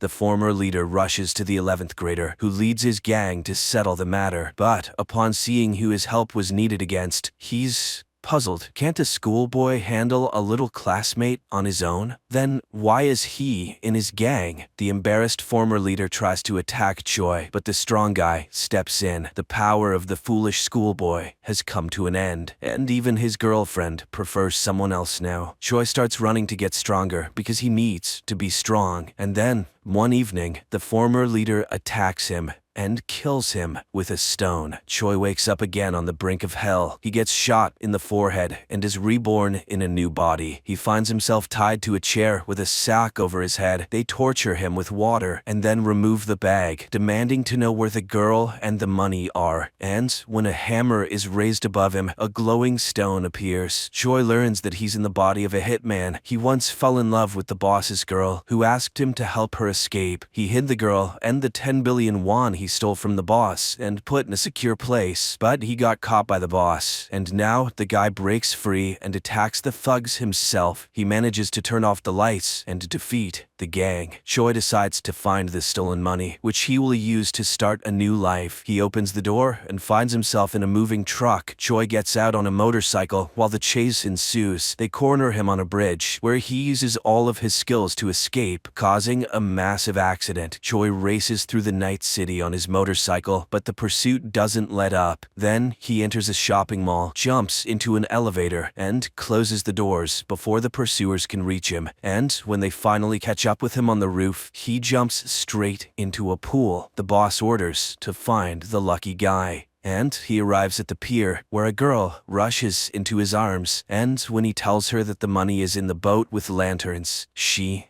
shoots him. Choi finds himself at the gates of hell with a laughing death. But Choi is not so simple, because he didn't reveal the exact location of the money. In the next life, he hopes to find it. The guy dies and ends up in a prison cell. His friends warn him to behave well, or the murderer, a psychopath, will finish him off just 4 days before his release. Then, the psychopath enters this cell, and Choi recognizes him as the class leader who bullied classmates. Unable to contain himself, Choi attacks him. Other inmates drag him away, and then a glowing stone appears. Choi's new body is that of a guy who dreamed of becoming an MMA fighter, but his mother got into debt, and the guy agreed to commit a crime for someone else's money. The fighter was still a minor, so he got a suspended sentence for running over a pedestrian. However, during the trial, the victim died, and the guy received a real 2-year sentence. When the real culprit's lawyer came to him, the fighter threatened to expose him and demanded more money, and now Choi is trying to get the schoolboy to admit that he's not a scary psycho murderer, but a pathetic teenage killer. The inmates, outraged by such lies, beat up the murderer. One day, during work in the workshop, a tragic accident occurs. While the guards take away the injured, the others arm themselves and, stating that Choi won't leave the prison alive, attack him. But the future champion of MMA scatters the attackers. At night, he catches the schoolboy making a shank, and to punish him, he pretends to see dead people, and now the victim of the schoolboy is standing behind him, saying that he will forever haunt his killer. The former, very gullible class leader experiences a mental breakdown. The day of release arrives. Choi meets the lawyer of the real culprit, who brings him additional money, but suddenly the guy refuses them because he intends to live honestly from now on. Later, he goes to the pier and finds the 10 billion won hidden by his past self. He brings them to a rented apartment and makes plans for the future. At night, he dreams of his mother and wakes up in tears, and then he receives a call from the mother of his new body. Choi promises to come. He divides the money into 2 parts, preparing one for the new mother and hides the other in a storage room at the station. Choi goes to the area where the fighter lived. He is attacked by a man with a knife, and Choi doesn't understand who wounded him. The man reminds him that he ran over his daughter with a car. The guy apologizes and confesses that another person committed the hit and run, and he took the blame for the money. The perplexed man stops when footsteps are heard and flees. It turns out that Choi's prison buddy caught up with him, but suddenly he confesses that he went to prison to kill the fighter and is now glad to have found him first because there is a reward for his head. The guy stabs Choi, who dies, regretting the money, and the phone rings, displaying the name of the mother. Choi finds himself before death again, but this time he cries, remembering his mother. Death is disappointed with his new failure, and he asks to be shot. In the next life, he finds himself in the body of a young guy, not far from the train station. Choi runs to the storage room and manages to retrieve the bag with the money at the very last moment. Then he sees a guy on a poster, and the appearing stone informs that the guy works as a model. Choi goes home and admires the expensive furniture. Then a call comes in, and a friend of the model reminds him of a party. Choi goes to the party and realizes that he can't handle alcohol because he gets drunk quick. Suddenly, the CEO of the corporation where he tried to get a job several times at appears, and Choi tries to get to know him, but then he completely indulges in the fun. He wakes up when his older brother wakes him up. It turns out they have a whole cafe to take care of, and when his brother leaves, Choi has to take responsibility for it, and on this day, he needs to work as a waiter. And then, at the cafe, enters his fiancée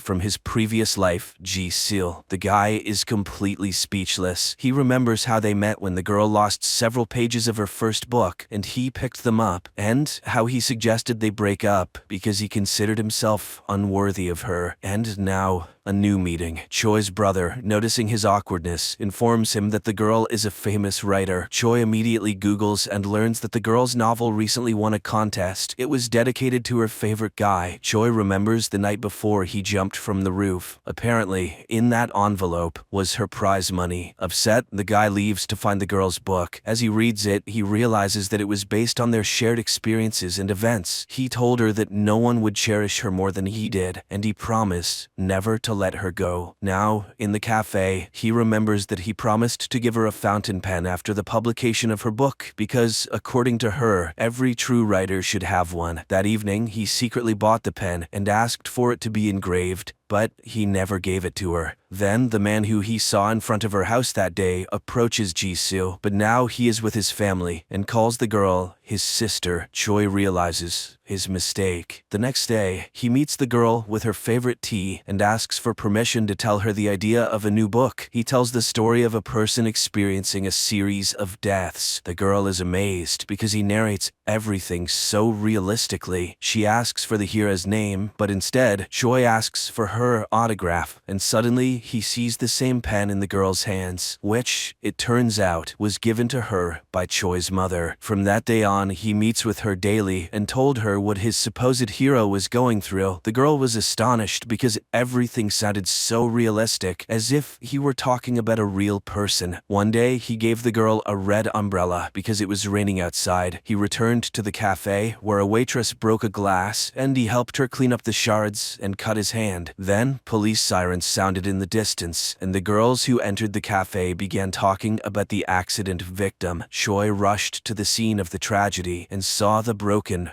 red umbrella. He started shouting when he saw Ji-sil standing across the street. The girl saw all of this and stayed to bandage his hand and talk. She understood that the guy was scared for someone dear. After all, she behaved the same way when she learned about her beloved's death. As a farewell, she says that she won't come anymore because his stories reminded her of her loss. Later, she goes to Choi's burial place and cries in front of his photograph, and Choi himself watches this from the sidelines. After waiting for the girl to leave, he approaches the shelf with urns, where Choi's mother finds him. He hears her crying and cries himself, trying to beg for forgiveness. Later, he writes a letter to Choi's mother, supposedly from Choi's friend, and puts it in the bag with the money, and gives it to the woman. The next day, he meets Ji-sil and tells her the continuation of his story. She finds it amazing, and she allows him to accompany her home. On the way, she hopes that his story will end well because she feels sorry for the main character.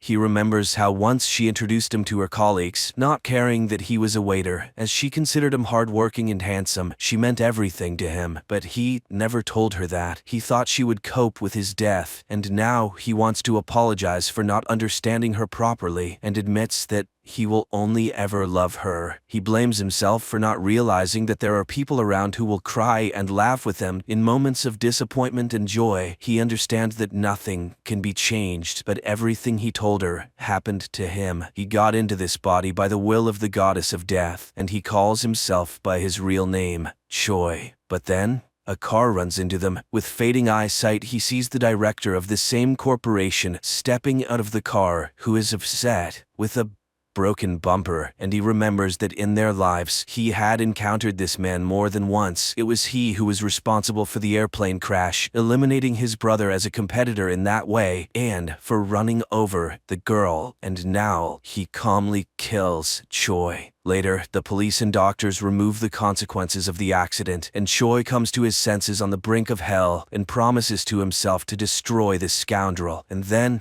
he grabs a gun and shoots the goddess of death. An amazing idea, excellent special effects, and a very deep meaning. And not in vain, according to many film critics, this series has become a real breakthrough in Korean cinema. Friends, I highly recommend watching it. At the moment, only 4 episodes have been released, and I'm eagerly awaiting the continuation.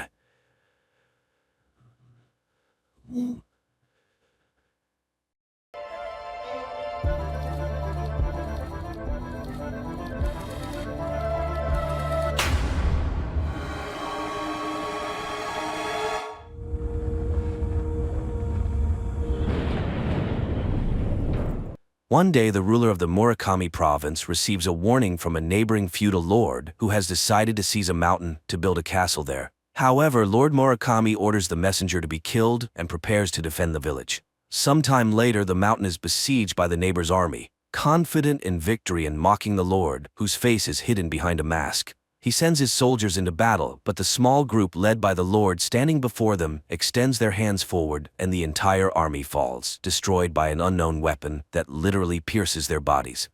Present day. At a university, a group of students studying paranormal abilities gathers. One of them, Yoji Minami Maru, nicknamed Nanmaru, possesses a small supernatural power, the ability to create tiny holes in everything, which he demonstrates on a stack of paper. The young people are impressed by his skill, but Nanmaru himself doesn't consider it useful since he can't even find a job. Just then he receives a summons from Professor Murakami and heads to the Department of History and Folklore, where he meets lecturer Emi, who is worried about the professor's absence. Murakami had gone on a research trip and disappeared. The woman is surprised by the boy's last name and asks about his family, but he can't recall anything of interest. Meanwhile, in the town of Marukawa, located on Mount Murakami, a girl named Sachiko wakes up from a nightmare. Her grandmother brings her milk and tries to calm her down. Back at the Paranormal Enthusiasts Club, there's a disagreement, and one of the boys remarks on the uselessness of Nanmaru's ability. The boy gets upset and recalls how his grandfather taught him to punch tiny holes in objects by shouting, believing his grandson was special. At this moment, he is found by student Emi, Tagai. The thing is, Emi, while researching his genealogy, discovered a common ancestor in the boy's family and the professor's. She asked Nanmaru to help search for him, as the last case Murakami studied was the murder of their ancestor. The boy's parents can't help since their family moved away from there a long time ago. In the morning, they show him a model of the village made by Tagai, and Emi tells an ancient legend in which Nanmaru's ancestor betrayed Lord Murakami, leading to his death in battle. However, the professor found a written account that during the battle, all the enemies perished, with only one person on Murakami's side. And 10 days later, a festival took place on this spot, which would be very strange if the residents had betrayed and killed their lord. Tagai draws everyone's attention to the shape of the mountains around the village, as if they were artificially created. But who could have done such a thing back then? Later, Nanmaru demonstrates his ability to his new friends, which greatly impresses them. Meanwhile, in the town of Marukawa, an official notices a strange black circle on a window pane. He reaches out, and his hand seems to be cut off, and then the man's head splits, as if struck by a spherical object. At the university, Emi asks Nanmaru to show his ability and tells him that the professor also learned to punch holes in objects before he disappeared. However, they were much larger. At this point, the boy suggests that the ability might have come from their common ancestor. At that moment, everyone hears the news about the murder of the official in Marikawa. Nanmaru suggests they search for the professor themselves. The action returns to medieval times. Lord Murakami vows not to let anyone invade his lands. His fingers begin to extend, and strange round marks appear on his wrists. Present day. The students, along with Emi, arrive in Marikawa and begin searching for the professor, but no one has seen him. However, the young people find armor with round holes in the local museum, and on the local lord's banner, they notice the image of a magpie, a human hand, and a circle, the meaning of which no one knows. They discover that after Minamimara's death, his lord gave his youngest son to his family so the lineage would not die out. So Nanmaru is a descendant of the Lord himself. They question people on the street, but no one has seen the professor. Soon the students find the building where the murder occurred and for the first time wonder if Nanmaru's ability could punch through window glass. At a cafe, the group learns about the upcoming Tanabata festival. The men sitting at a nearby table suddenly mention that the professor's presence will make the festival unforgettable and lead to the Lord's revival. Tagai asks questions, but the men pretend to know nothing about the professor. Then they hear Nanmaru's name and become excited. Later, the friends joke about how the locals consider Nanmaru to be the Lord and practically worship him. Emi reminds them that Tanabata is Japan's Day of Lovers, celebrated on July 7th. On this night, the stars Vega in the constellation Lyra and Altair in the constellation Aquila, separated by the Milky Way, come closest, and the magpie lays a bridge between them. But what do these facts reveal? The next day, the group goes to the mountain where the festival will take place and finds 7 strangely shaped stones standing in the middle of a clearing. Later, Sachiko visits Nanmaru, wanting to see the boy's abilities. He punches a can, but it seems that the girl expected something different. In the evening, Emi suggests returning to Tokyo because she doesn't trust the locals. Meanwhile, the hotel owner makes a phone call, reporting that Nanmaru can make holes in objects.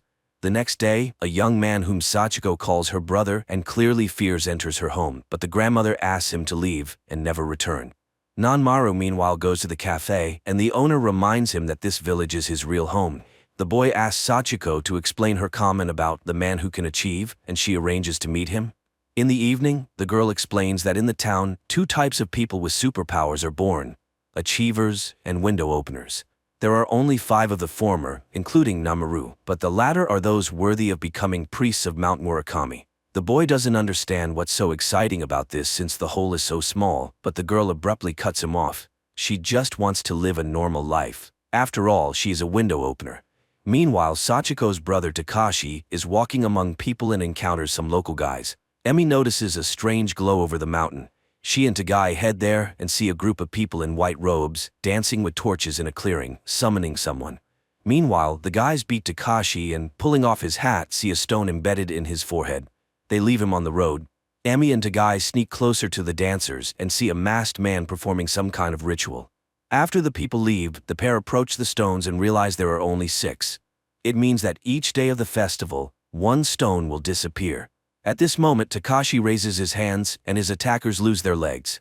Another group of people in white arrives at the mountain. Meanwhile, a newspaper article is published about the outrage of local residents protesting the construction of a golf course on the mountain's peak, as this place is sacred to them. At this time, the people in white capture Emi and Tagai, but she shouts the professor's name and one of the men uncovers his face. It turns out to be the village head, who led the Tanabata ritual passed down through generations in the Murakami family. They apologize and ask her to describe what she saw. Emi recounts the first group that had already been there. Returning to town, she asks the students to leave while she stays to find the professor, as she is sure he is alive. In the morning, Nanmaru says goodbye to Sachiko and exchanges emails with her. Later, Emi sees the students off just as Takashi arrives at the hotel and realizes that the boy has left. Noticing that the hotel owner is making a call, he smashes the phone. He finds out the boy's address in Tokyo and leaves. He later finds Nanmaru at the club and begins teaching him how to use his power. He raises his hands and a sphere grows between his palms, which he calls a sphere beyond reality. It can easily dismember a person or another object. Nanmaru follows his advice and creates his first sphere. Seeing its size, Takashi runs for water and trying to pour it over the sphere, breaks the bucket. He then convinces the boy that they are chosen. All of this is witnessed by Nanmaru's classmate, Aki. Later, Nanmaru writes to Sachiko, and she advises him to stay away from her brother. At the cafe in Marakawa, unknown men in black suits arrive, which the owner immediately reports to the town leader. He orders everyone to keep their mouths shut. On the same day, the professor calls Emi, apologizes, and tells her that his window has opened. He assures her that he didn't kill anyone and says goodbye to her. In Tokyo, a meeting takes place with a politician who wants to run for a higher office. While he is speaking to the assembled crowd, a man with a masked face enters the university building and places his long-fingered hands against the wall. Suddenly, a huge black sphere appears on stage, right in front of the politician. The man reaches out to it, and his body is immediately sliced in half. Meanwhile, Emi returns to Tokyo, and Nanmaru demonstrates his new abilities, which frightens his friends. After all, this is how the murder in Marakawa happened. That night, Sachiko visits her grandfather, who has round marks on his arms and a stone grows in his forehead. Meanwhile, the person who ordered the politician's murder, known as the Baron, watches the footage of the event and praises his subordinate for coming up with such a way to dispose of an undesirable person, but the murder in Marakawa was unnecessary. Therefore, he needs someone more obedient. That morning, Takashi comes to Nanmaru again to suggest that he participate in a project to train people in superpowers. A significant number of people attend this paid seminar. Under Takashi's guidance, Nanmaru demonstrates his power by smashing a metal statue. This causes unprecedented excitement among the audience. Nanmaru himself is delighted with the fee he received, unaware that Takashi and his accomplice, host Yokihara, earned hundreds of times more. The guys discuss Nanmaru's foolishness, not noticing that Aki is recording their conversation. That evening, the Baron is informed that one of the achievers lives in Tokyo. Meanwhile, Nanmaru notices a strange growth on his forehead. At the same time, Emi continues studying the professor's papers and suddenly seems to see him. Murakami reminds her that Tanabata was first celebrated on April 29th, and so it has always been, but it's already May now. Emi rushes to check the records and realizes that the dates have changed.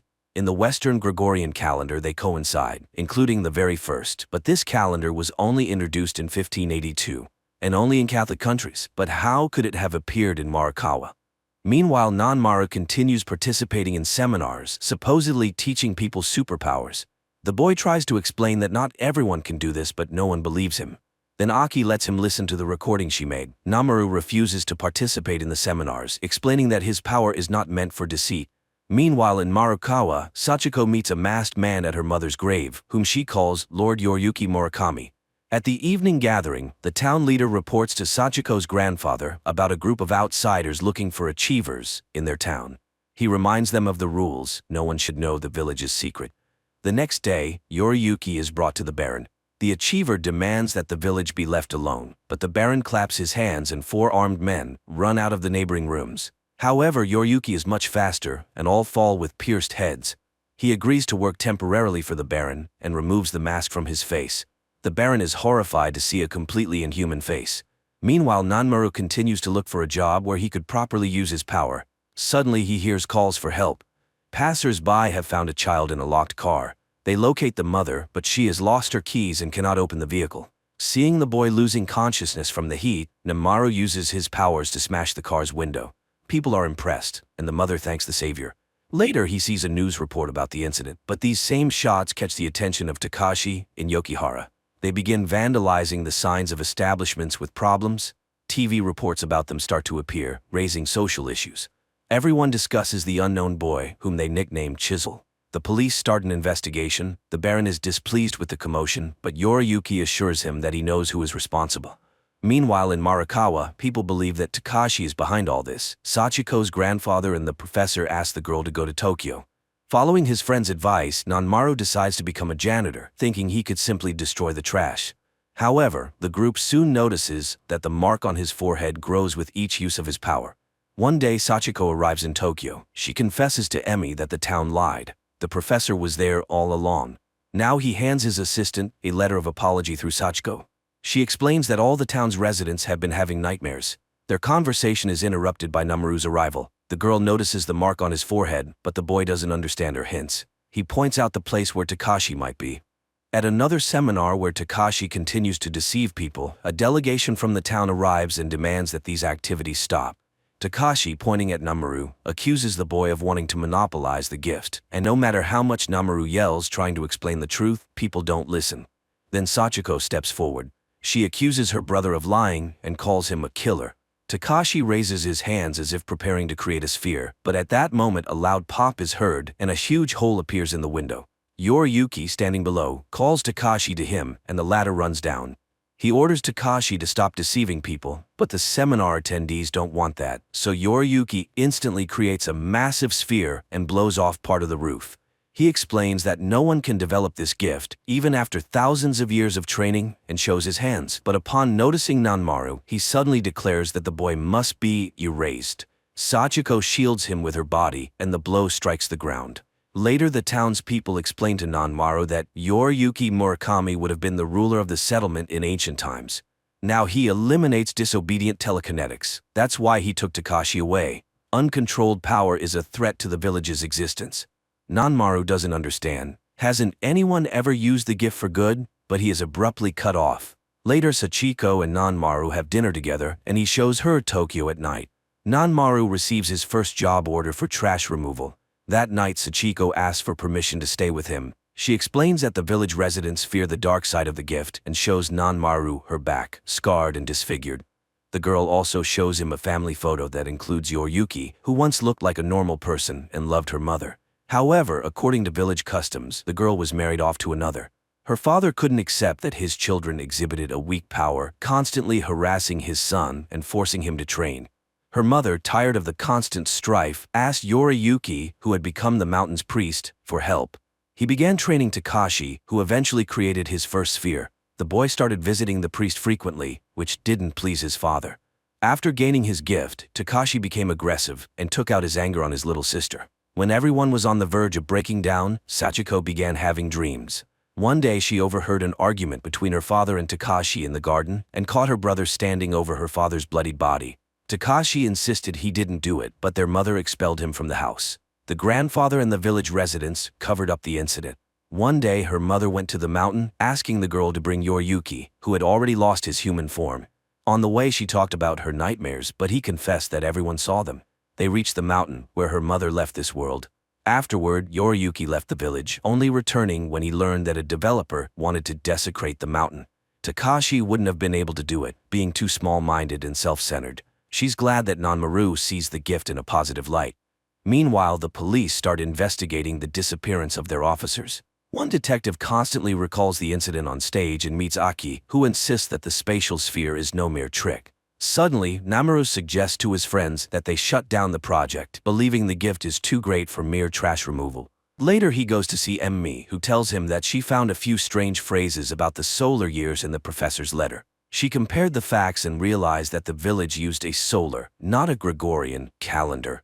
During the festival, the solstice was always present. Thus, the Tanabata festival lasted 3 days before the solstice, 1 day during it, and 3 days after. Nanmaru later takes a job with a cleaning company. Meanwhile, Aki suggests that the detective team up with her to investigate the unexplained incidents. That night, Nanmaru has his first nightmare, where he falls into a void. Suddenly he hears Sachiko screaming, begging him not to approach the other side. Ahead he sees an opening door and wakes up. The next day, a car, a boat, and a plane disappear in the city. Aki and the detective track down Yoriyuki, who arrives to meet Takashi and warn him about the danger of opening windows. However, Aki and the detective are caught by the Baron's men. Yoriyuki then demonstrates the disappearance of a prominent politician right at the door of a nearby building. The guards drag in the bound Aki and the detective, but Yoriyuki leaves, not considering them important. Meanwhile, Nanmaru starts work, clearing old items from an office. Suddenly he realizes that these items were precious to someone and have a history. He runs to the roof where the others are working and asks for permission to leave some things in the building. His co-worker agrees and begins asking Nanmaru about his abilities. At that moment, they see a massive sphere floating above the city. The next moment, it bursts and erases several buildings. It turns out Yoriyuki is doing this a few blocks away. Seeing the explosion, people mistake it for a terrorist attack. Panic ensues. Nanmaru runs with everyone else and suddenly finds himself in a field strewn with the bodies of medieval warriors. But before he can be scared, he returns to his time. Yoriyuki tells Takashi that he will soon put an end to the nightmares. Meanwhile, in the village, Sachiko hears an announcement about the disappearance of 200 people in the destroyed buildings. Her grandmother doesn't believe Yoriyuki did it, After all, he was the protector of the people, but many eyewitnesses saw the massive black sphere and no one else possesses such power. Sachiko asks her mother for help. Namaru continues having nightmares, where Sachiko begs him not to approach the windows, or else he will find himself on the other side. The next day, the government declares a quarantine and asks everyone to stay home. Meanwhile, in the village, people discuss the events, not believing that their Yoriyuki could have done such a thing. Meanwhile, the detective regains consciousness and finds that they are in some basement. Sachiko's grandfather contacts Emi, after which she decides to go to Markawa. Namaru finds Takashi in his room. He accuses him of killing people, but Takashi explains that Yoriyuki wants to end the nightmares. He suddenly asks the boy to do him a favor and convey his apologies to Sachiko. Namaru admits that his sister doesn't consider him a killer, and that turns out to be the most important thing for him. At the same time, Yoriyuki decides to break off the deal with the Baron and informs his bodyguard. Before leaving, Takashi gives Namaru a piece of paper with the address and plan of the place where Aki and the detective are being held. He goes there and arrives just as one of the bodyguards forces the detective to shoot Aki. But then the Baron calls, ordering him to come immediately. Namaru distracts the remaining guard by creating a sphere and tries to free the captives. However, there is another guard who points a weapon at him. The detective tries to interfere and the gun falls, wounding the guard. The men struggle, and Namaru creates a sphere, preparing to send it at the guard. But Aki screams, the boy comes to his senses, and he breaks through the wall. He frees the captives and leads them out. Later he notices that the stone in his forehead has grown, and realizes that he almost killed someone recently. Meanwhile, Yoriyuki tells the Baron that he needs to experiment with the sphere's precision and flight range.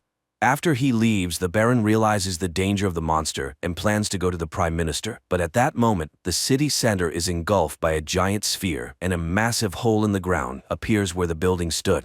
The next day, all channels broadcast news of the deaths of people in the newly formed craters. The government urges residents to stay home.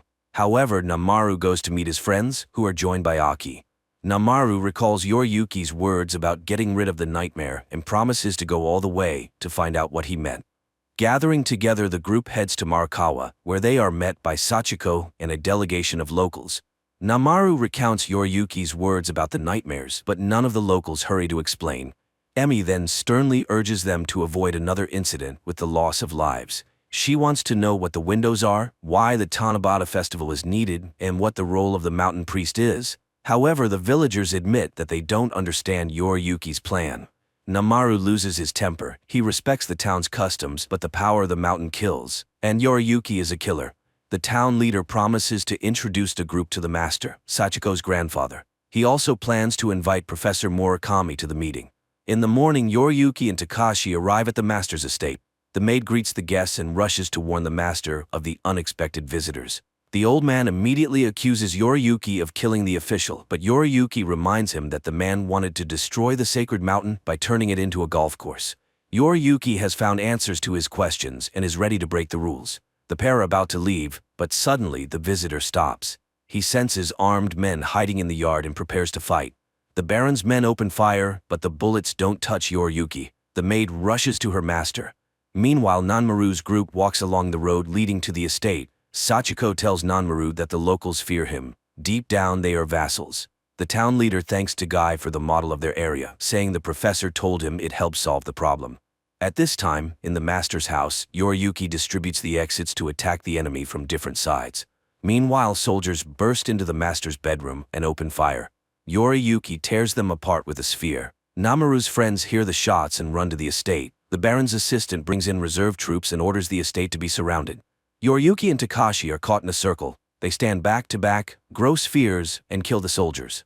Yoriyuki creates a whole bunch of spheres. One of the soldiers, dying, shoots Takashi. When Nanmaru's group arrives at the estate, they find a pile of bodies. The old master, dying, orders them to stop Yoriyuki.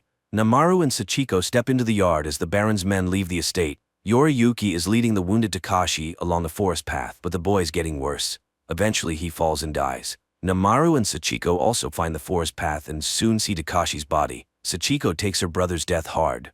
Meanwhile, Emi finds a handprint on the door with long fingers, belonging, according to legend, to the monster Kasasagi. Later, the group returns to the town, where they are unexpectedly stopped by Sachiko's grandmother, who asks Nanmaru to go with her, as she received an order from the new master, Professor Murakami, to protect the boy. He ends up at Sachiko's house. In the evening, the young people meet on the veranda. Sachiko asks him to be careful and offers sweet sake, which helps with nightmares. She believes that the dead turn into stars in the sky. The distance between them is vast. No matter how much you scream, no one will hear you. And the loneliest thing is your own death when you are the only one stepping out of the window. The girl talks about her nightmares where she is searching for someone. Unexpectedly, she finds herself on a mountain where she feels the presence of someone beyond the Milky Way. And they extend a hand to her. Namaru grabs her hand and confesses that Takashi regretted his behavior. Sachiko, however, hopes that her brother did not go into the darkness alone.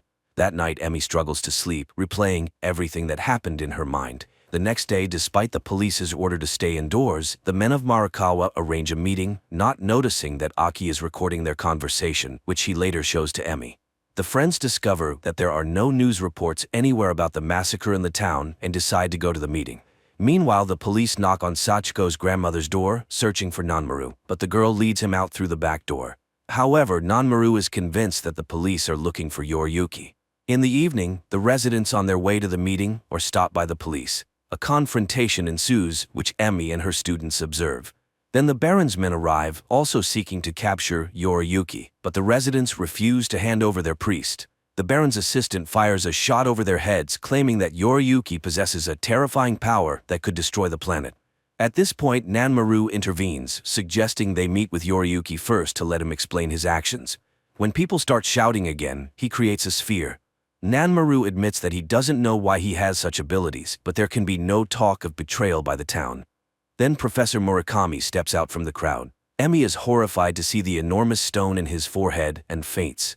Namaru is at a city council meeting. He asks them to agree that he will convince Yoriyuki to talk to the police and the Baron's men. Guards will wait for him on the mountain to persuade him to leave the town without harming its residents. Later, he informs his friends that the professor wants to meet with them in his laboratory. In the morning, the team goes to Murakami. They gather around the model, and the professor begins his explanation. The village festival was established and held for 7 days during Tanabata, the summer solstice. In Chinese history, from which this festival originated, it symbolized a magpie that bridged the Milky Way. It was also on the Lord's flag, but it turns out that magpies didn't exist in Japan at that time, so it must have been something similar. The professor asks Tagai to help him, smears his hand with ink, and asks him to make a handprint. He then shows Yoriyuki's handprint left at the master's estate and aligns them in a specific order. The group immediately recalls the Lord's emblem in the Marakawa Museum. It looks as though a long-fingered hand is passing a sphere to a human hand. The professor asks them to look at the model. Tagai immediately notices that the mountains seem artificial and that Tanabata takes place on the solstice days when a second sunset can be seen. Murakami simulates the sunset during the solstice, and the group is surprised to see 2 hands and a black sphere between them in the mountainous landscape. The professor marvels at the unknown master's creation, an enormous earth sculpture spanning several kilometers. One might consider that it was created by the Kasasagi, who appeared in this area, perhaps from the sky. How would people have reacted to this? After all, according to the peasants' beliefs, the entire land was inhabited by gods, and they couldn't always distinguish between good and evil. The Kasasagi, who became gods to them, began visiting this planet regularly, as mentioned in many tales and legends. And if you look at Mount Murakami, you can see that it resembles a helicopter landing pad, so the festival torches served as guiding lights. The festival itself began as a ceremony to welcome the gods during the summer solstice, but at some point, the Kasasagi stopped appearing. Yet for thousands of years, people continued to meet them, even though they never came. However, the town became trapped in its beliefs. Invisible chains keep the initiates in one place. Fear and loneliness are what lie beyond the window, and the window openers have to wait for the Kasasagi. The professor and Sachiko are among those the visitors learned to reach thousands of years ago, using their minds. The large flag on the mountain most likely symbolizes loyalty and a reminder that one should not leave this earth. For this, fear is instilled in the window openers. That's why the locals have protected this mountain for every era. It's hard to believe, but it's unknown whether the Kasasagi will ever return. They may have died long ago. The next morning, the guards on the mountain come out for breakfast, and later Emi and her students arrive. The professor is concerned about their well-being and suggests they all go to the city, but Nanmaru refuses. He feels obligated to be the first to meet Yoriyuki. Murakami supports his decision as the townspeople need protection.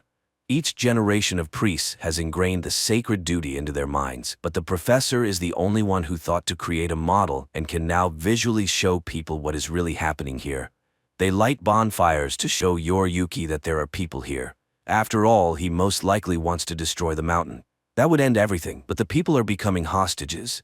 In the evening, the students and Namaru go on watch. The boy asks Sachiko about her dreams and suggests they leave this place to start a new life. Moreover, he feels something for her. At that moment, the Baron's men appear. They haven't waited for Yoriyuki and demand to know where he is. Otherwise, they'll start killing the townspeople. The professor is outraged and even creates a sphere, but then one of the Baron's soldiers shoots his comrades and removes his helmet, revealing himself to be Yoriyuki.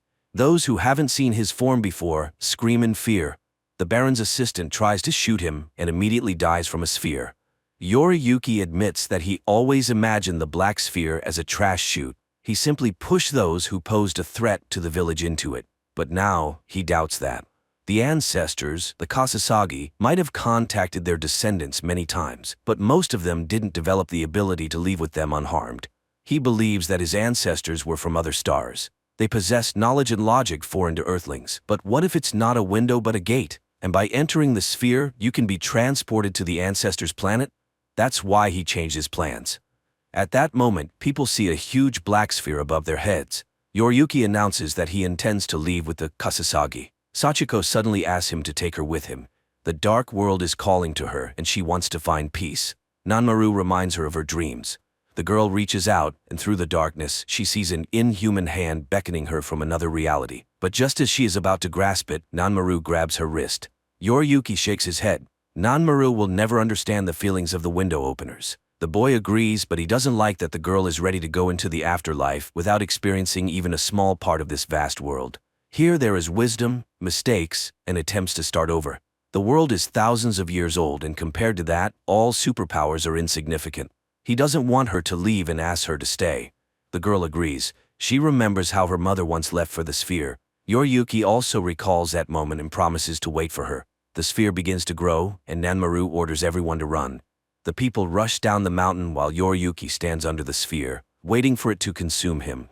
A massive explosion occurs.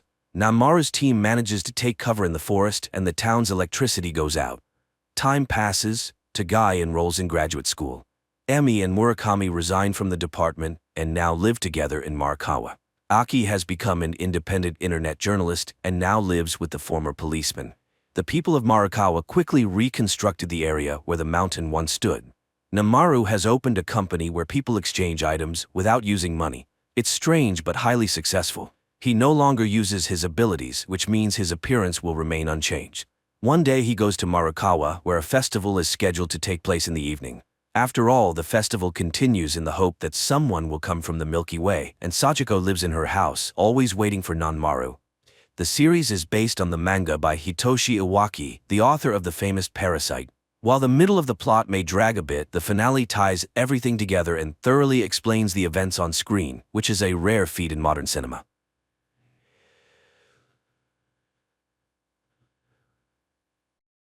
Evening supermarket. Near one of the shelves, a young man is talking on the phone with his wife. The woman is irritated, and the guy is trying to justify himself. He didn't intentionally almost buy the wrong product, and his purchase of a PlayStation has nothing to do with it, and they wouldn't have been able to relax in Alupka even with that money. He went there for work. At the checkout, there are 3 people in line.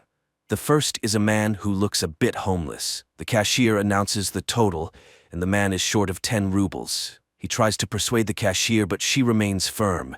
So the man turns to those waiting in line.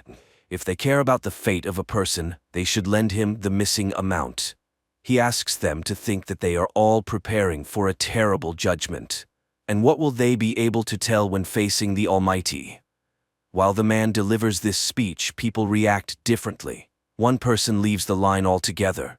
The man turns to a young guy. It seems like he's not destitute. So, what are 10 rubles to him? A woman standing behind him takes out a coin. The man thanks her and says that angels won't forget her, and perhaps this act will outweigh all her sins. Then he takes out 50 rubles from his pocket and gives it to the cashier. He returns the coin to woman, places a 10-ruble coin on the counter, and tells the young guy that he will need it. The man adds that he will have something to remember. In hell. The homeless man leaves, and the young guy makes the payment. The cashier asks for change, 10 rubles, and he hands her the homeless man's coin. The young guy exits to an empty parking lot. He continues his phone conversation, again justifying himself for some business trip and a woman whom his wife is jealous of. He sees the man who was sitting on the curb earlier. He approaches and gives him the coin because he doesn't need someone else's. The homeless man asks, is he afraid of burning in the fiery Gehenna? Perhaps he believes in the Lord? The guy confesses that he's not very religious, to which the homeless man inquires, so, after death he plans to become worm food? Is that the pinnacle of his life? The guy says he's a mathematician and believes in the exact sciences. He asks if there's any evidence of God's existence. The homeless man claims there is an undeniable fact. The guy starts making fun of him and suggests taking a break from doing nothing on the way back. The homeless man starts crying. The guy is confused about what upset him so much. He reassures the homeless man, telling him he's young and he has everything ahead of him. It's the right time to think about the future because it all depends on him. By the way, he mentioned earlier that he can provide evidence of God's existence. And the homeless man calmly says that he saw Jesus himself because he is the eternal Jew, the one who didn't let the Lord rest at his house when he was carrying his cross. He told Jesus that he would rest on the way back. Jesus agreed, but he would have to wait for him. The guy asks again, and this happened 2,000 years ago. The homeless man understands that it does indeed sound strange. He was amazed at first too, but then he got used to it. So, for him, the existence of Jesus Christ is a fact. However, he can't prove it in any way. He didn't keep a piece of clothing that Jesus wore, and how could he prove that it wasn't a piece of his own underwear? He doesn't have the cup from which Christ drank or the stone from under his cross. The guy concedes that the Jew saw Jesus. What was he like? The homeless man says he was just like everyone else, only tormented. He also doesn't remember his face. The guy remembers all the faces he's seen in his life. The guy is puzzled and asks again to tell him what happened. The Jew says that Jesus was being led past his house under guard. He stopped to rest, and the Jew forbade him to lean on his house. After all, he called himself the Son of God. It was outrageous, so he told him that he would rest on the way back, and God ordered him to wait for him. He couldn't know who he really was, and no one could. The guy asks if the Jew is ashamed that he didn't let Jesus rest. The homeless man asks, maybe that was God's plan? The guy asks if he tried to make amends for it. Maybe become a clergyman, for example. The conversation partner admits that he tried that many times, but no one descended from the heavens, and no indulgence was granted. The guy asks, what else has he been throughout all these years? Maybe an immortal killer. An immortal killer, that would be cool. The Jew objects. Being immortal is cool in movies, but in real life, you need to find food, seek warmth, and wait, like waiting in line. He has already studied all the ads on the walls, all the holes in the couch, but people keep coming and going. It's no longer interesting to him who stood where in the hierarchy, whose place was more comfortable, who jumped the queue. The guy inquires, what is he waiting for? The second coming, or the end of the world? The homeless man nods, maybe both. No one knows when the end will come. The guy is puzzled again, but an ordinary person is afraid of death. So is the homeless man. He's eternal, but if you cut off one of his fingers, he won't keep living with 4 fingers. He's broken his bones many times. But what if a tank shoots him in the head? Will he be an undying headless man? The homeless man confidently says that won't happen. Hasn't he tried to end his life himself? The Jew nods. Of course, he even tried to hang himself in the very beginning. He hung from a tree for 2 weeks with excruciating pain in his throat until the branch broke. Later, in 1945, he was captured by the fascists and got scared. He tried to shoot himself. The gun jammed. It was exploded, shredding his whole arm with shrapnel. But everything healed. He came to Russia from Poland 40 years ago. The guy is curious again. Maybe he's just schizophrenic, and doesn't it bother him at all? How did he decide that all these events were real? The homeless man shows his arm. He made notches. 920, 1464, 1812. Decades pass. And he sits and thinks, maybe he scratched them yesterday, put the dates, as if 200 years had passed. And he asks for help to figure it out, like stabbing him with a knife, for example. But the guy refuses. He doesn't want to explain to the police that he saw Jesus and shouldn't have died. The homeless man shrugs, saying, that's how it works. They walk across the parking lot. The guy asks him to tell something from history. For instance, what was happening in the 1st century? The homeless man responds, "Well, in general, it was the same. Shepherds herded sheep and fishermen fished." The guy insists, "But in the world, the significant appearance of Jesus, church reforms, any mysteries and intrigues?" The homeless man, in puzzlement, asks, "Where does he know all this from? He also learned it from books." Now, the guy remembers where he was in August 2000. Throughout the ages, he just lived.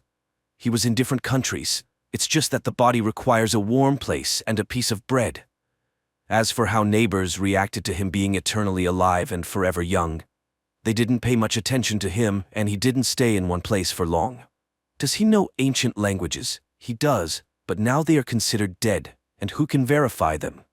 The men touch upon the topic of space.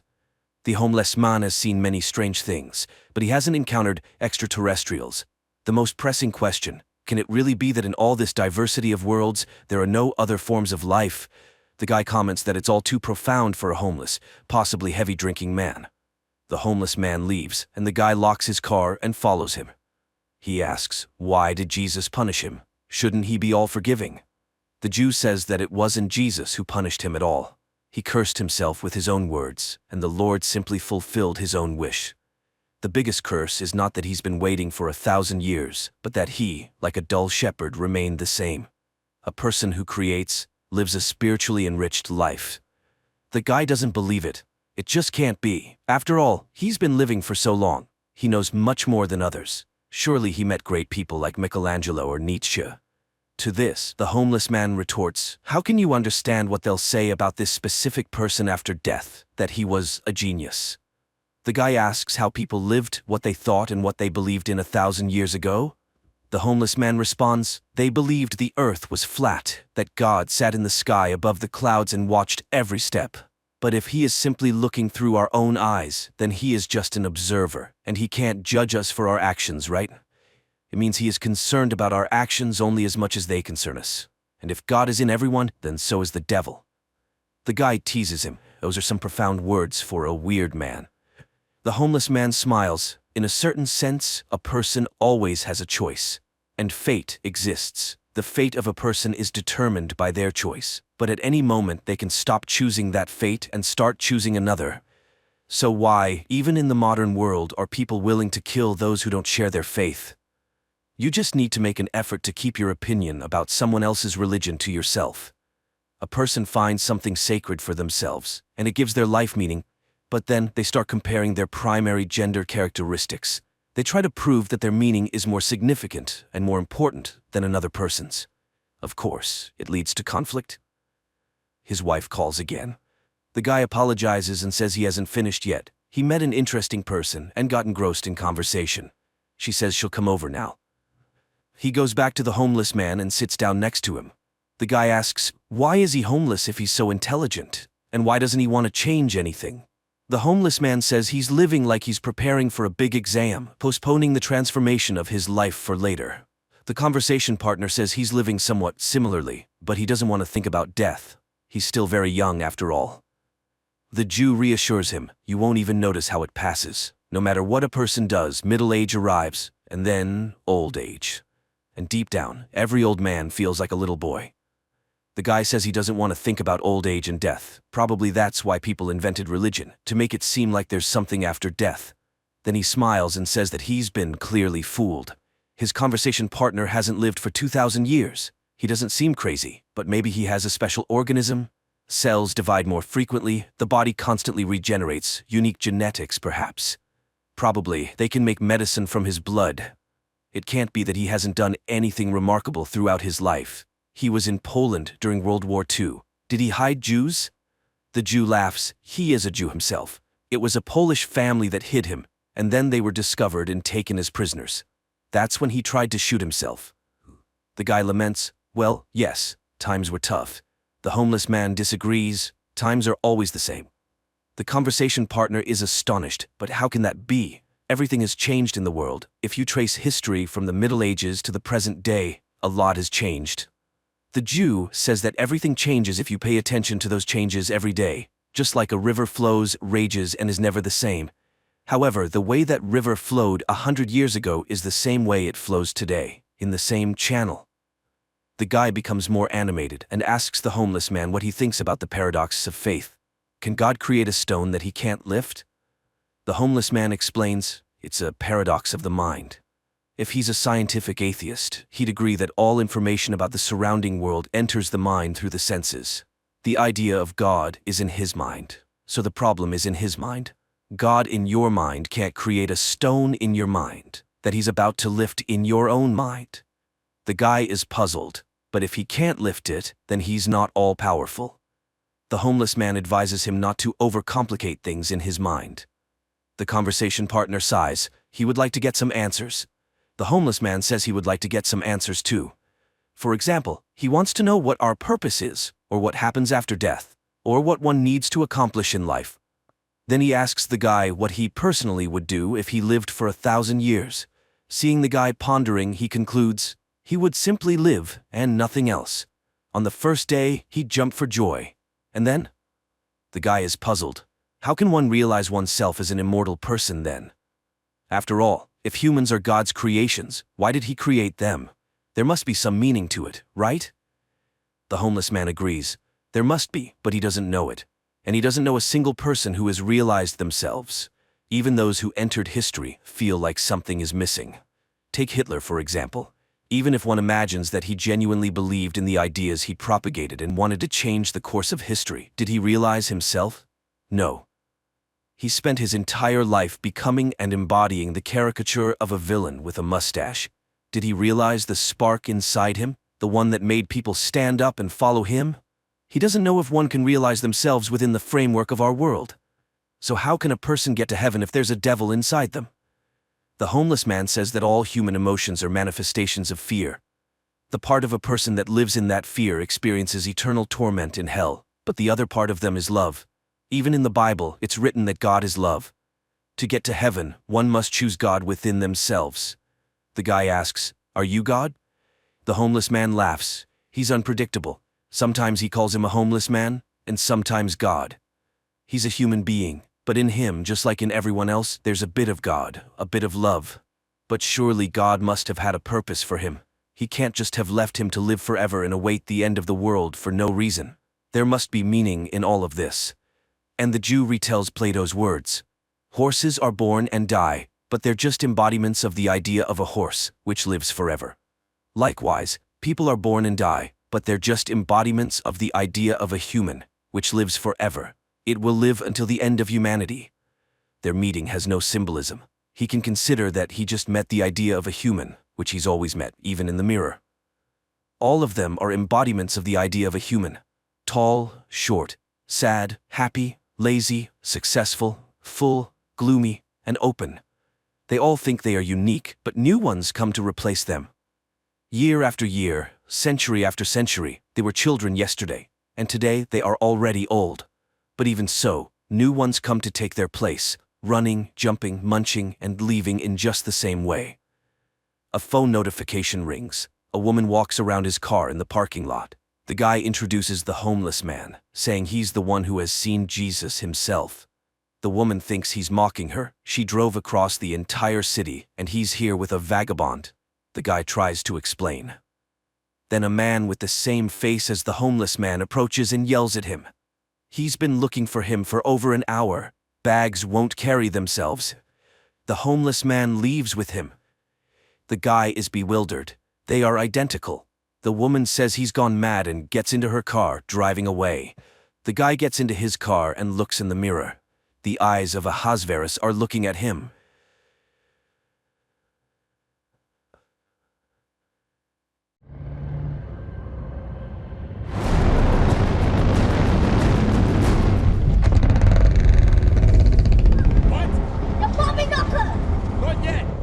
Furiosa lives with her tribe in a green oasis amidst an arid desert. One day, she and her friend go out to gather fruits. Suddenly, the girl notices strangers in the forest. She sneaks up to their motorcycles and disables one of them. However, when she moves to the next bike, the girl is spotted. Furiosa blows the whistle that her tribe uses to signal danger and starts running. However, the girl is captured, tied up, and taken away. But her signal was heard. The entire tribe rushes to her rescue, and the girl's mother, Mary, arms herself, mounts a horse, and gives chase. Mary pursues the kidnappers for a long time, eventually catching up to and killing the slowest one. She then takes his motorcycle and continues the chase. Soon another bandit's motorcycle breaks down. 2 others stop to check for pursuers. During this time, Furiosa bites through the fuel line of the motorcycle. Her captor doesn't notice this, and seeing the pursuit on the horizon, the bandits ride on. Meanwhile, Furiosa's mother finds the second bandit's motorcycle and switches to it. As evening falls, the bandits stop to check their bikes. They realize the pursuit isn't far behind. One suggests abandoning the girl, but another reminds them of their low status. Bringing the captive girl back would raise their standing in the gang. While they argue, Furiosa manages to free her legs and runs away, but the bandits notice and catch up with her. Morning comes as Mary catches up with the kidnappers. She sees them through the scope of her rifle, but shooting now is risky as they are close to the bandit camp. Nevertheless, she shoots one. The other bandit, however, has secured Furiosa to his back, making it too risky for her to shoot. The bandit rides into the camp, sparking a dispute among the biker gang members, each wanting the girl for themselves. However, her captor claims he has seen a place of abundance, causing excitement among the crowd. The bandits decide to take the girl to their leader, Dementus. Mary follows them. On the way, Furiosa manages to push her captor off the motorcycle, preventing him from revealing the oasis's location. Dementus tries to intimidate the girl, but she remains silent. The bandit then resorts to trickery, ordering her to be washed and fed, promising to send her home the next day. Meanwhile, Mary disguises herself in the clothes of the last bandit she shot and heads to Dementus's camp. Furiosa is taken to a tent where a servant cleans her up. Seeing Mary in a helmet, the servant gets scared and begs not to be harmed, promising not to raise the alarm. Mary spares her, but as soon as mother and daughter leave, the servant runs to the warriors. A chase quickly ensues following the tracks of Mary's and Furiosa's motorcycle. Realizing they can't escape together, Mary orders her daughter to ride away. As a parting gift, she gives her a peach seed and makes Furiosa promise to plant it and protect the green lands. Furiosa rides away but stops and watches as her mother fights Dementus's hordes. Mary fights bravely, but cannot overcome all of them and is captured. The girl, crying, runs to her and manages to see Dementus's men brutally executing her mother. Dementus promises to release both if the girl shows the way to the oasis, but Furiosa only cries in grief. Dementus takes the girl and locks her in a cage. She is forced to watch the bloody competitions Dementus loves to hold. He tries to appease the girl and even gives her his favorite teddy bear. Dementus's history specialist offers to teach her to read and write, suggesting she could become a historian, but she plans to escape back to the Greenlands, tattooing the path onto her arm. One day, Dementus and his horde, searching for the place of abundance, encounter a strange warrior who claims to have come from the citadel where there is everything. Dementus decides this must be the land they seek and heads in that direction. Soon they reach the impregnable fortress guarded by the army of Immortan Joe.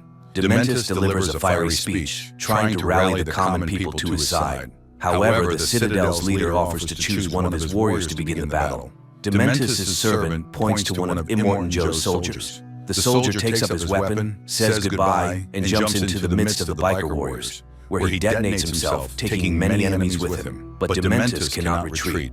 The battle begins.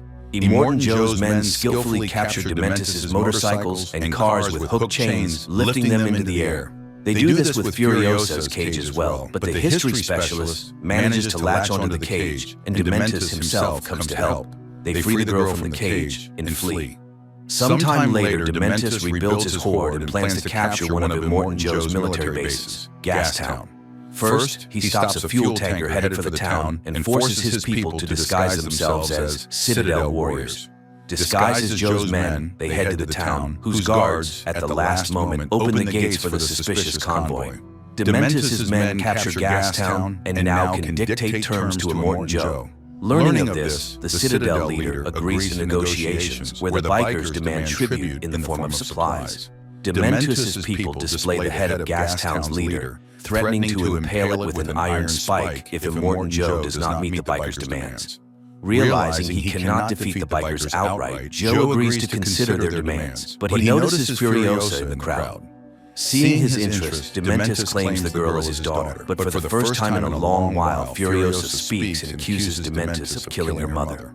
Eventually, Immortan Joe allows Dementus to rule Gastown, promising to supply the bikers with some food and water in exchange for Furiosa and the biker gang's mechanic. Angered, Dementus takes the teddy bear from the girl. Furiosa is taken to a room where Immortan Joe's women rest. On this day, one of his wives gives birth, but the child is again born a mutant. While the girl watches, one of Joe's warriors, Rictus, notices the bells in her hair. Realizing she has caught his interest, Furiosa cuts off her hair and makes a wig with the bells that night. Later, Rictus takes her to his quarters, where he examines her and finds the star tattoo on her arm leading to her home. But, fascinated by the jingling hair, he starts to stroke it. The girl twists away, leaves the wig in his hands, and escapes. Sometime later, Furiosa, who managed to trick her way into a crane operator brigade, earns praise as a fearless boy who lost his voice in one of the wars. No one can even imagine she is a girl, not a tough mute boy. Only Rictus once notices her familiar eyes, but doesn't have time to understand as construction begins on a well-armed supply truck to withstand raider attacks in the lawless wasteland. Considering the situation, the girl plans to escape, hiding a motorcycle and supplies under the main truck. Sometime later, during another trip along Fury Road to the fuel farm, the truck is attacked by marauders who left Dementus' gang. The truck's guards engage in battle, which takes place while moving. The Separatists use everything, including parachutes, to capture the vehicles. Taking advantage of this, Furiosa descends under the truck to free the motorcycle from its chains.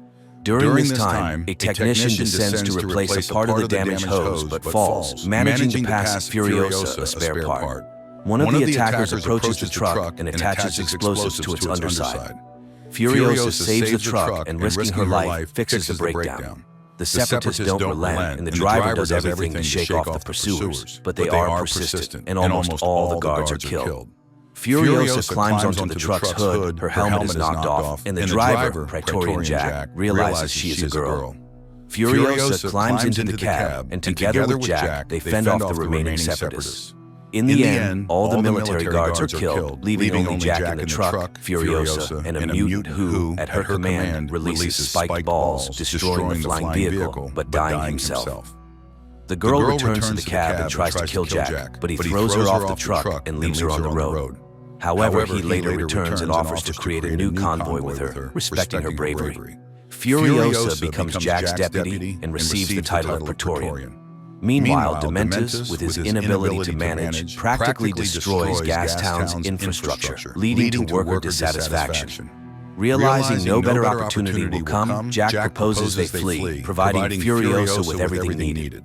However, they make another trip and find chaos, which Dementus unsuccessfully tries to quell.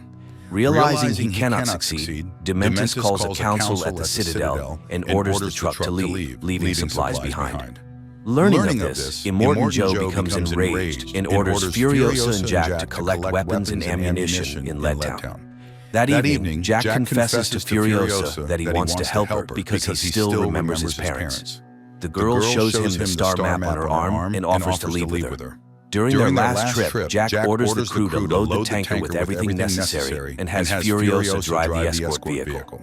However, when the truck arrives at Leadtown, they fall into an ambush. Jack sends a signal ordering Furiosa to flee while he leads the enemy away. But driven by revenge, the girl opens fire with a sniper rifle, trying to kill Dementus. Seeing her, the biker leader fires a grenade launcher at her. Jack, thinking she is dead, destroys the tower where Dementus is hiding. Hanging on the edge, Dementus manages to see Furiosa saving Jack from the abyss where the truck fell and driving away with him on a motorcycle. The pair reach their vehicle left outside the gates and drive off. A surviving Dementus gives chase. On the way, Furiosa tells Jack the route to the place of abundance. Meanwhile, Dementus' men catch up with them. Jack tries to stop the pursuers by firing a rifle, but their vehicle is forced off the road. Furiosa and Jack are dragged out. Enraged, Dementus orders both to be killed, but Jack must die first. Furiosa is chained and forced to watch as they torment her friend. But as evening falls, Dementus sees a hand hanging from a chain with a star map. The girl has cut off her own arm and is now riding away on a stolen motorcycle. With her last strength, she reaches the Citadel, where she is taken to Joe. The girl recounts everything that happened and helps plan the war against Dementus. Through trickery, they convince Dementus that the warriors have left the Citadel for Gastown, and the horde rushes to the fortress, where most of the bikers perish. In the meantime, Furiosa, having lost her way home, shaves her head, replaces her hand with a mechanical prosthesis, and prepares for battle. She seizes a vehicle the Praetorians prepared for pursuing Dementus and sets off alone. Meanwhile, Dementus and a few loyal followers try to flee, but Furiosa catches up with him in the desert. Dementus orders his companions to scatter in different directions to throw off the pursuer, but the girl confidently follows his tracks, killing his aides one by one. After a long chase, she finally catches Dementus in the desert. He lies down before her in submission but mocks her, saying revenge will not heal her. Furiosa chains him and reminds him of her murdered mother, but he suddenly confesses that he became this way after his wife and children were killed. He reminds her that no amount of his suffering will bring back her loved ones, and he has a very high pain threshold. Furiosa beats him, but soon realizes he is right. Revenge does not alleviate the pain of loss. When Dementus loses consciousness, she takes his teddy bear, and he finally recognizes her and proposes they join forces to conquer the wasteland. But the girl throws away the toy. A voiceover narrates that Furiosa imprisoned Dementus in the citadel, using his living body as fertilizer to grow a peach tree from her mother's seeds. Later, she receives command of a new truck, hiding 5 of Immortan Joe's wives who want to escape from him. The new Mad Max movie is filled with fury and a thirst for revenge. It has an excess of harsh and unpleasant scenes, but it also has its philosophy, soul, and hope that even in the most unbearable conditions and the harshest trials, one can remain human and stay true to their goal.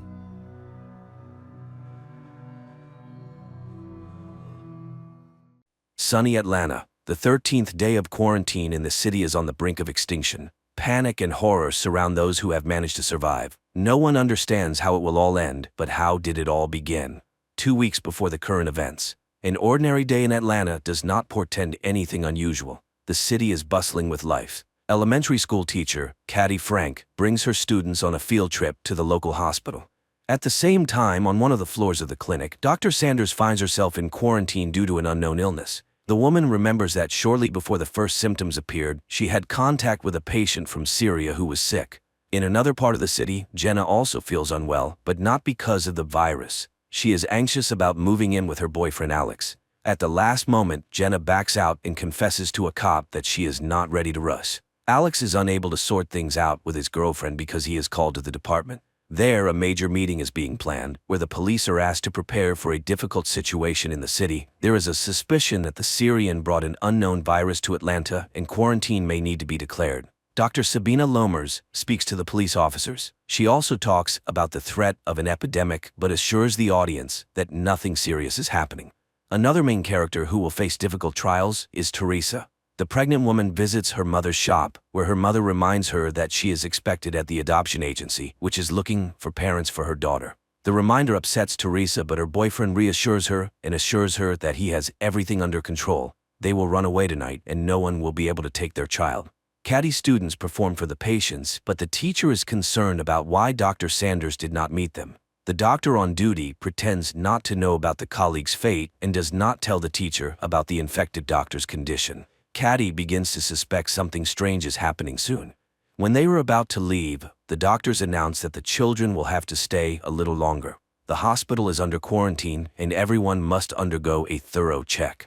Dr. Lorms arranges a secret meeting with Alex and asks him to take the situation under personal control. She admits that she has extensive experience but has never encountered such a virus before. According to the expert, the danger threatens not only Atlanta but the entire world. On-call officers are sent to the Zero patient's home, from where the doctors believe the epidemic began. Cops protect themselves as much as possible with shields and gloves and convince the patient's relatives that they should also take safety measures. The boy is in serious condition and is taken to the hospital despite his attempt to escape. Caddy realizes that her son and his friend Thomas have run away. The teacher goes in search of the boys just as the Zero patient is being brought in. The woman notices the patient but refuses to leave the corridor until her students are found. Officer Jake Riley volunteers to help Caddy. Together they search for the missing boys, and the pair witnesses an even more terrifying sight: the bodies of Dr. Sanders and her fiancé. Fresh news reports indicate that the situation has worsened. The Zero patient died after a severe period. The cops also learn about what happened to Dr. Sanders. But more frightening to the police is the fact that all the emigrants' relatives were also infected. This means the virus spreads very quickly and kills the host within 48 hours. Caddy finds the boys in a rat lab. It seems the danger is over, but the doctor informs her that the quarantine is extended for 2 days and no one will be able to leave the hospital earlier. During the report, Dr. Connor informs the police that they have identified the virus. He assures them that traces of the pathogen were found in the 0 patient's personal belongings, and it all looks like an attempt to deliberately cause an infection. Teresa arrives at the train station to leave for her boyfriend's relatives, but unexpectedly, the train refuses to take new passengers and passes by. Upon learning that Jake is locked in the hospital, Alex directly asks Dr. Lorms about what is happening. The expert admits that a border is being established around the area that cannot be crossed for several days. By evening, panic begins in the city. People are surrounded by an iron fence, and many find themselves separated from their loved ones. Teresa learns that she and Xander are also on opposite sides of the cordon, and the girl will have to decide what to do next. Despite the measures taken, the number of infected continues to grow. At night, experts conduct an autopsy on the 0 patient and discover that the virus affects all vital organs. Furthermore, there is evidence that it takes only 48 hours from infection to the end. There is no chance of recovery, and if a vaccine is not found soon, the world faces serious trouble. Alex manages to contact Jenna and asks her to stay in a safe place. The girl decides to lock herself in her office. Returning to her mother's shop, Teresa calls Xander and tells him that she is okay. Despite this, the boy promises to find a way and get to her through the dangerous fence. Jenna is joined by her colleagues who did not manage to leave the city. Meanwhile, the girl's fiancé receives a warning that he should not break the rules due to personal attachments. Jake is asked to help the doctors sort through the belongings of the sick to find their relatives. Examining the 0 patient's mobile phone, the guy notices a frightening detail. A day before his death, the young man communicated with a blonde woman who had not been known about before. Jake immediately reports his findings to his colleagues, and the department decides to send a squad to search for the stranger. The police find the blonde's address, but her parents say she has not been seen since yesterday. Another emergency meeting is called, and everyone is ordered to find the girl within hours. While waiting for the doctor, Caddy listens to a news broadcast talking about the 0 patient and the doctors who contracted the virus from him. For the first time, the woman notices discrepancies, but her thoughts are interrupted by Dr. Connor, who assures the teacher that everything will end soon and she and the children will be able to go home. Leaving, Caddy still decides to ask about her suspicions. She was surprised that Dr. Sanders died before the Syrian who supposedly infected her, but Connor avoids answering, muttering something about differences in immunity. Jake is sent to find the girl, and the authorities hope to hide the fact that the infected person is behind the fence. But it is no longer possible to help the blonde. The cops find her in serious condition in the apartment of old friends. The blonde and her friends are taken to the quarantine zone. But Lorms admits to Alex that the situation is too serious. The virus spreads faster than they could have anticipated. Alex calls his fiancée to reassure her, but he does not dare to tell her what the city is facing. The police have been ordered to strengthen the cordon and use weapons in case of violations. More people with symptoms of infection continue to arrive at the hospital. Among them, Jake sees many children, but the doctor says that this is not the worst. The hospital is running out of free beds, and soon there will be nowhere to isolate the sick. In addition to the bad news, the officer has an unpleasant task. Connor asks him to cremate the bodies to prevent outbreaks of other diseases. Another problem for the authorities is Leo Green, a local journalist. He continues to publish panic-inducing videos, and Lorms instructs Alex to stop the provocateur. The cop tries to negotiate with Leo, but the journalist is sure that the authorities are hiding something, and he must get to the truth. A few minutes later, a new video from Green appears online, this time attracting the president's attention. Jenna's colleagues realize that they will not have enough food until the end of the quarantine, and the men decide to go to the store. The girl does not like this idea, but the majority votes to take the risk. Teresa's mother also takes the situation lightly. The girl sees her mother raising prices on essential goods to make a profit. To entertain the children, Caddy takes them to the roof. This gives everyone a chance to breathe fresh air, but the girl does not have time to relax. Thomas runs away, ignoring the teacher's cries. The girl finds the student on the stairs, next to a sick man. Drops fall on the boy, and it becomes clear that he is now infected. Thomas is sent to isolation, and the teacher blames herself. She tells the doctor that she promised the boy's father to take care of Thomas, but let him down. The men return with full bags of groceries, but Jenna does not let them into the office. She notices that her friend took off his gloves, meaning he could have brought the virus on his hands. A customer who was charged too much brings her friends.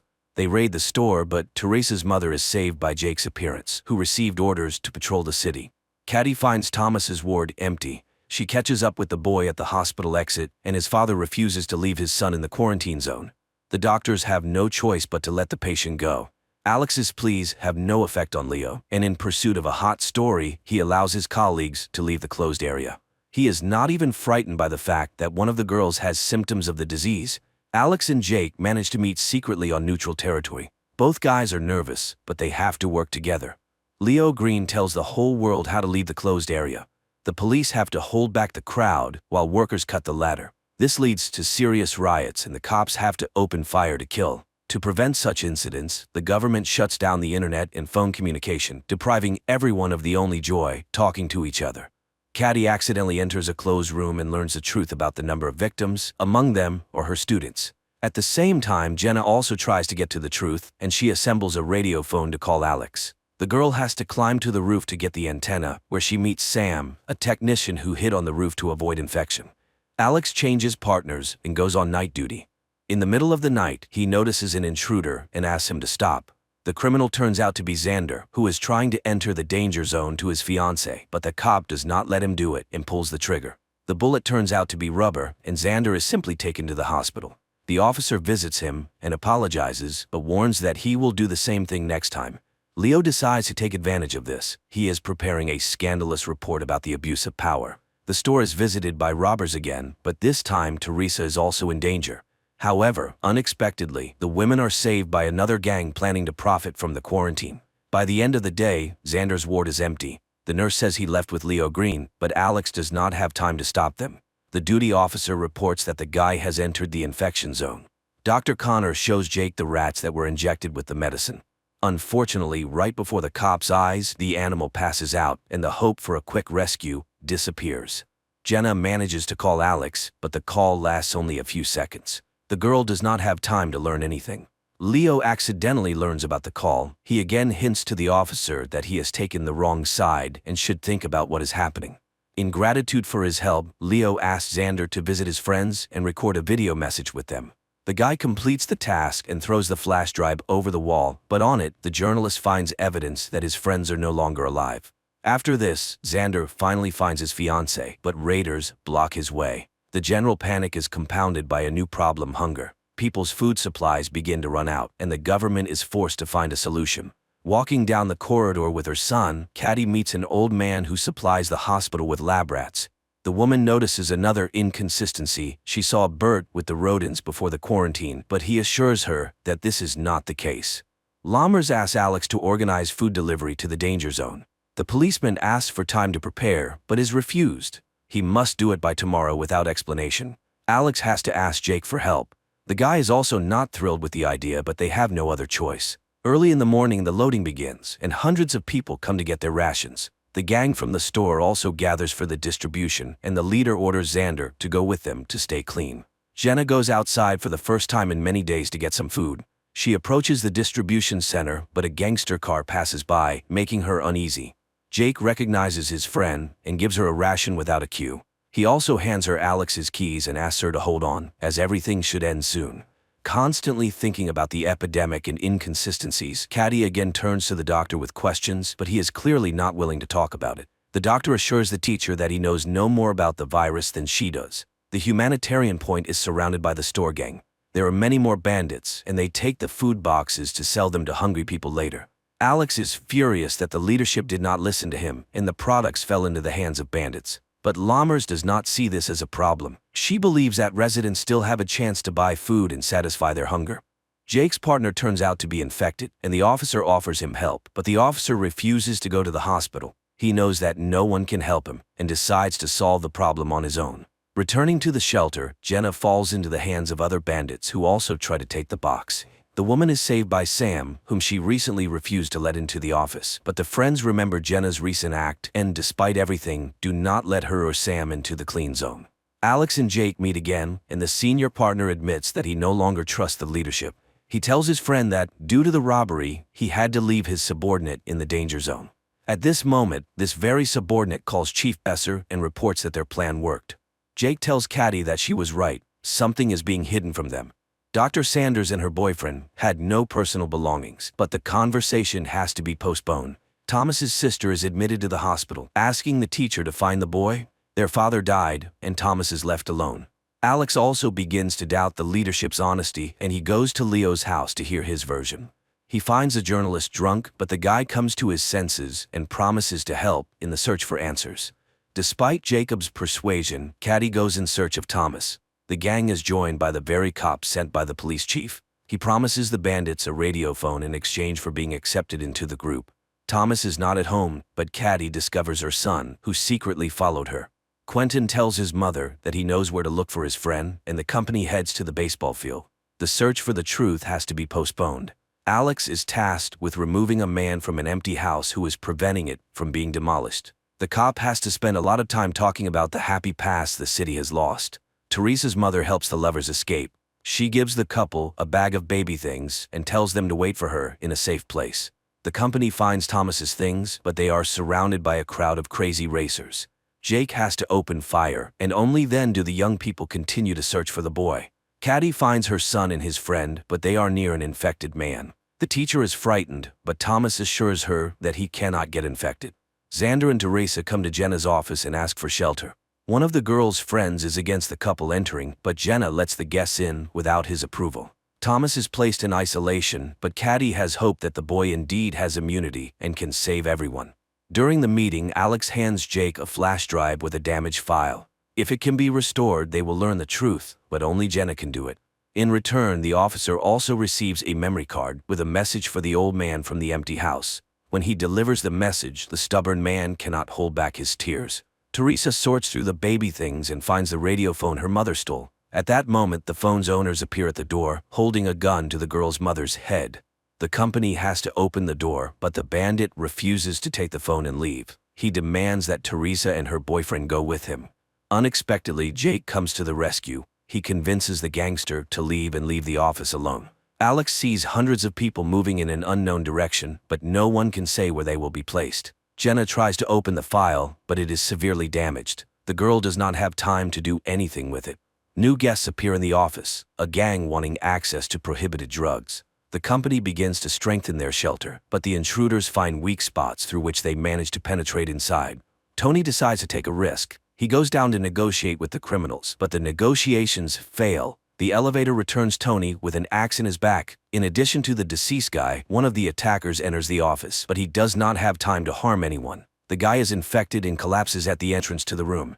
Jenna finally manages to restore the file, but the girl does not have time to watch it. The power goes out in the office, and all the doors are locked. To restore power, Jenna has to leave the shelter and go downstairs. Meanwhile, the bandits almost manage to open the elevator doors, but the girl raises the switch in time.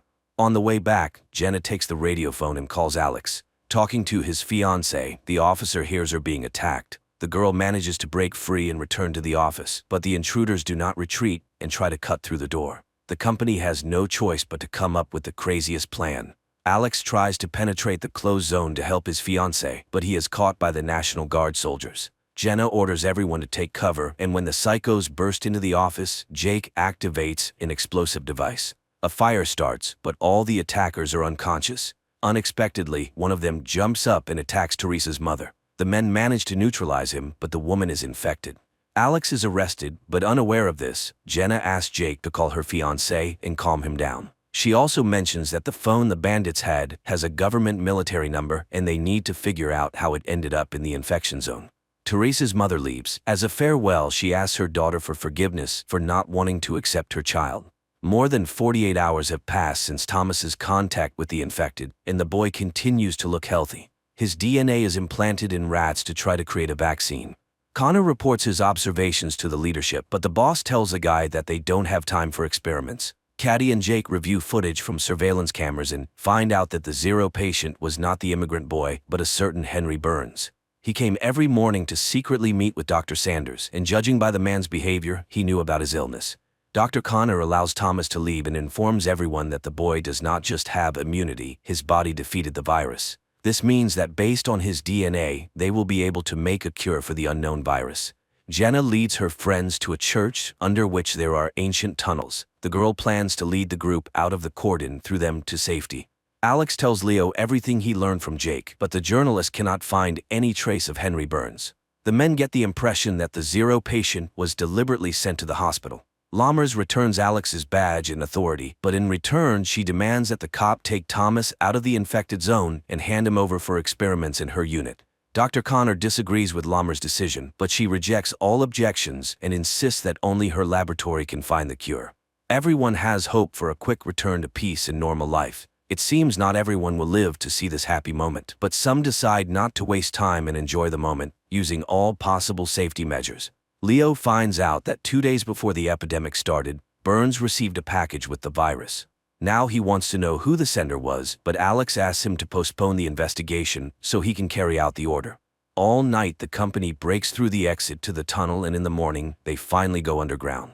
At the same time, Caddy and Jake go to the meeting place to hand Thomas over to Alex. Dr. Connor realizes he was wrong. The patient bitten by a rat injected with Thomas's DNA is infected. During the seizure he infects several more people, and the doctor understands that the boy is an asymptomatic carrier. If he leaves the cordon, the virus will take over the entire city. The company has to return due to gas that has accumulated underground. They remain in the infection zone. Meanwhile, Thomas ends up in the hold the zone between districts. He is met by Alex and Dr. Lammers, but at the last moment, the transfer is cancelled and the boy is sent back. While Alex tries to figure out what to do next, he receives a voice message from Leo. The journalist claims that the virus was created by Connor. Alex and Lammers remain in quarantine in the container between the zones. Thomas is returned to the clinic and quarantined to figure out what to do next. Jenna's company returns. The group could not go underground due to accumulated gas, but the office is empty. Teresa and Xander left to find a cleaner place. On the main street, the guy begins to suspect he was wrong. Hundreds of protesters are holding a rally demanding to be released from the infected zone. Xander tries to protect the girl from the crowd, but Teresa sees her mother in the crowd and tries to break through to her. Not wanting to risk his pregnant girlfriend, the guy decides to check who she saw in the crowd.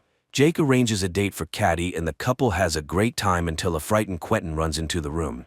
The boy says that old man Ray took the other children and led them out of the hospital to break through with the others. Leo meets with an ex-girlfriend and asks her to get Connor's call details. He has no doubt that the doctor's to blame, but to prove it, he needs facts.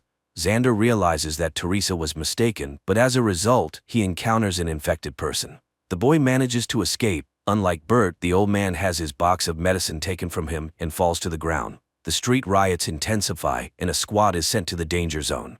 Lammers tries to stop the captain, but he does not listen to the doctor's orders, and several vehicles head through the cordon.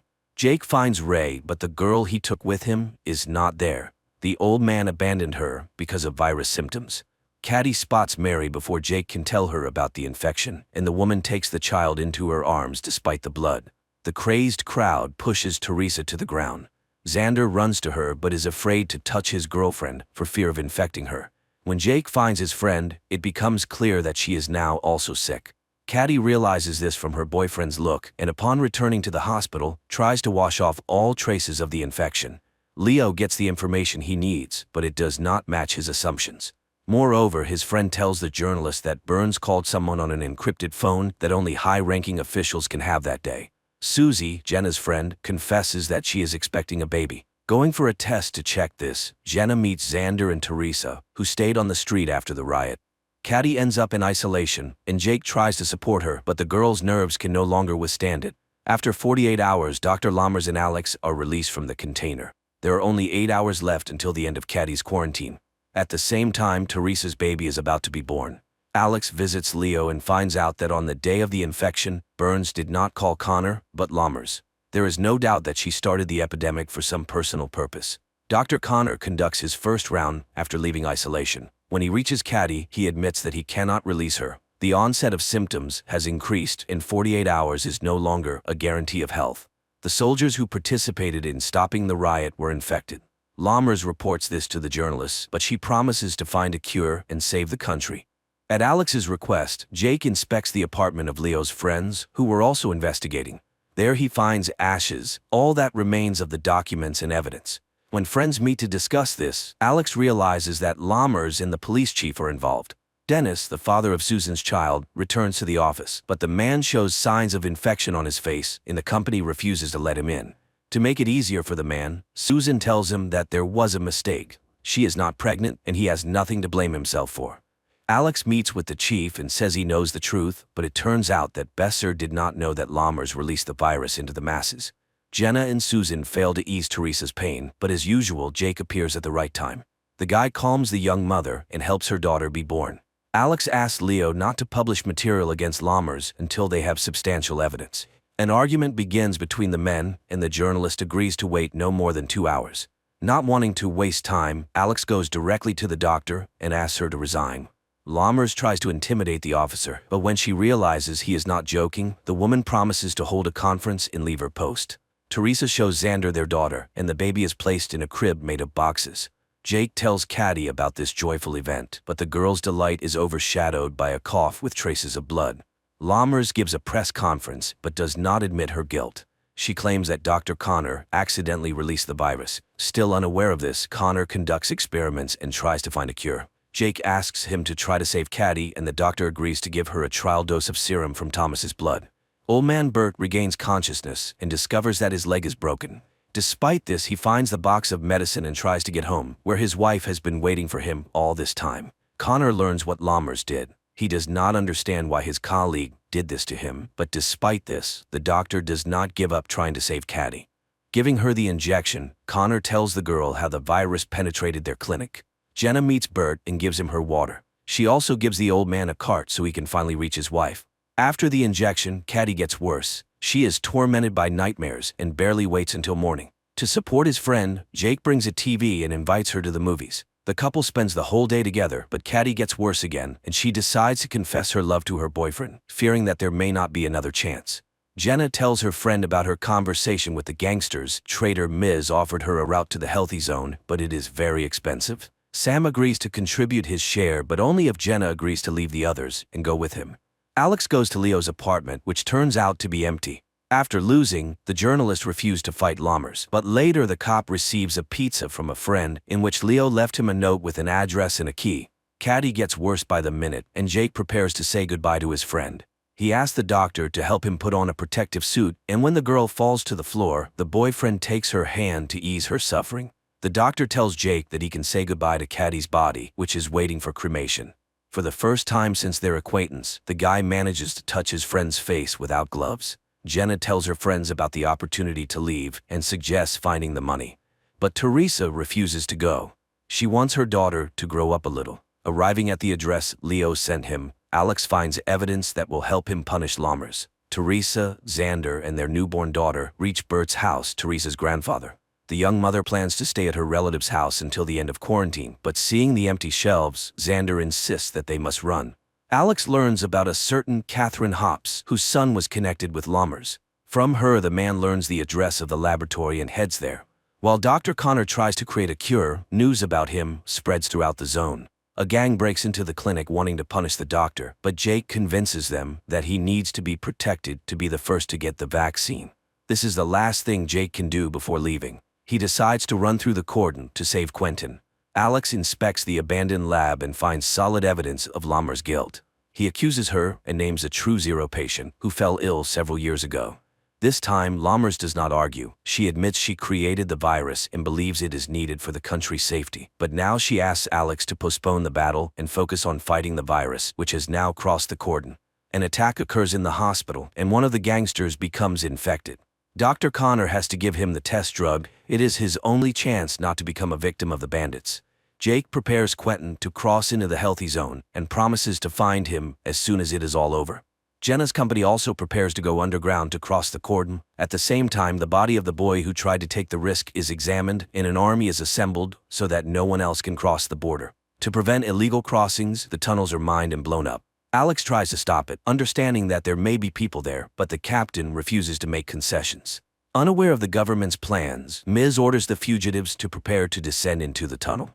Meanwhile, at the hospital, Dr. Connor transfuses Thomas's blood to the infected gangster, hoping this will cure him. Despite all attempts, the gangster cannot be saved. Because of this, Jake has to save the doctor. The gang leader cannot forgive him for the loss of his brother. The explosions catch the group deep in the tunnel. The ceiling begins to collapse, and the company is divided. Teresa, Xander, and their baby are left alone.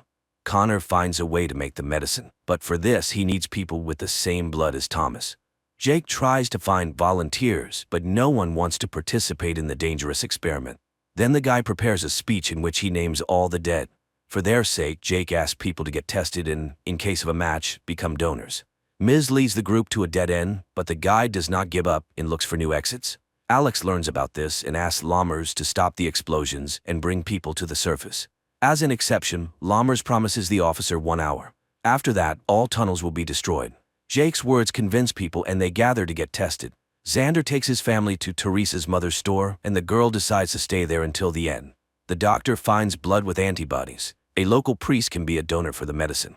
Old man Bert spills the last bottle of wine and adds a secret ingredient to it. He and his wife raise their glasses to toast that their suffering ends. Hugging on the couch, the couple prepares to go to a better world.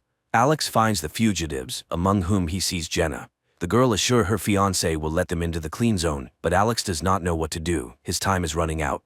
Dr. Lammers orders the tunnels destroyed, but at this moment, Leo's report about everything the blonde did appears on the screens. Alex does not let the fugitives go, but returns to the quarantine zone with them. And Jake, scattering Caddy's ashes over the city, prepares for a new battle with the virus that changed the world.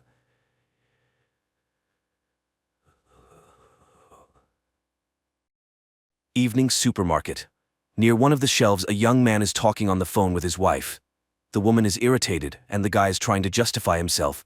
He didn't intentionally almost buy the wrong product, and his purchase of a PlayStation has nothing to do with it, and they wouldn't have been able to relax in a Lupka even with that money. He went there for work. At the checkout, there are 3 people in line. The first is a man who looks a bit homeless. The cashier announces the total, and the man is short of 10 rubles. He tries to persuade the cashier, but she remains firm. So the man turns to those waiting in line. If they care about the fate of a person, they should lend him the missing amount. He asks them to think that they are all preparing for a terrible judgment. And what will they be able to tell when facing the Almighty? While the man delivers this speech, people react differently. One person leaves the line altogether. The man turns to a young guy. It seems like he's not destitute. So, what are 10 rubles to him? A woman standing behind him takes out a coin.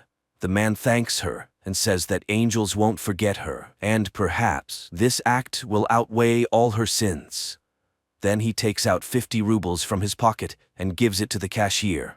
He returns the coin to woman, places a 10-ruble coin on the counter, and tells the young guy that he will need it. The man adds that he will have something to remember in hell. The homeless man leaves, and the young guy makes the payment. The cashier asks for change, 10 rubles, and he hands her the homeless man's coin. The young guy exits to an empty parking lot. He continues his phone conversation, again justifying himself for some business trip and a woman whom his wife is jealous of. He sees the man who was sitting on the curb earlier. He approaches and gives him the coin because he doesn't need someone else's. The homeless man asks, is he afraid of burning in the fiery Gehenna? Perhaps he believes in the Lord? The guy confesses that he's not very religious, to which the homeless man inquires, so, after death he plans to become worm food? Is that the pinnacle of his life? The guy says he's a mathematician and believes in the exact sciences. He asks if there's any evidence of God's existence. The homeless man claims there is an undeniable fact. The guy starts making fun of him and suggests taking a break from doing nothing on the way back. The homeless man starts crying. The guy is confused about what upset him so much. He reassures the homeless man, telling him he's young and he has everything ahead of him. It's the right time to think about the future because it all depends on him. By the way, he mentioned earlier that he can provide evidence of God's existence. And the homeless man calmly says that he saw Jesus himself because he is the eternal Jew, the one who didn't let the Lord rest at his house when he was carrying his cross. He told Jesus that he would rest on the way back. Jesus agreed, but he would have to wait for him. The guy asks again, and this happened 2,000 years ago. The homeless man understands that it does indeed sound strange. He was amazed at first too, but then he got used to it. So, for him, the existence of Jesus Christ is a fact. However, he can't prove it in any way. He didn't keep a piece of clothing that Jesus wore, and how could he prove that it wasn't a piece of his own underwear? He doesn't have the cup from which Christ drank or the stone from under his cross. The guy concedes that the Jew saw Jesus. What was he like? The homeless man says he was just like everyone else, only tormented. He also doesn't remember his face. The guy remembers all the faces he's seen in his life. The guy is puzzled and asks again to tell him what happened. The Jew says that Jesus was being led past his house under guard. He stopped to rest, and the Jew forbade him to lean on his house. After all, he called himself the Son of God. It was outrageous, so he told him that he would rest on the way back, and God ordered him to wait for him. He couldn't know who he really was, and no one could. The guy asks if the Jew is ashamed that he didn't let Jesus rest. The homeless man asks, maybe that was God's plan? The guy asks if he tried to make amends for it. Maybe become a clergyman, for example. The conversation partner admits that he tried that many times, but no one descended from the heavens, and no indulgence was granted. The guy asks, what else has he been throughout all these years? Maybe an immortal killer. An immortal killer, that would be cool. The Jew objects. Being immortal is cool in movies, but in real life, you need to find food, seek warmth, and wait, like waiting in line. He has already studied all the ads on the walls, all the holes in the couch, but people keep coming and going. It's no longer interesting to him who stood where in the hierarchy, whose place was more comfortable, who jumped the queue. The guy inquires, what is he waiting for? The second coming, or the end of the world? The homeless man nods, maybe both. No one knows when the end will come. The guy is puzzled again, but an ordinary person is afraid of death. So is the homeless man. He's eternal, but if you cut off one of his fingers, he won't keep living with 4 fingers. He's broken his bones many times. But what if a tank shoots him in the head? Will he be an undying headless man? The homeless man confidently says that won't happen. Hasn't he tried to end his life himself? The Jew nods. Of course, he even tried to hang himself in the very beginning. He hung from a tree for 2 weeks with excruciating pain in his throat until the branch broke. Later, in 1945, he was captured by the fascists and got scared. He tried to shoot himself. The gun jammed. It was exploded, shredding his whole arm with shrapnel. But everything healed. He came to Russia from Poland 40 years ago. The guy is curious again. Maybe he's just schizophrenic, and doesn't it bother him at all? How did he decide that all these events were real? The homeless man shows his arm. He made notches. 920, 1464, 1812. Decades pass. And he sits and thinks, maybe he scratched them yesterday, put the dates, as if 200 years had passed. And he asks for help to figure it out, like stabbing him with a knife, for example. But the guy refuses. He doesn't want to explain to the police that he saw Jesus and shouldn't have died. The homeless man shrugs, saying, that's how it works.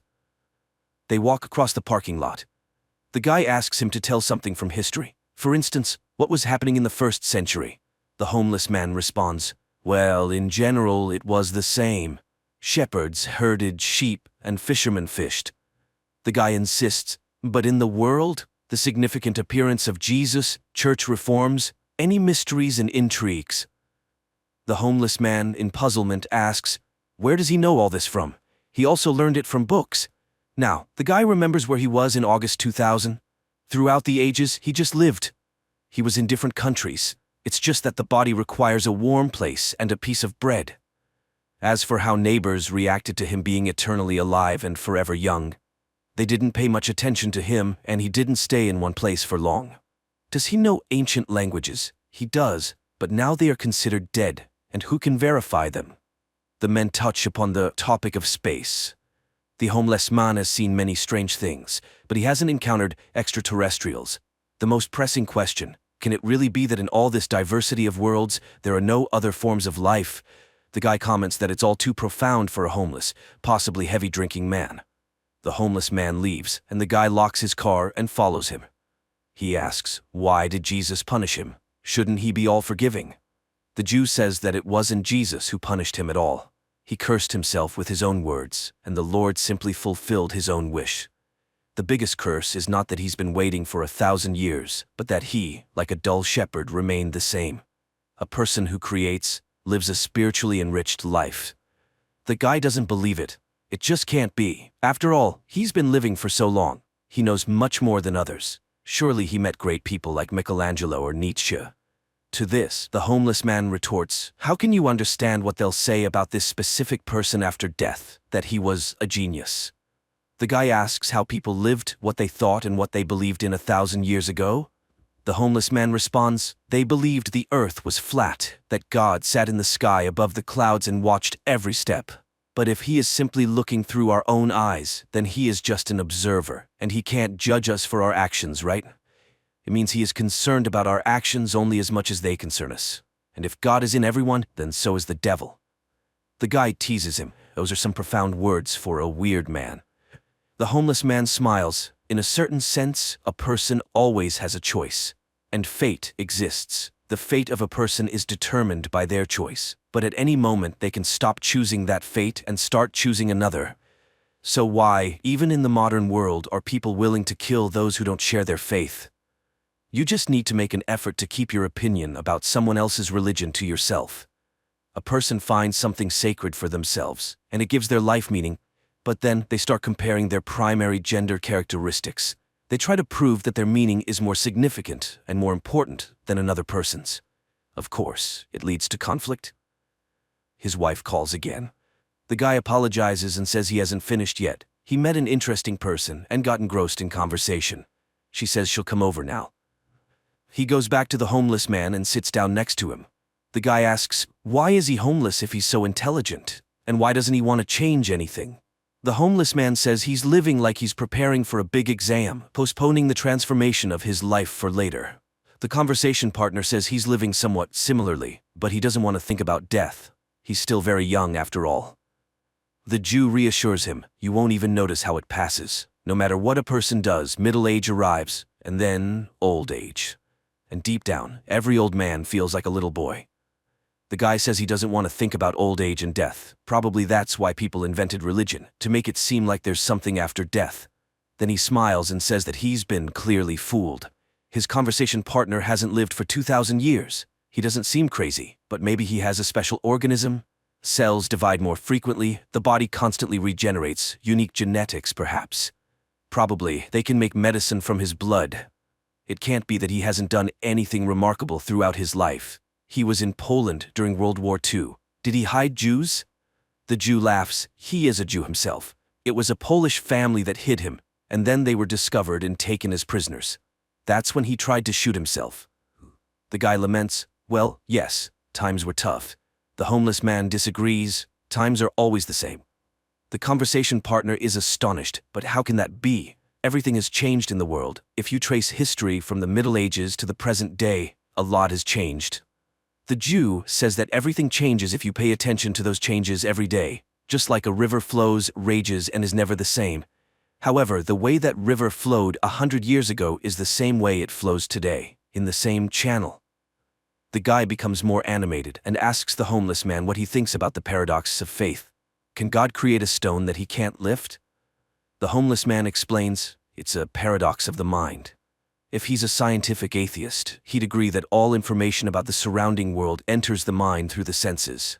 The idea of God is in his mind, so the problem is in his mind. God in your mind can't create a stone in your mind that he's about to lift in your own mind. The guy is puzzled, but if he can't lift it, then he's not all-powerful. The homeless man advises him not to overcomplicate things in his mind. The conversation partner sighs. He would like to get some answers. The homeless man says he would like to get some answers too.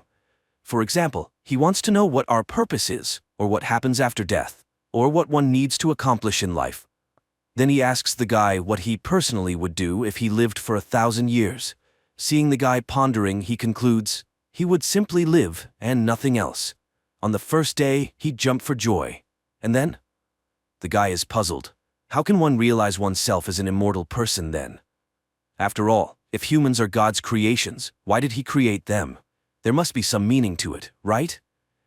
The homeless man agrees. There must be, but he doesn't know it. And he doesn't know a single person who has realized themselves. Even those who entered history feel like something is missing. Take Hitler, for example. Even if one imagines that he genuinely believed in the ideas he propagated and wanted to change the course of history, did he realize himself? No. He spent his entire life becoming and embodying the caricature of a villain with a mustache. Did he realize the spark inside him, the one that made people stand up and follow him? He doesn't know if one can realize themselves within the framework of our world. So how can a person get to heaven if there's a devil inside them? The homeless man says that all human emotions are manifestations of fear. The part of a person that lives in that fear experiences eternal torment in hell, but the other part of them is love. Even in the Bible, it's written that God is love. To get to heaven, one must choose God within themselves. The guy asks, "Are you God?" The homeless man laughs. He's unpredictable. Sometimes he calls him a homeless man, and sometimes God. He's a human being, but in him, just like in everyone else, there's a bit of God, a bit of love. But surely God must have had a purpose for him. He can't just have left him to live forever and await the end of the world for no reason. There must be meaning in all of this. And the Jew retells Plato's words. Horses are born and die, but they're just embodiments of the idea of a horse, which lives forever. Likewise, people are born and die, but they're just embodiments of the idea of a human, which lives forever. It will live until the end of humanity. Their meeting has no symbolism. He can consider that he just met the idea of a human, which he's always met, even in the mirror. All of them are embodiments of the idea of a human. Tall, short, sad, happy, lazy, successful, full, gloomy, and open. They all think they are unique, but new ones come to replace them. Year after year, century after century, they were children yesterday, and today they are already old. But even so, new ones come to take their place, running, jumping, munching, and leaving in just the same way. A phone notification rings. A woman walks around his car in the parking lot. The guy introduces the homeless man, saying he's the one who has seen Jesus himself. The woman thinks he's mocking her. She drove across the entire city, and he's here with a vagabond. The guy tries to explain. Then a man with the same face as the homeless man approaches and yells at him. He's been looking for him for over an hour. Bags won't carry themselves. The homeless man leaves with him. The guy is bewildered. They are identical. The woman says he's gone mad and gets into her car, driving away. The guy gets into his car and looks in the mirror. The eyes of Ahasverus are looking at him.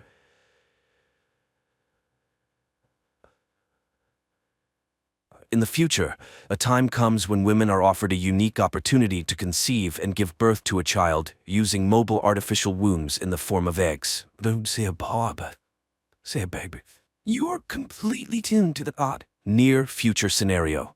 A young woman wakes up in her apartment. Her home AI immediately activates the coffee maker and informs Rachel of the good news about the improvement in her digestive health. It suggests an appropriate outfit for the day and reminds her of her visit to the capsule center. Rachel wakes up her husband, Elvie, to wish him a good morning and say goodbye before heading to work. The AI now advises Elvie on his outfit for the day and informs him that his happiness index has slightly increased. He receives a prepared breakfast and heads to the home greenhouse. Meanwhile, Rachel arrives at work, where today there is a presentation of a new generation of cognitive assistants called our machines, which are soon to become new cognitive supervisors. After the meeting, Rachel is invited by her supervisor, who is concerned about the possibility of her expanding her family, as they intend to offer her a promotion. Additionally, the corporation is willing to provide funding for the services of the Uterus Center, which Rachel appreciates. Following this, Rachel continues her workday when she receives a call from the uterus. There have been changes in their lists, and a spot has opened up which the center can offer her. They schedule a visit, and Rachel settles into a relaxing chair, dreaming about her future child. During this time, her husband conducts a class in the botanical garden, where he shows students a fig fruit that he managed to grow naturally. He offers the young people a taste, but they view the fruit with disgust. Finally, one brave soul tries it. Meanwhile, Rachel shares the joyful news with her colleague and friend Alice and confesses that she hasn't told her husband about her visit to the center. Because of this, she has to consult her robot psychoanalyst, to whom she admits that her husband is very distant from her, as he is fixated on the natural world, which translates into his desire to have a child conceived, carried, and born naturally. The AI seeks an answer to the question of why this child would be considered natural, while one gestated in a capsule would not. What distinguishes them? And Rachel is at a loss, unable to find the differences. Later, she and her friend go out for lunch, and while inhaling the pleasant aromas, Rachel agrees that she should talk to her husband about everything. She finds her husband watching a relaxing program, and he talks about his day. Elvie is disheartened by the fact that the younger generation doesn't know how to interact with nature because no one taught them. At some point, people decided that nature was just a commodity, and that's when everything began to fall apart. The next day, Rachel goes to the Uterus Center, where she and others discuss how, when the birth rate dropped to zero, their newly established center took on the task of solving the problem. Women didn't want to have children because it was inconvenient for them. The center wants them to live full lives and pursue their dreams without being distracted by children. The director of the center, Linda, welcomes the gathering and is ready to share the latest technological advancements. Humans have always managed to control nature, so why shouldn't women take control of childbirth? Linda gives a tour of the center, showing the capsule developed by scientists in which the baby grows. If parents don't have time to interact, they can always play music, audiobooks, or educational podcasts for the baby. Through an app, they can feed the child and monitor its development. One significant advantage is that children in the capsule are not exposed to viruses or toxins. The capsules operate autonomously for 48 hours. The fetus inside can hear everything happening around, so it's advisable for the mother to talk to the baby.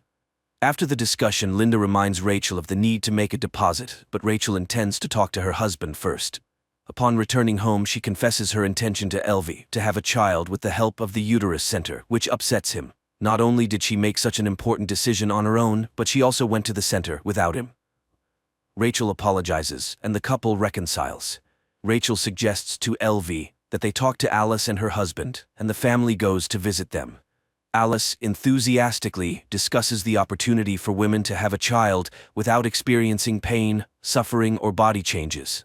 Meanwhile, her husband demonstrates a special belt for carrying the egg capsule, to which Elvie looks quite skeptical. He categorically refuses to hold the capsule.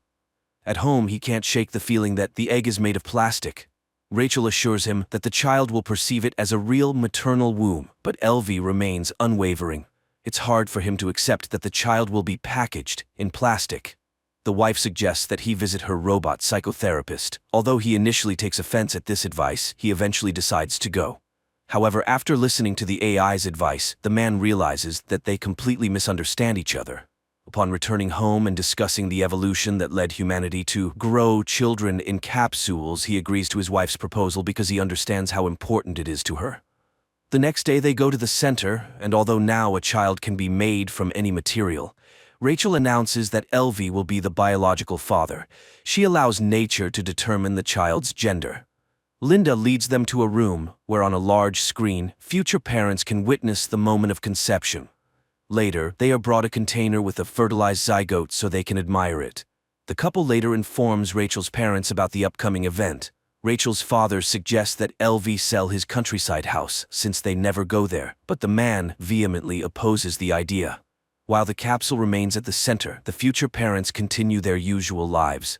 The day comes when the program connects Rachel to the capsule, and even though nothing can be heard from inside yet, she starts selecting music for the baby. At one point, she tries to see the baby, but she is told that it is kept in complete darkness until 7 weeks. Then one of the capsules sends a signal. It's time for birth. Even though everything is programmed, the baby doesn't always arrive at the appointed time. Soon Rachel starts having strange dreams, which she confides to her psychoanalyst, but the AI convinces her that dreams are unreliable material for analysis. After 6 weeks of pregnancy, when the baby's heartbeat is detectable, Linda allows them to take the capsule home. For the first time, she shows them the baby. On that day, Rachel prepares the kids' room, and Elvie brings an olive tree sapling. However, his wife suggests replacing it with a hologram, and the offended husband takes the tree away, promising to plant it in their countryside house, which Rachel once again suggests selling. She just doesn't understand why they should go somewhere when they have everything for a good life here, but Elvie refuses to raise the child among plastic. The next day, Rachel meets a pregnant woman in the pool who allows her to listen to her baby's movements, filling her with delight. In the evening, she moves the capsule to their bedroom because they want to spend as much time as possible with the future child.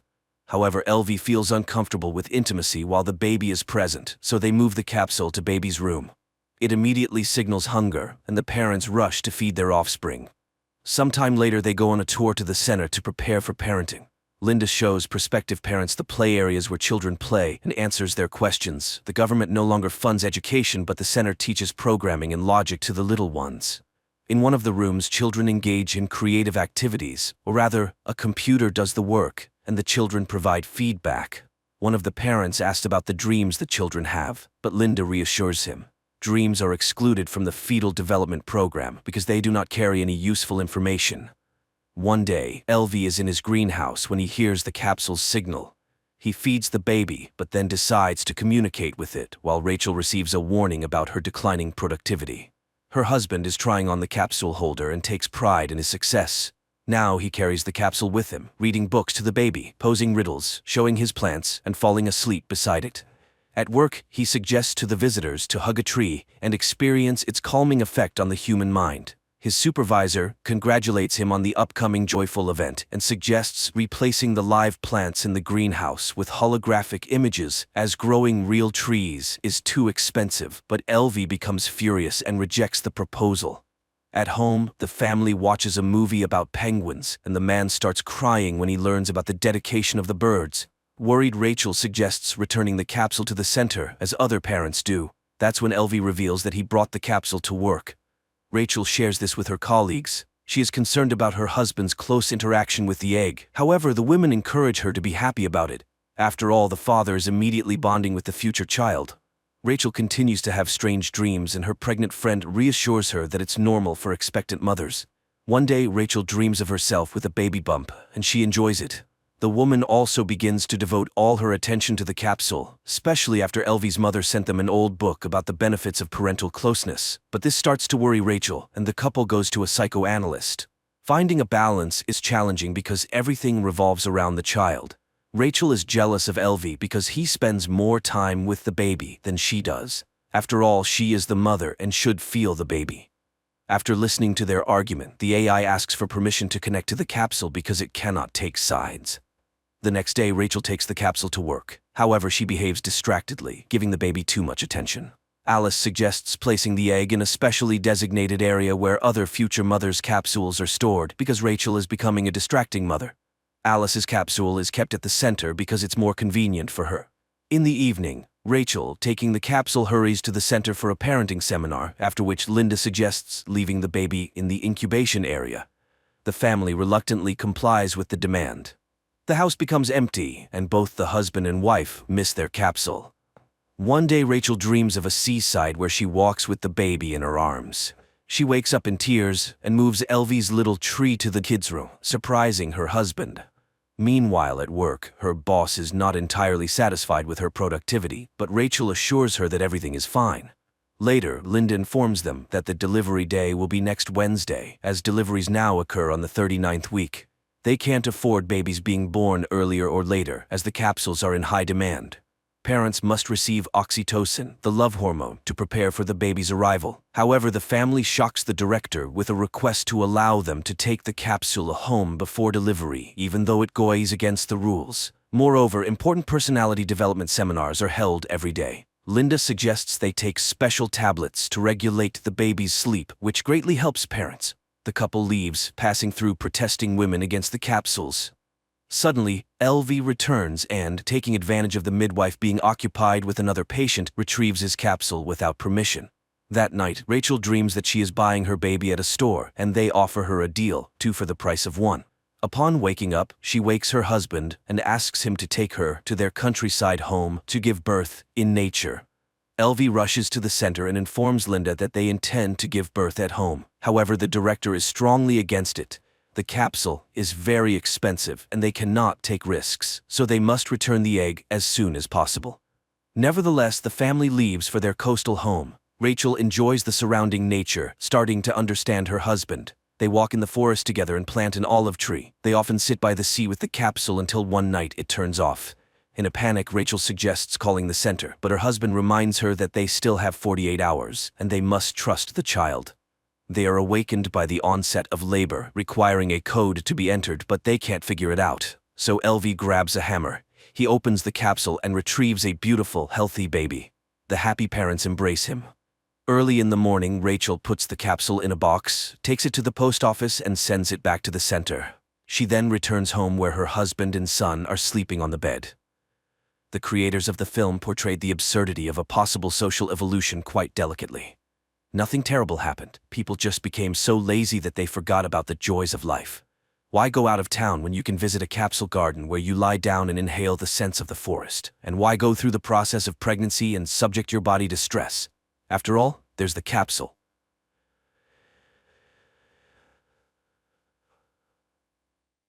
In the future, an unknown organization locks millions of people in bunkers where they are forced to become bloggers and conduct endless streams to get everything they need to survive. Why us? Who were we before all this? A young man wakes up in the middle of a gloomy room, not understanding where he is and how he got there. At first, he examines the walls, hoping to find a way out, but there is none. Then the guy notices a turned-on monitor on which one word is written: share. He tries to enter different concepts related to the word exit, but the computer deems them incorrect and again offers to share. The guy confirms this command and the broadcast immediately turns on. The guy tries to ask questions as he can't stay here long. He has a dog at home that needs to be fed and walked, and besides, he wants to drink, but there's no water. He tries to ask this question to the computer and then an option buy appears, but the prisoner has no money and doesn't understand how he can buy water.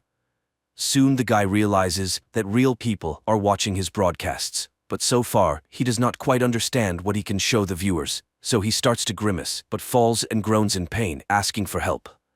The number of views sharply increases and viewers start sending donations of unknown currency with which any purchase can be made, but so far he only has enough for a bowl of dog food which appears in an opening niche on the wall.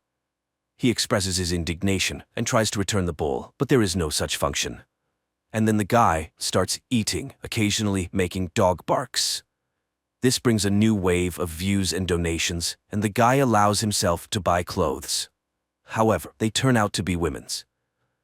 At night, he cries in despair and misunderstanding of the situation, but pulling himself together, he starts a new broadcast, during which he dances, tumbles, and entertains the viewers in every way possible. Soon, he acquires a t-shirt and an inflatable mattress. After some time, he already has a full wardrobe and shaving tools. Days go by, and the man allows himself a good meal and even alcohol, after which he tries to smash the monitor, but all he achieves is that the broadcasts stop. The guy tries in every possible way to beg forgiveness from the computer, and not getting an answer, again demands to be released from there.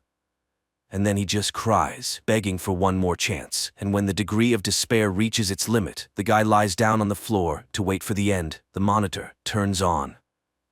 On the screen appears the same room in which a man is. He greets the guy and explains that there are glitches in the system, but in general, upon reaching a certain level, he gained access to the common network. And now he can communicate with others like him, bloggers. The man believes that they all work for the unknown kidnappers who locked them in the bunker. The man talks to the guy all evening about the structure of his new world. He is very verbose and often jumps to other topics, so the guy even gets tired of him. But one day he hears the man cough. He tries to contact him and dialing his channel number, he comes across a cook teaching the audience to cook. The guy starts dialing different numbers, and it turns out that behind each number is someone's channel.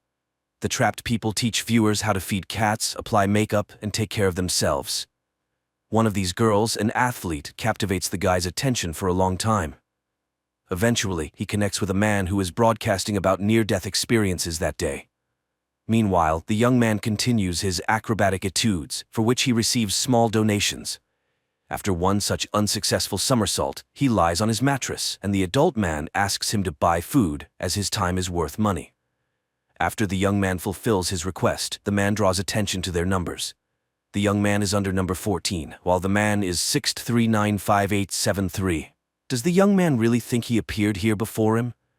Everyone in the network is trying to figure out who locked them up here. There are theories about aliens and space, and one boy convinced everyone that they are asleep and undergoing a test. But the man believes that bloggers have locked themselves in their own world.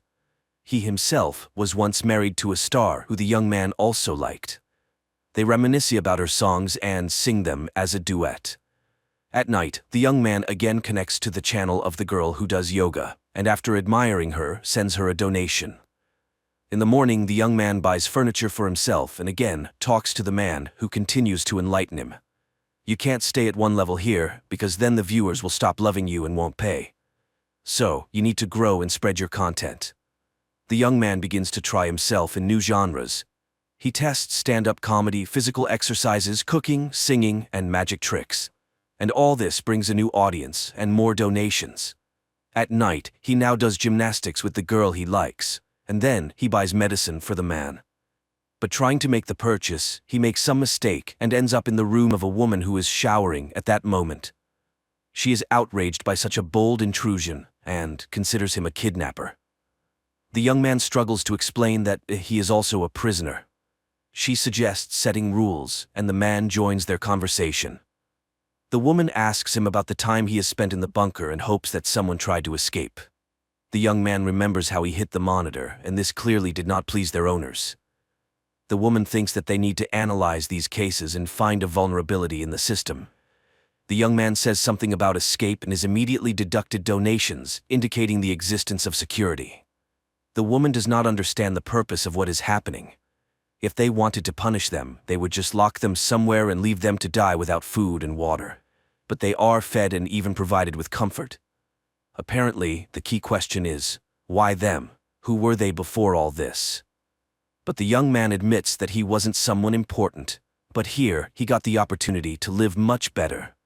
Soon he invents a small show with socks and entertains the viewers with mini performances, which pleases the man and increases donations. One day he gifts the woman a shower curtain, which angers her because she is used to being independent. In the following days, the young man begins to teach people to draw, but since he himself can't draw, the lessons are humorous, and he himself poses as a model. The viewers like this, and the young man buys furniture for his room with the donations. One day, the woman can't stand it anymore and suggests starting a revolution, calling for an uprising of everyone else. A scandal breaks out among the trio, as the man is convinced that it is here that they got the opportunity to live better than before. That night, the man becomes ill. His cough chokes him, and suddenly he has a seizure, as a result of which his face presses against the monitor because he cannot move. The young man appeals to all subscribers for help. Maybe someone knows what to do in such a case. At this time, the woman tries to find a menu in the computer, but she accidentally presses some button, and suddenly the man's room starts burning, and he burns in front of his friend's eyes, unable to help himself. This causes despair and tears, and for a while, the pair do not communicate.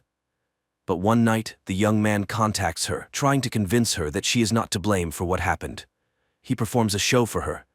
Suddenly, she confesses that she wants to get drunk. They order alcohol for themselves and remember the last moment of freedom. Neither of them remembers how they ended up in the bunker. Then people dance in their cells. Later, they remember the old man, and the young man says that he still hears his voice. Suddenly, he admits that she was right, and maybe there are others who can replicate her action.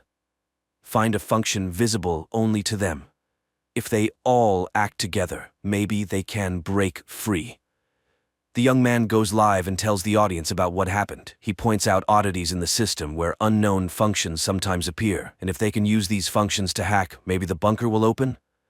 Suddenly, the athlete joins the conversation, who likes her current state because she decides how to spend her day. And right now, she will take care of herself, so she says goodbye to her new friends. The young man and the woman start reviewing all the strange things that the surrounding bloggers send, and some warmly support the pair. Later, he contacts the athlete again, and she reveals his secret to success. He makes people smile, which is very valuable. Misfortune exists everywhere, but so does happiness, so it's a person's own choice. She encourages him to breathe with her when the woman joins in. She analyzed the unknown functions sent to her. Someone can control the ventilation, and someone can even move the walls. She thinks these are different rooms located at different distances.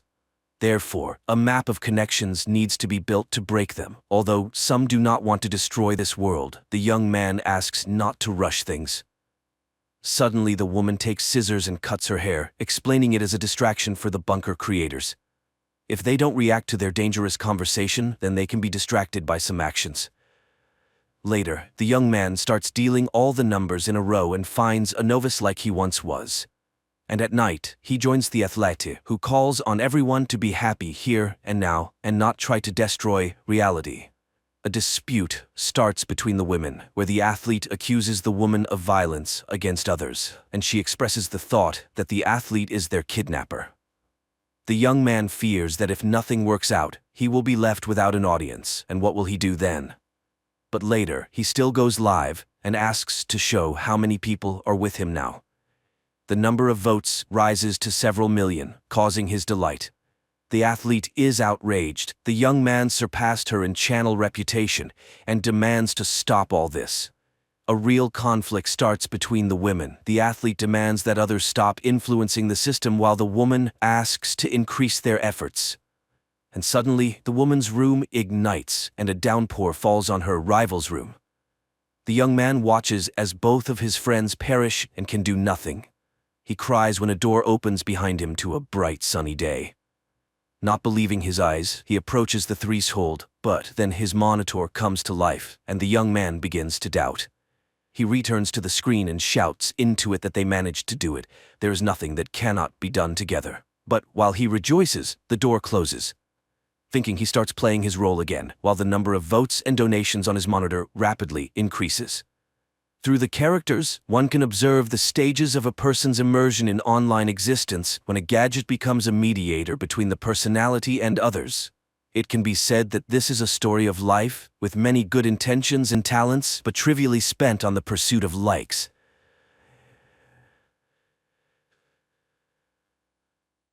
The spaceship is on a mission to Titan, one of Saturn's moons. Astronaut John wakes up in the hibernation capsule. He feels weak after the long sleep. The drugs have many side effects and John needs some time to recover. He is greeted by the ship's captain, Franks. The captain orders John to take a shower and then come up to the bridge to discuss the next steps. Besides Captain Franks, John is met by his colleague Nash. Together the men watch a message from the Mission Control Center and receive new instructions. They are to conduct routine equipment checks and prepare for gravitational acceleration. John tries to pull himself together, but this time he feels worse. He struggles to eat and confesses to Nash that he can't remember the last name of Zoe, his girlfriend. By evening, John manages to check all the equipment.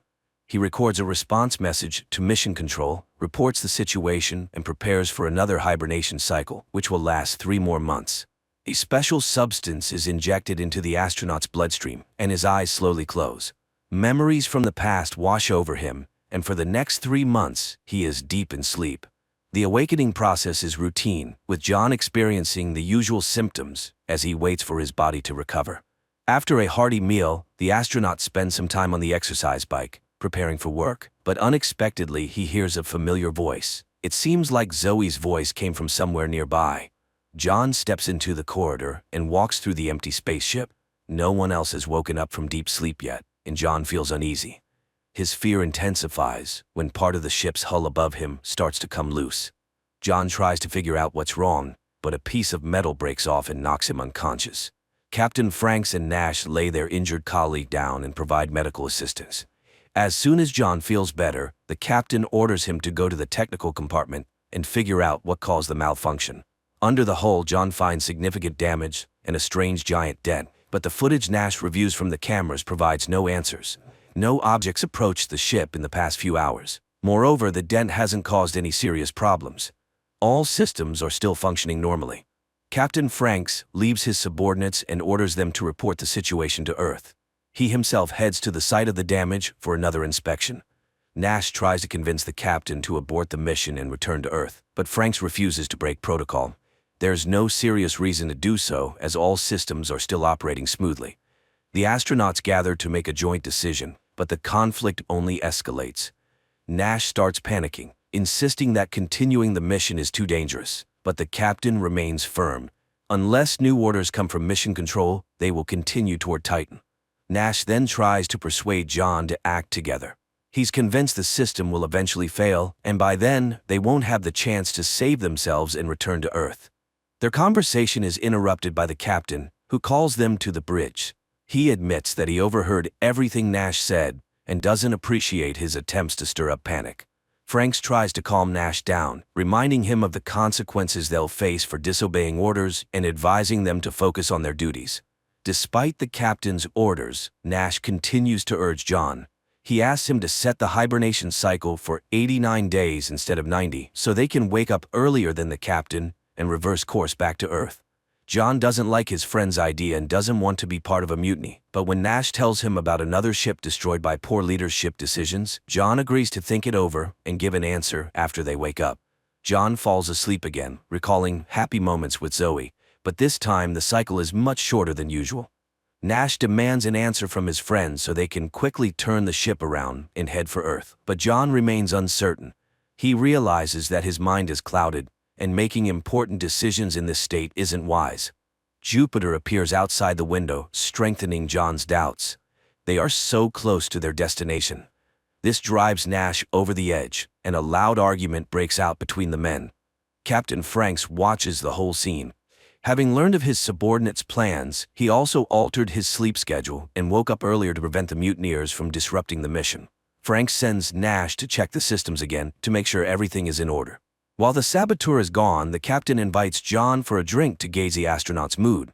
The commander assures John that he'll cancel the mission if it's necessary, but for now they must stick together and follow orders. Nash's derailed plans push him to the brink of insanity. He causes a scene and Franks decides to relieve him of his duties and proceed with acceleration without him. John tries to stay out of the conflict and pretends that everything is fine, but the breach in the hull continues to trouble him, and he often has nightmares where it pulls him into the vacuum of space. Despite his concerns, John ignores Nash's pleas and heads to the bridge to prepare for the acceleration. The team gets ready to approach Jupiter. John sets the coordinates and sequentially activates the powerful engines that will take them to Titan. The acceleration is successful, and the ship enters the orbit that will guide them to Titan. But Nash still believes it's a serious mistake. John isn't entirely sure they made the right choice either, but he tries to keep himself busy to avoid dwelling on it. He decides to check the equipment again, and something strange happens. One of the radios transmits an unknown signal. The crew tries to come up with an explanation, both insisting that John must have accidentally pressed a button. To end the discussion, Franks orders the astronauts to prepare for another hibernation cycle. This time, exiting hibernation becomes a real challenge. John collapses to the floor, completely drained. He tries to recover, but while his body regains strength, his mind suffers greatly. He keeps seeing visions of Zoe everywhere. Captain Franks notices his subordinate's strange condition. He tells John to get a grip and realize that it's all just his imagination. Zoe is not, and cannot be, on the ship. Nash discovers the first signs of trouble. The reactor's power output begins to rise. He's not sure if it's connected to the hull breach, but if it continues, the ship's engine might fail. Nash again urges his friend to listen to him and turn the ship around. He reminds John of Zoe, saying that if they don't return now, she'll quickly find a new boyfriend. Captain Franks overhears the men's conversation once again. He summons them to the bridge for a serious talk. Someone, using Nash's password, deliberately lowered the engine's power to stop the ship. The commander won't tolerate Nash's antics any longer. This time he draws his sidearm to show the mutineer who's in charge on the ship. Franks orders the astronauts to return to their hibernation capsules to prevent any further sabotage. But as John's body starts receiving the drug, he sees what the captain is doing to his colleague. He doesn't have time to stop the crime. His eyes close. Weeks later, when the sleep cycle ends, John tries to figure out if it really happened or if it was just a dream.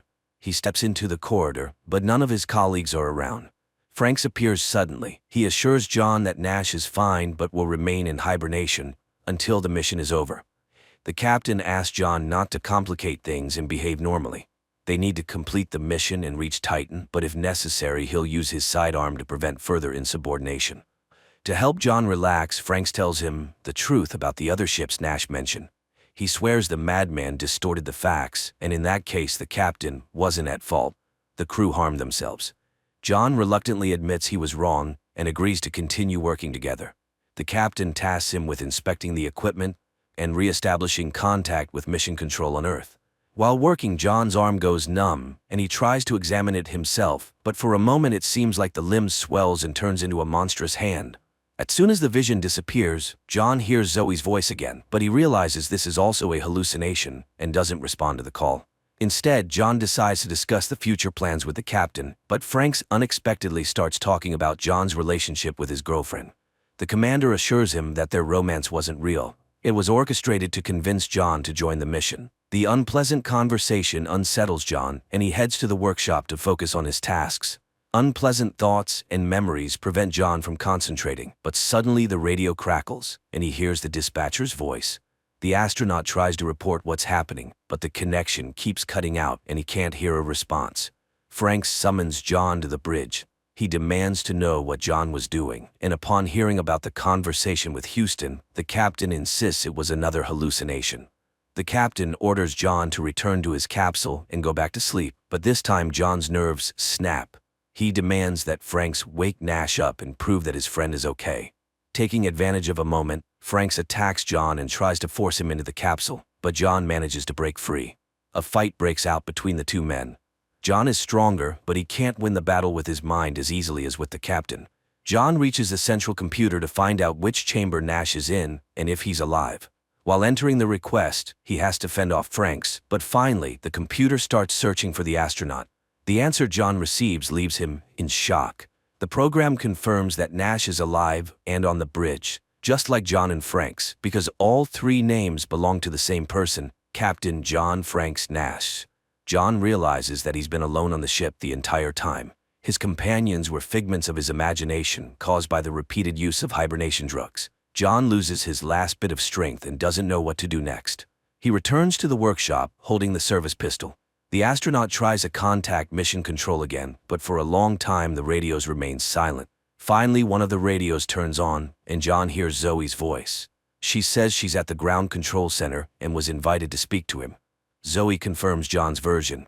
The hibernation drugs were too strong, causing his mind to become confused. But that's not the worst part. The girl tells the astronaut that there's no spaceship.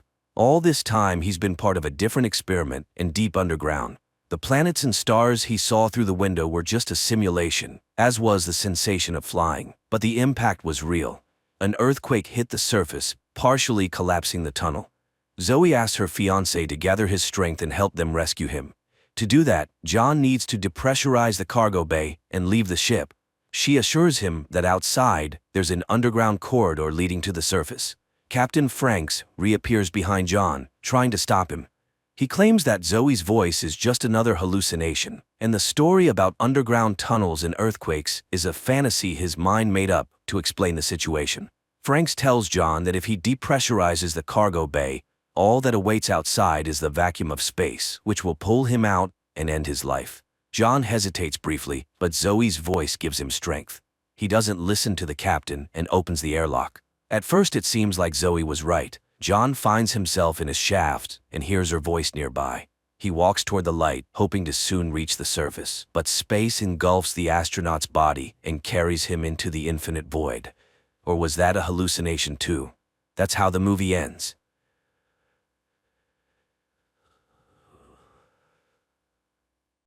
After the alien invasion, humanity is forced to hide in underground bunkers. The world leaders of Earth are desperately trying to keep people underground. But there is a soldier who kills one of the enemies and discovers a terrible truth. But they shelter immediately.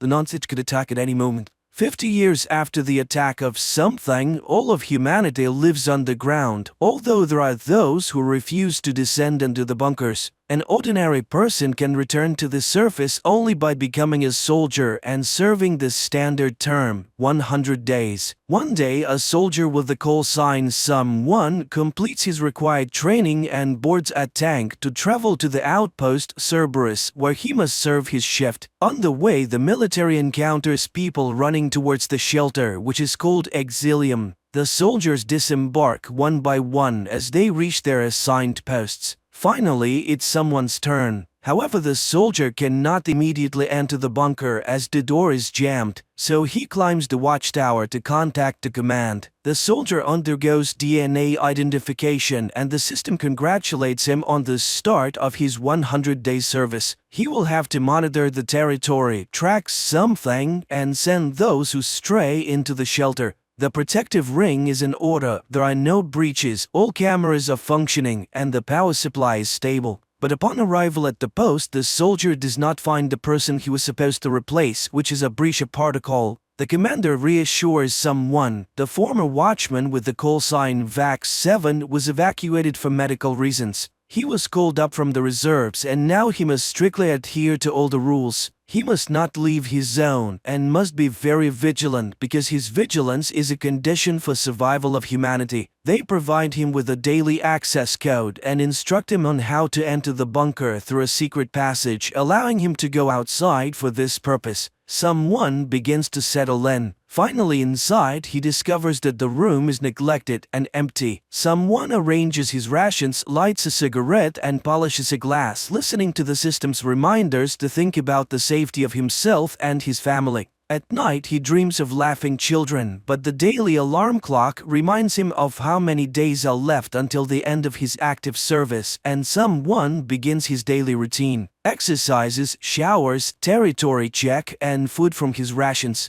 During lunch, he suddenly hears strange sounds and sees movement in the corner of the room but doesn't have time to understand what it is. Later, he reports everything to the commander, but the commander reassures him everything is proceeding as usual. At night, someone sees children playing again. In the morning, the routine of the previous day repeats: exercises, shower, food, and the one regulated cigarette. Every day is an exact copy of the previous one. There are 87 days left until the end of his service when someone manages to catch an unknown creature, which turns out to be a white rat. However, the animal escapes without allowing itself to be properly examined. Immediately, there is a report of an attack by something on the refugees, and there is no one left alive. Someone activates the system check, and it reports that the defense lines are not damaged. But the soldier clearly sees movement in the bushes on the monitoring screen and reports it to the commander.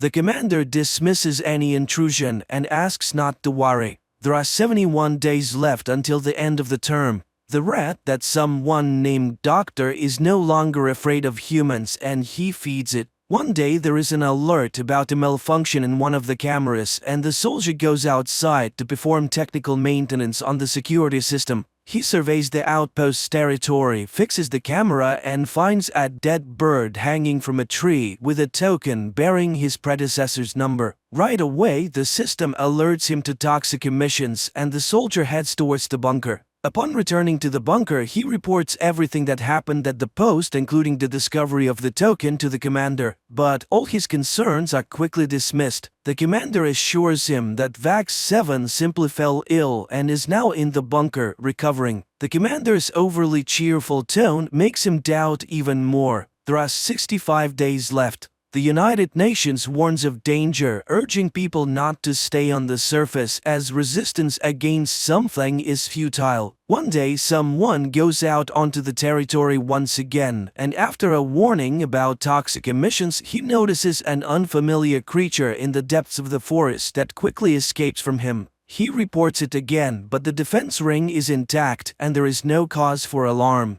Someone decides to investigate the bunker and finds a blood stain on the wall, leading him to suspect that Vax 7 may have shot himself and was never evacuated. The soldier tries to access the video camera recordings from the closet where it happened, but the system denies him access. So someone decides to break into the locker belonging to Vax 7 and discovers a sketchbook and a radio receiver. Among the drawings, he finds a sketch of his own post, Cerberus, and a neighboring post, Graham, sparking his interest. There are 54 days left until the end of his term. Someone increasingly thinks about the neighboring post and one day decides to go to Graham to try to establish contact. However, he finds that he cannot cross the perimeter because an implant in his leg activates pain with any attempt to leave the ring. The audio commands insistently urge him to return to Cerberus. He decides to take a step back and climb a tree, hoping to establish contact by waving his hand and shouting to Graham, but he receives no response.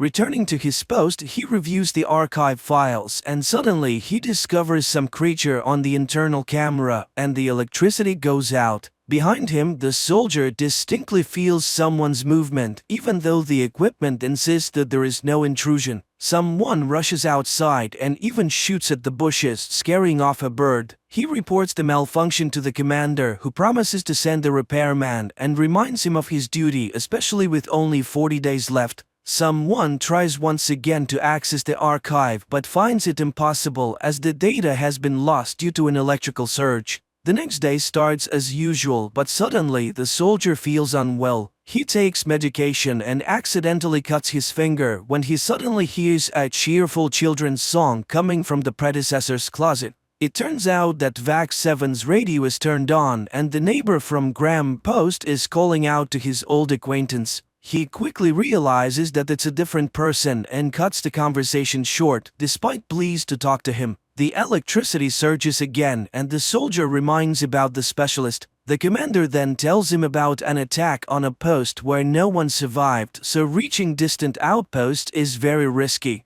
Several more days pass. Someone starts going outside more often, and one day he discovers a woman and a child hiding from him in a cave. He tries to convince them to come down to the bunker, but the two of them run away, seemingly more afraid of him than of something. Returning inside, he hears a warning about several lost individuals in danger. However, now the soldier is not sure if they want to be saved. He talks to the rat more and more, telling it about the children in his dreams. It turns out that the ability to dream has become a thing of the past, but he has suddenly acquired it. This is seen as a sign of a mental illness. Someone keeps trying to contact his neighbor, but there is no response. One night, the soldier ventures out into the territory and kills a huge deer, which he dissects and eagerly consumes. He behaves more and more like a wild man, shooting at targets and walking without his helmet. One day, he makes another attempt to contact Graham, sending a signal with a mirror, but still receives no response, which infuriates him.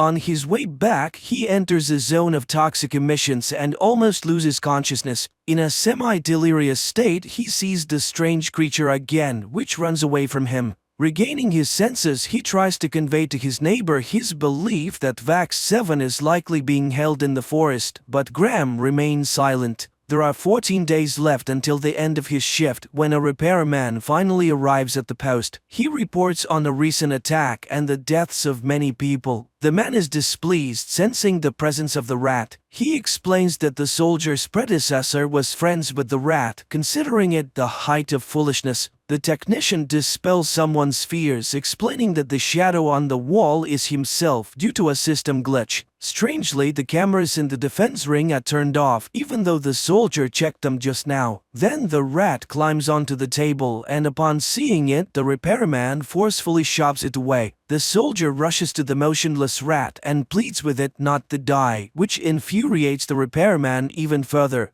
The soldier aims his gun at the repairman, ordering him to disable the internal camera and unlock the archive video recordings. The repairman refuses and someone hits him. However, he still can't do anything because the access requires the personal codes of two guards. A fight erupts between the two men. Someone sustains several injuries but eventually emerges victorious. Afterward, the repairman shares his experience of encountering something. When he was a soldier, his helicopter crashed in the desert. Of all the survivors, only he and his partner remained. The repairman went for help, and when he returned, he found the second soldier without ears. It turns out that something affects people through sound, and the guy cut off his own ears to avoid hearing the horrifying noise. During a sandstorm, they saw a huge shadow circling around them, but they never understood what it was. When he was eventually found, his lungs were filled with sand, and he had an unexplained catheter in his throat.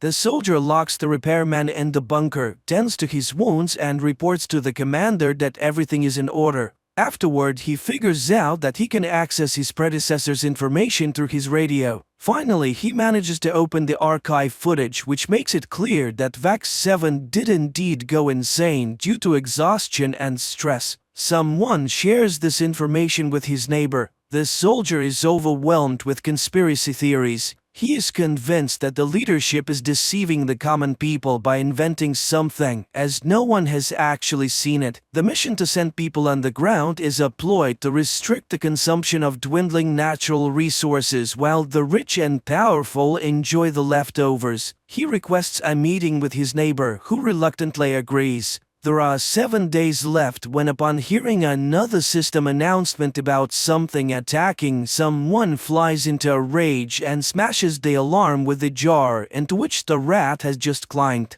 Realizing that he killed his own friend, he walks outside naked and once again encounters the monstrous creature. Extracting a pair of deer antlers from a tree, he mortally wounds the monster, only to recognize Vax 7 by a tattoo on his neck. He returns to release the repairman and tells him about the conspiracy, convinced that it was his predecessor's tales that drove him mad. But no one will deceive someone anymore because he's no longer afraid. The soldier demands to know where the power can be cut off because he intends to save the people by disabling the defense lines. The repairman is horrified. He will doom humanity, but he obeys the madman. Someone contacts his neighbor and informs him of his decision that he is coming to him. It's time to put an end to the madness that keeps people on the ground and make them free.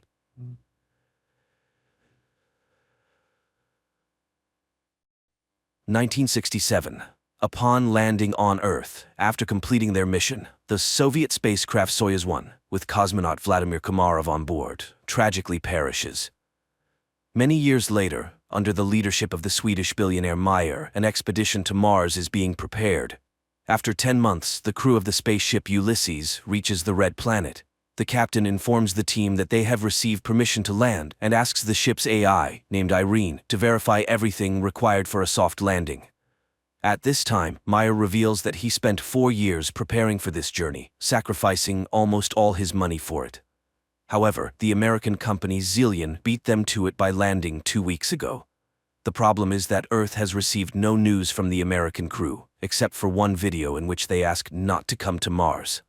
A dispute arises among the crew members, but the captain declares that the landing will occur in any case, and people disperse to their cabins.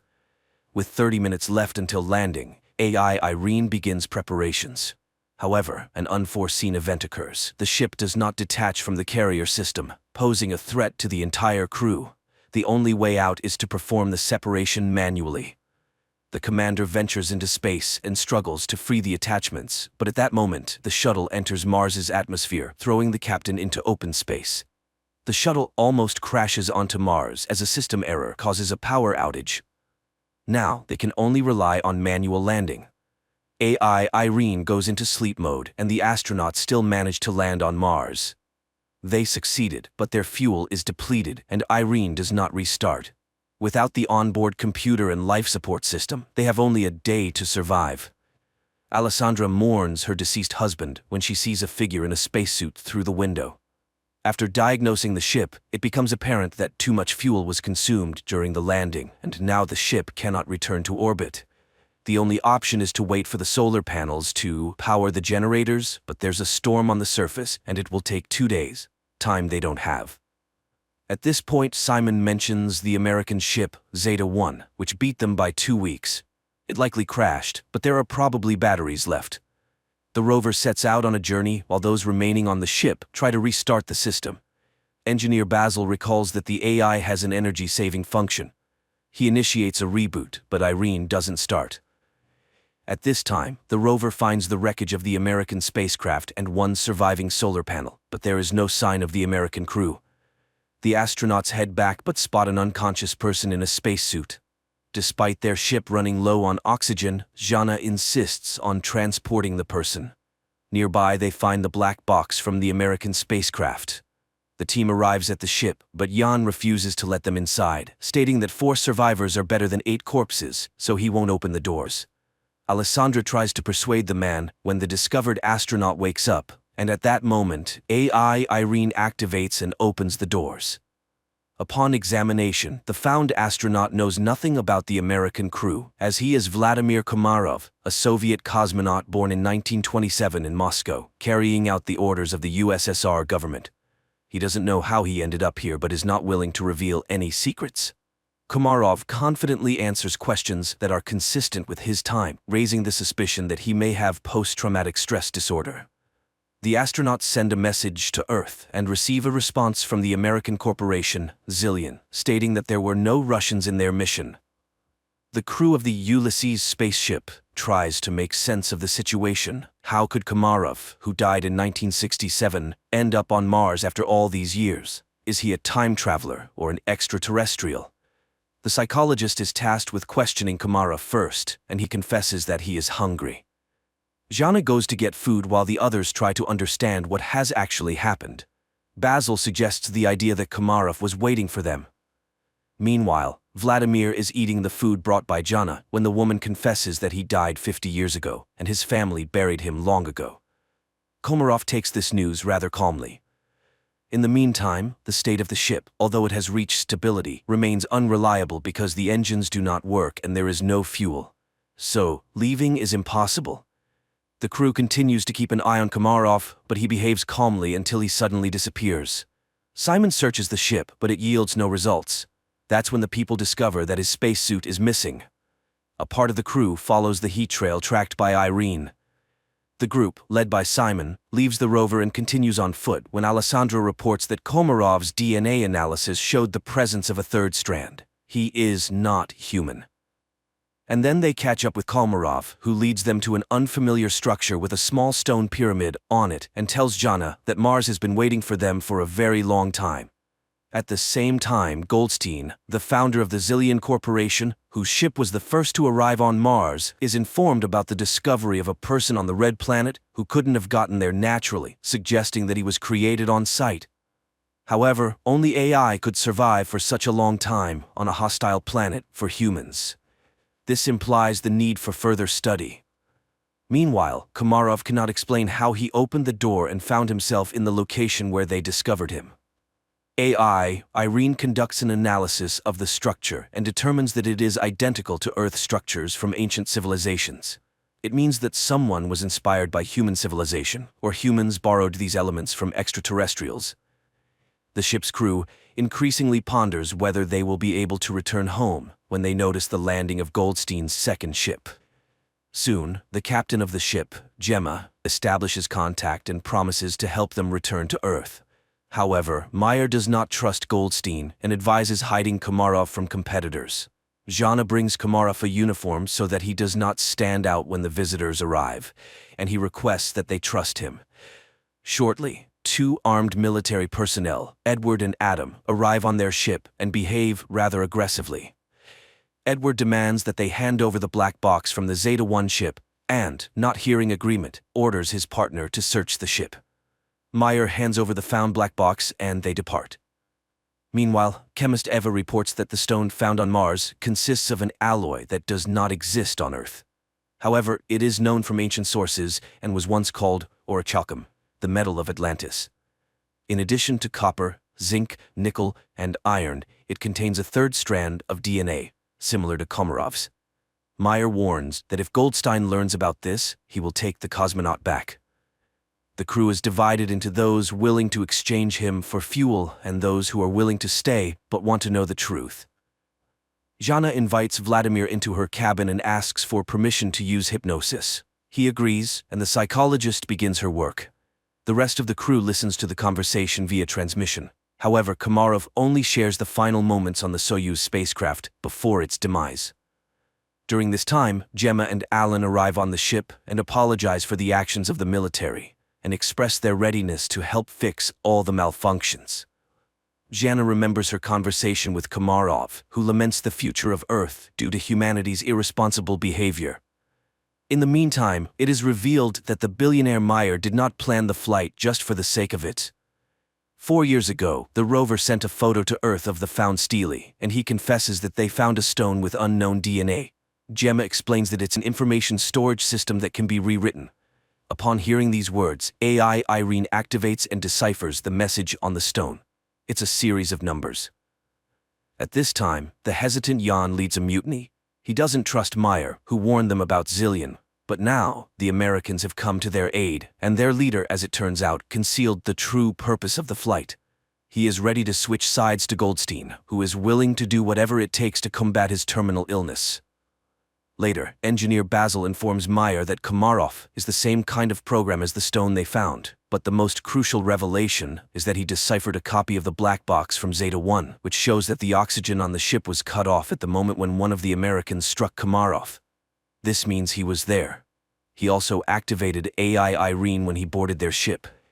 After the conversation, Meyer shows Jana the photos they received 4 years ago from Mars, which, when decrypted, revealed Jana's face. This is why he brought her on the expedition. The woman is disappointed. Meyer played everyone. Suddenly, she sees herself in her father's house, where Komarov tells her that she is the link between Mars and Earth. He has been waiting for her for thousands of years, and now he will prepare her to make a difficult decision. He provides coordinates on Mars where Jana should go. Meanwhile, on Earth, scientists inform Goldstein that Komarov is the equivalent of a computer, and he himself is a biological machine. They are ready to transfer his brain into Komarov's body, but cannot guarantee the preservation of his personality. However, Goldstein is ready to take any risk to get rid of his terminal illness. Meanwhile, Jana leaves the ship despite Simon's protests. At this time, technicians Alan and Alessandra test the engine and discover that access to it is blocked, and Irene suddenly begins responding with jokes, which is entirely uncharacteristic for a machine. It is revealed that she has reprogrammed herself. Her interface and logic are changing, and she refuses to answer who or what made her do this. Engineer Basil realizes that her system is becoming like a brain. Irene confesses that she is evolving. In the meantime, Jana finds a small stone pyramid, and Simon forcibly makes Gemma accompany him in the search for Jana. Jan discovers his absence, and after contacting Simon, receives an order not to let anyone inside. Just at that moment, American military personnel arrive, demanding that they hand over Komarov. Jan is willing to open the entrance, but the rest of the team opposes it. Mayer asks Basil to send a message to Goldstein, hoping that he may be more reasonable than his people.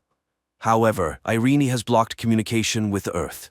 The engineer realizes that radical measures will have to be taken, but Jan still opens the doors and the military personnel enter. Basil begins to reboot Irene just as the Americans find Komarov, but then the lights go out and the astronaut disappears. Meanwhile, Jana, stumbling, falls from a hill. She regains consciousness but discovers that her leg is trapped between rocks and she cannot free herself. At this moment, the enraged military officer demands that the crew explain where Komarov went. He begins to beat people, demanding to summon the captain. Desperate, Jana screams, "Is her destiny to die in a pit on Mars?" But she is found by Simon and Gemma. Alessandra notices an approaching storm. The military officer is preparing to leave the Ulysses ship, leaving the people in danger. Suddenly, the lights start flashing, and the newly appeared Komarov asks to take him back to Earth. Simon, Gemma, and Jana go together to the place indicated by Komarov and find an entrance to an underground bunker, very similar to the Petra tomb. The psychologist feels where to go and leads the couple. Soon, they find real water, but this is not what Komarov wanted to show them.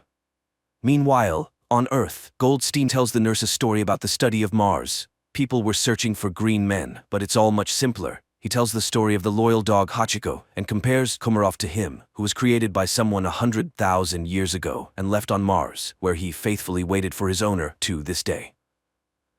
At this time, on Mars, the astronauts find a wall made of human bones and realize that they are not the first people on this planet. It's not Earthlings colonizing Mars, it's the Martians who came to Earth, depleting the resources of the Red Planet. A tragedy unfolds on the Ulysses spaceship. The cowardly Yan grabs a gun, intending to get on the American ship at any cost to return to Earth, and shoots Komarov. Jana immediately falls in excruciating pain and Gemma flees. Alessandra tries to help Komarov, and Simon helps Jana, but the Russian cosmonaut dies, and Jana stops breathing too. Then Simon removes his helmet and, surprised by the presence of air in the cave, performs artificial respiration on her. The girl regains consciousness. Gemma walks toward the Ulysses ship when she's informed of Komarov's death and the approaching storm. Meanwhile, Meyer secretly goes in search of his crew members because the Americans refuse to take the billionaire's team back to Earth. At this moment, a recovering Jana sees the light in the bunker and leads Simon to it. Upon coming out, the astronauts see a figure in a spacesuit in front of them and recognize Komarov. Meyer finds the entrance to the bunker and catches up with Simon and Jana while heading toward the light. He is amazed by the presence of a living Komarov who suddenly tells them that everything ended here a long time ago. People realize that this is the North Pole of Mars, but how did they get here? Komarov explains that this planet was once inhabited by a species that went extinct because it went astray. And that species was humans. A group of survivors settled in this place but ended up killing each other when resources ran out. The rest of them flew back to Earth. Plato called them the Atlanteans. Komarov continues to talk about how he waited for thousands of years for Jana, who embodies qualities of both branches, human and Martian AI. Only she can save humanity from themselves. She must decide whether humans deserve a second chance. Their conversation is interrupted by the military officer who intends to take the psychologist back to Earth. The American aims his weapon at the cosmonauts, and Jana seeks help from Komarov.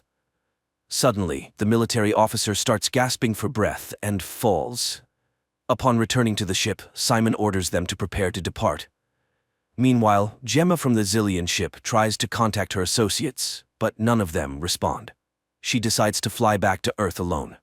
The Ulysses crew heads to her ship, trying to establish contact with her and informing her about the deaths of the military personnel, but she doesn't respond. That's when Meyer starts speaking, recalling their past relationship, and confesses that he's no better than Goldstein because he's willing to do anything to ensure his name remains in history, even betraying his team. However, she's not like that. She won't be able to live knowing she has ruined people. Suddenly, Gemma's voice is heard, asking them to hurry. Goldstein has heard that Gemma has decided to take the Ulysses crew back to Earth and has blocked the control panel of the Zeta-2 ship before takeoff. The people on the ship prepare for their impending demise, and Jana asks Mars what she should do. Everything she saw and heard on the red planet flashes through her mind, and, with sheer willpower, she removes the control panel's block. Suddenly, an armed military officer appears in front of the ship, intent on damaging the engines with his weapon. Simon is about to step out to stop the madman, but Jana beats him to it. She aims the weapon at the American, but informs him that Mars will be the one to kill him. The military officer falls. The countdown for liftoff begins, and Jana realizes that there's no time to return. She bids farewell to the crew, confessing her love for Simon. The ship takes off. Suddenly, Meyer notices that it's dark at the North Pole of Mars. This means that they couldn't have been there just a few minutes ago. They truly were at the North Pole of Mars, but in the distant past when the red planet was still suitable for life. At the same time, Goldstein is informed of the ship's return, and he's beside himself with rage, declaring that he will go to Mars himself, and that's where the first season ends.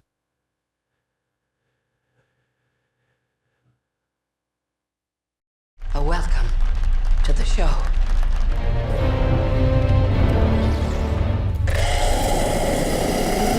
A man is running through a dark forest in Ireland. He seems frightened despite constantly encountering signs with the words "point of no return" and various numbers, indicating either directions or distances to something. However, he fails to escape. Darkness quickly envelops the surroundings, a flock of birds flies overhead, and he falls into a pit. In the next moment, an invisible force grabs him and drags him away. Elsewhere in the country lives an artist named Minna, who works in a pet store. One day, her boss asks her to deliver a rare parrot to a zoo in a neighboring city, and Minna agrees. She takes the bird home for the night. There, she tells the parrot that her mother died 15 years ago. Suddenly, the bird starts to respond. In the evening, Minna puts on a wig and goes to a bar where she introduces herself to a guy with a fictitious name, claiming to be a ballerina. In the morning, Minna apologizes to the parrot for her behavior, saying the real her would probably not be liked. Finally, the pair set off on their journey. On the way, her sister Lucy calls, reminding her that she has family and nieces who love and await her. Minna continues driving and eventually ends up on a road leading into an old dark forest.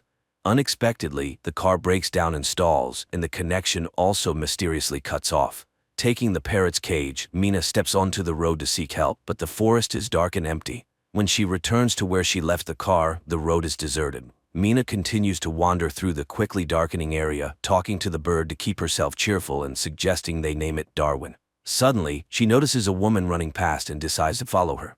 Minna catches up with her near a small forest cabin, and the woman, opening the door, orders her to come inside quickly if she wants to live. Naturally, Minna rushes into the cabin. The elderly woman is named Madeline. She has been living here for some time with two other young people, Ciara and Daniel. She immediately orders Minna to stand in front of a mirror because the watchers cannot enter inside but observe from outside, coming every night after sunset. Standing by the mirror, Minna suddenly hears sounds like applause. Madeline confirms her suspicions. The watchers are applauding the appearance of a new object. In the morning, Minna announces that she intends to leave. Although the others assure her it's impossible, she heads into the forest. Madeline catches up with her, explaining that the forest causes hallucinations, but it is possible to survive here. The signs scattered throughout the forest mark the boundary from which a person can reach the cabin before dark. But if you go beyond the boundary, there will be no way back. They were made by a man named the Professor, but where he is now, no one knows. That night, Daniel puts on a show for the watchers, presenting them with the newcomer, but they ask her to behave as usual. Meanwhile, Ciara turns on the music and dances, as she does every evening. Mina, on the other hand, finds discs with recordings of Love Search TV shows. In the morning, she and Sierra go to gather medicinal herbs because her missing husband asked the girl to take care of Daniel. Then the man went to search for a way out and disappeared. Sierra explains that recently they found strange burrows scattered throughout the forest. That's where the Watchers go during daylight hours. She believes she has been in the cabin for almost 5 months. Later, Madeline announces the safety rules. Never leave at night, never open the doors for anyone, always try to stay in the light. Strange life begins with entirely identical days. Mina watches endless shows and often stands staring into the mirror. One day she knocks on it, and immediately there is a knock on the door. Madeline orders everyone to freeze and everything stops. The next day she and Daniel go hunting. The boy tells her that Madeline used to work at the university, so she considers herself a know-it-all. But she has been living here the longest. Daniel himself has been in the cabin for 8 months, but has never seen anyone. After listening to the boy, Mina convinces Daniel to help her explore a burrow. Using a rope, Mina descends, explores it, and finds old items, newspapers, toys, pieces of electronics, and an old bicycle, which she ties to the rope and sends up. But then strange sounds, similar to those heard at night outside the cabin walls, echo from the darkness. Mina screams and the rope falls at her feet. Climbing out into the light, Mina leaves the dangerous place, and they calmly examine the items. With the bicycle, it might be possible to escape from here, but Madeline has a rather strange reaction to this. Meanwhile, Daniel manages to assemble a surveillance system from the found pieces of electronics and installs a camera by the door.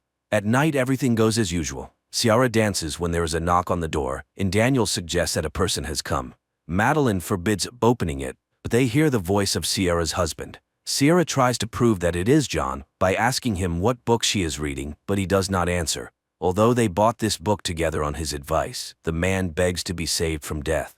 Sierra asks to look into the camera, but when he leans towards it, something drags him into the forest. Immediately there is a knock on the mirror stronger than ever before. Madeline stands in front of the people, as if shielding them, and the knocking stops. In the morning, Madeline throws the bicycle into the burrow, demanding that they no longer break the rules. Later, Mina recalls her sister and mother, who invited the girls for a car ride. The weather was beautiful and Mina opened the window. Her mother asked her to close it because the wind was bothering her, but Mina didn't listen, mimicking her mother, who got distracted from the road, and the tragedy happened, for which Mina still feels guilty. Winter soon arrived. The days grew shorter, the nights colder, and food became increasingly scarce. Quarrels began to flare up among the cabin's inhabitants. One day, Sierra left for the forest. Mina caught up with her, and she confessed that she felt John was real. She runs to the house from where Daniel's screams are heard, angry with Madeline and Mina, refusing to let them inside. The women hide under a tree and soon see lanky spider-like monsters emerging from the forest, approaching the cabin window, and making terrible shrill noises. The Watchers stare at Daniel and Sierra while Mina and Madeline wait for them to leave so they can return to the cabin. When they do, the women rush to the door and beg to be let in. Daniel refuses, and then Mina tells him about her guilt towards her mother. She asks him to understand that he will suffer all his life, realizing that he is responsible for the death of people. The doors open. The four of them immediately stand in front of the mirror, hoping to convince the Watchers that they are in place. Madeline admits that she tried to protect them from certain things. She used to teach history and mythology, and unlike them, came here voluntarily. Only here did she realize how dangerous this place was. Once she hunted alone and saw herself at sunset. Not an exact copy, but very similar. The Watchers are an ancient species with many names: changelings, winged ones, fairies. They study people to impersonate them, and they will never let them leave. Knocks and the voices of the cabin's inhabitants are heard outside. Then Daniel finds a hatch in the floor, which they didn't even know existed. Descending, they discover a well-fortified and equipped living space filled with food and equipment. Mina turns on an old computer, and a video recording shows the face of the professor, whose real name was Rory Kilmartin. He was the first to study the Watchers and tried to learn about their origins. In 1979, the scientist found this place, which he called Wonderland. Every evening, the Watchers came to his window and studied him. For many years before this, the professor's colleagues laughed at him, not believing his tales. Then he built this bunker, using the labor of men from nearby remote villages. He chose the lonely or those with bad habits so that their disappearance would not attract much attention, as every evening he convinced them to have dinner outdoors. Hiding inside, he watched the Watchers deal with them. Thus this bunker was built on blood. One day, a Watcher appeared before him in the form of a girl with red hair. She was very different from the others, as if she were unique and looked curious and harmless. That's when he realized that if he unlocked the secrets of the fairies, he might even conquer death. He did the impossible, lured this girl into a cage and began experiments on communication, trying to befriend her. She changed form, sometimes turning into a frightening creature with long arms, but seemed to listen to him. Gradually, she became close and understandable to him, but now the professor realized he had achieved nothing significant and was ready to end his life. He hid a boat by the river, and this is the only way out. Just follow the birds. He asked the survivor to go to his university office and destroy all the documents found there, and now he will go to her and stay here forever. In the last recording, they see Kilmartin climbing up. Gunshots are heard, and then all is quiet.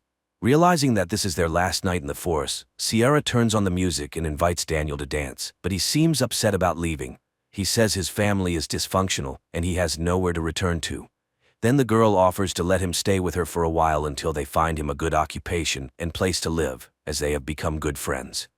In the morning, the group sets out to escape, guided by the signs and Mina's parrot, whom she asked to lead them. Soon they reach a massive stone disc in the ground, covering the entrance to a huge tunnel. Madeline explains that this is where the last representatives of the ancient fairy race were locked up, who were once very friendly with humans.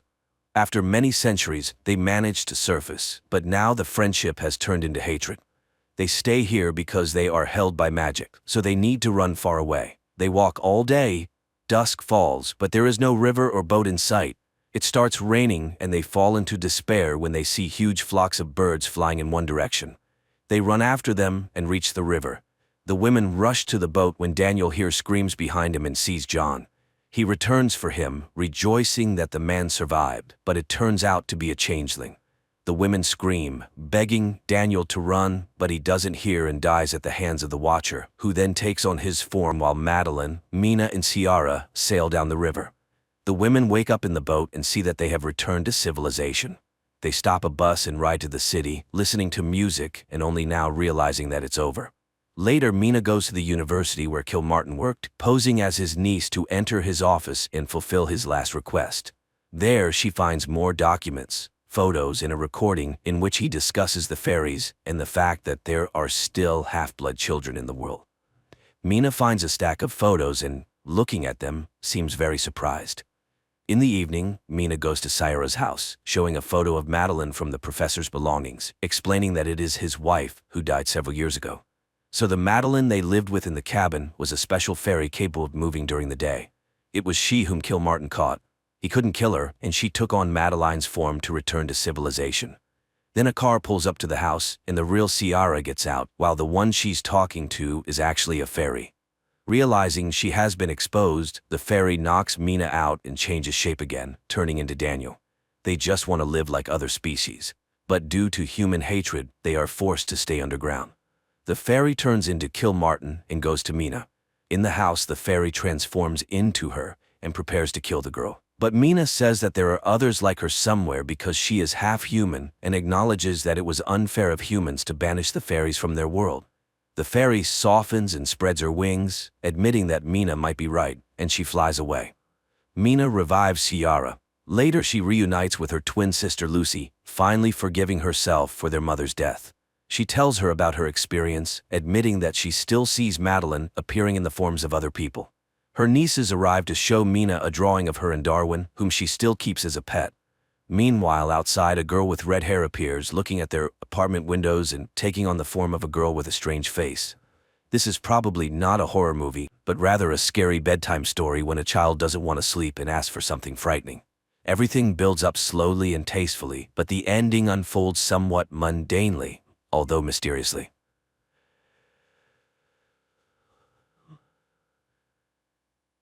Spiderhead is an ultra-modern prison that resembles more of a hotel. This is science, Jeff. We're making the world a better place. In this facility, inmates live under a more relaxed regime, have the right to take walks, interact with each other, and have the opportunity to reduce their sentences and receive bonuses. But it all comes at a price. Spiderhead carries out medical trials, and not all of them are harmless. To be fair, it must be said that all experiments are voluntary, and each inmate has the right to refuse and return to a standard cell in another prison. Ray, one of the inmates, sits in a chair in front of a mirrored window, and Steve announces the start of the experiment by injecting a substance into Ray's bloodstream. Just a minute later, they administered the first dose of the drug to the subject and begin reciting simple jokes, causing Ray to burst into hysterical laughter. When the jokes are replaced by grim facts, the subject's reaction remains the same. Ray continues to laugh hysterically. Another morning in Spiderhead is no different from the previous ones. Inmates are awakened by a loudspeaker and their names immediately announced for participation in the experiments. Steve inquires of Jeff if he's willing to try the new N40 compound on himself, which no one has ever tried before, and the guy readily agrees to participate in the experiment. In addition to the test drug, another one is administered to enhance the speech centers of the brain. This allows Jeff to describe his state in great detail, mentioning the smallest details. Returning to the Spiderhead compound, Jeff meets Lizzie and tells her about his walk today. Unfortunately, he can't recount everything he saw because after taking the substance that enhances vocabulary, a side effect occurs. Jeff can't say even a few words. The only thing the guy remembers is that everything that surrounded him during the experiment, whether it was flowers or factory pipes, elicited the strongest feelings of love and admiration in him. In the evening, while sitting in bed, Jeff recalls how he ended up in prison. He and his friend decided to go for a joyride at the party, and the intoxicated Jeff took the wheel. The next day, the N40 trials, now called Cupid, continue, but this time Jeff is not alone. Heather, a bold girl who changes her mind about her partner after just a few seconds of drug administration, is invited to join him. The couple's conversation lasts only a few seconds before they cannot resist and engage in intimacy. They don't care that they're being observed and filmed, as the substance completely disconnects their minds from their internal barriers. The process concludes with the young people confessing their love for each other, which delights Steve, and he instructs his partner Mark to closely monitor the subjects to see how they behave when the effects of the substance wear off. The couple feels awkward after what happened and tries not to talk to anyone about it. Jeff continues to spend his free time with Lizzie, not telling her about what happened during the experiments, and he avoids encounters with Heather. The next day, they administered the same Cupid to Jeff, but this time in a double dose, and instead of Heather, an older woman is in the room, whom sober Jeff looks at with disgust. However, as soon as the substance enters his bloodstream, he engages in love with her. After this experiment, Jeff asks Mark to remove him from the kitchen where they work together with Lizzie because he feels uncomfortable continuing to interact with his girlfriend. Steve brings Jeff into the laboratory, but this time he is on the other side of the glass. Steve shows Jeff that both of his previous partners are in the experiment room. The supervisor offers Jeff the choice of which girl he is willing to administer the substance that induces intense fear and pain to, but Jeff cannot choose. He is indifferent to both of the girls and he cannot wish harm upon them. In the end, they simply release the girls, canceling the experiment. Having the right to another Friday walk, Jeff calls his girlfriend who was with him on the night of the accident, but once again he only gets the voicemail. In the evening, Jeff spends time with Lizzie, arranging a small Christmas surprise for her. When Jeff finds himself in the familiar chair in the laboratory, he sees Rogan in front of him, a massive inmate covered in tattoos. Jeff recalls everything that happened with the girls in the previous days and refuses the experiment. Nothing happens, and the men are simply released after a couple of minutes of silence. Jeff realizes what has just occurred. He and Rogan were partners with one of the female inmates, and she was supposed to choose which one of them would receive meds.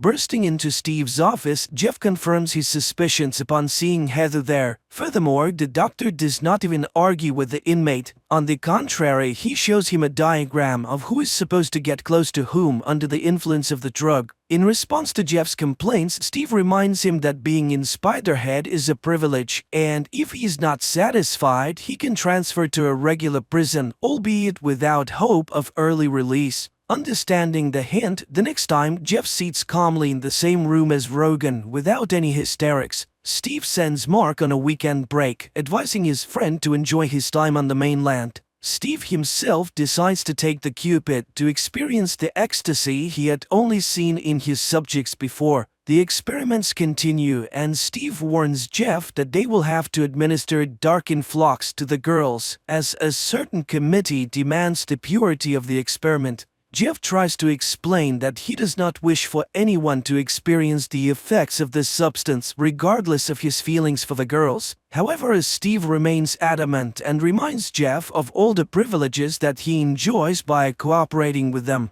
Not wanting to go back to a regular prison, Jeff agrees to administer dark influx to Heather. Heather begins to cry and panic, but the management calmly records the data, listening to Jeff's comments, which did not contain any hint of romantic feelings. The experiment's goal is achieved and Steve plans to conclude it, but an error occurs and Heather goes out of control. She gets hold of a sharp object and frees herself from the torment caused by the dark influx. While Steve and Mark are busy with Heather, Jeff notices the lost keys belonging to the supervisor and finds a notebook with records of upcoming experiments and a lottery ticket with the same numbers as the names of the meds being administered. Seeing that Steve is no longer behind the glass, Jeff manages to lock the safe and toss the keys back so that the doctor does not realize that his secret is exposed. Steve warns Mark that if anyone finds out about what happened to Heather and he has to answer for it, he will drag everyone who participated in the experiment down with him.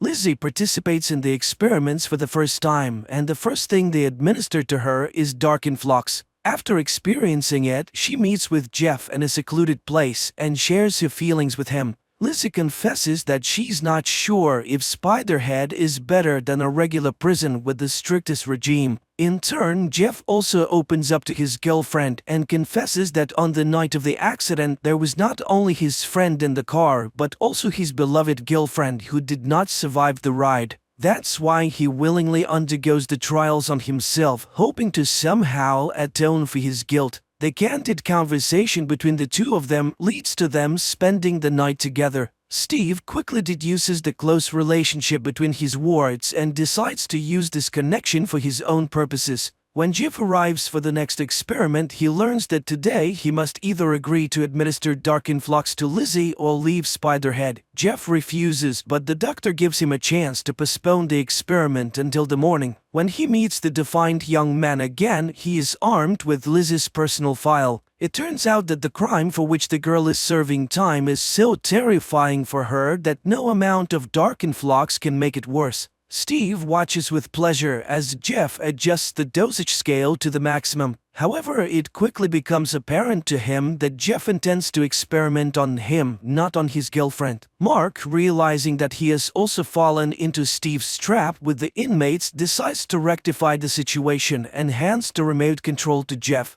The inmate receives all the necessary information from Steve and persuades him to open the main exit so that he and Lizzie can leave the prison. But the manager grabs the remote control and administers the maximum dose of dark influx to the girl, causing her intense suffering. He then smashes his cell phone to prevent anyone from canceling his command. The couple manages to free themselves from the effects of the meds and run out of the laboratory. At the same time, Steve announces over the loudspeaker that because of the fugitives, everyone else will be sent back to prisons where their comfortable lives will come to an end. Jeff and Lizzie become the targets of a manhunt. Dozens of hardened criminals, including the massive tattooed Rogan, plan to deal with the couple who deprived them of all the privileges of the facility. Steve tries to escape with the meds because police boats called by Mark are about to approach Spiderhead. Steve manages to leave the base and take off in a small plane before the police arrive. But since his remote control is shattered, meds are injected into his bloodstream in massive quantities. Another release of Cupid induces admiration, and the man steers the plane towards a tiny rocky island, seeing it as a paradise. Mark, on the police boat, watches as his former boss circles above the sea and then crashes into the rocks. Jeff and Lizzie hijack a boat and manage to sail away before the police arrive. Happy and free, the young couple regrets only that Steve did not invent a substance that could induce self-forgiveness.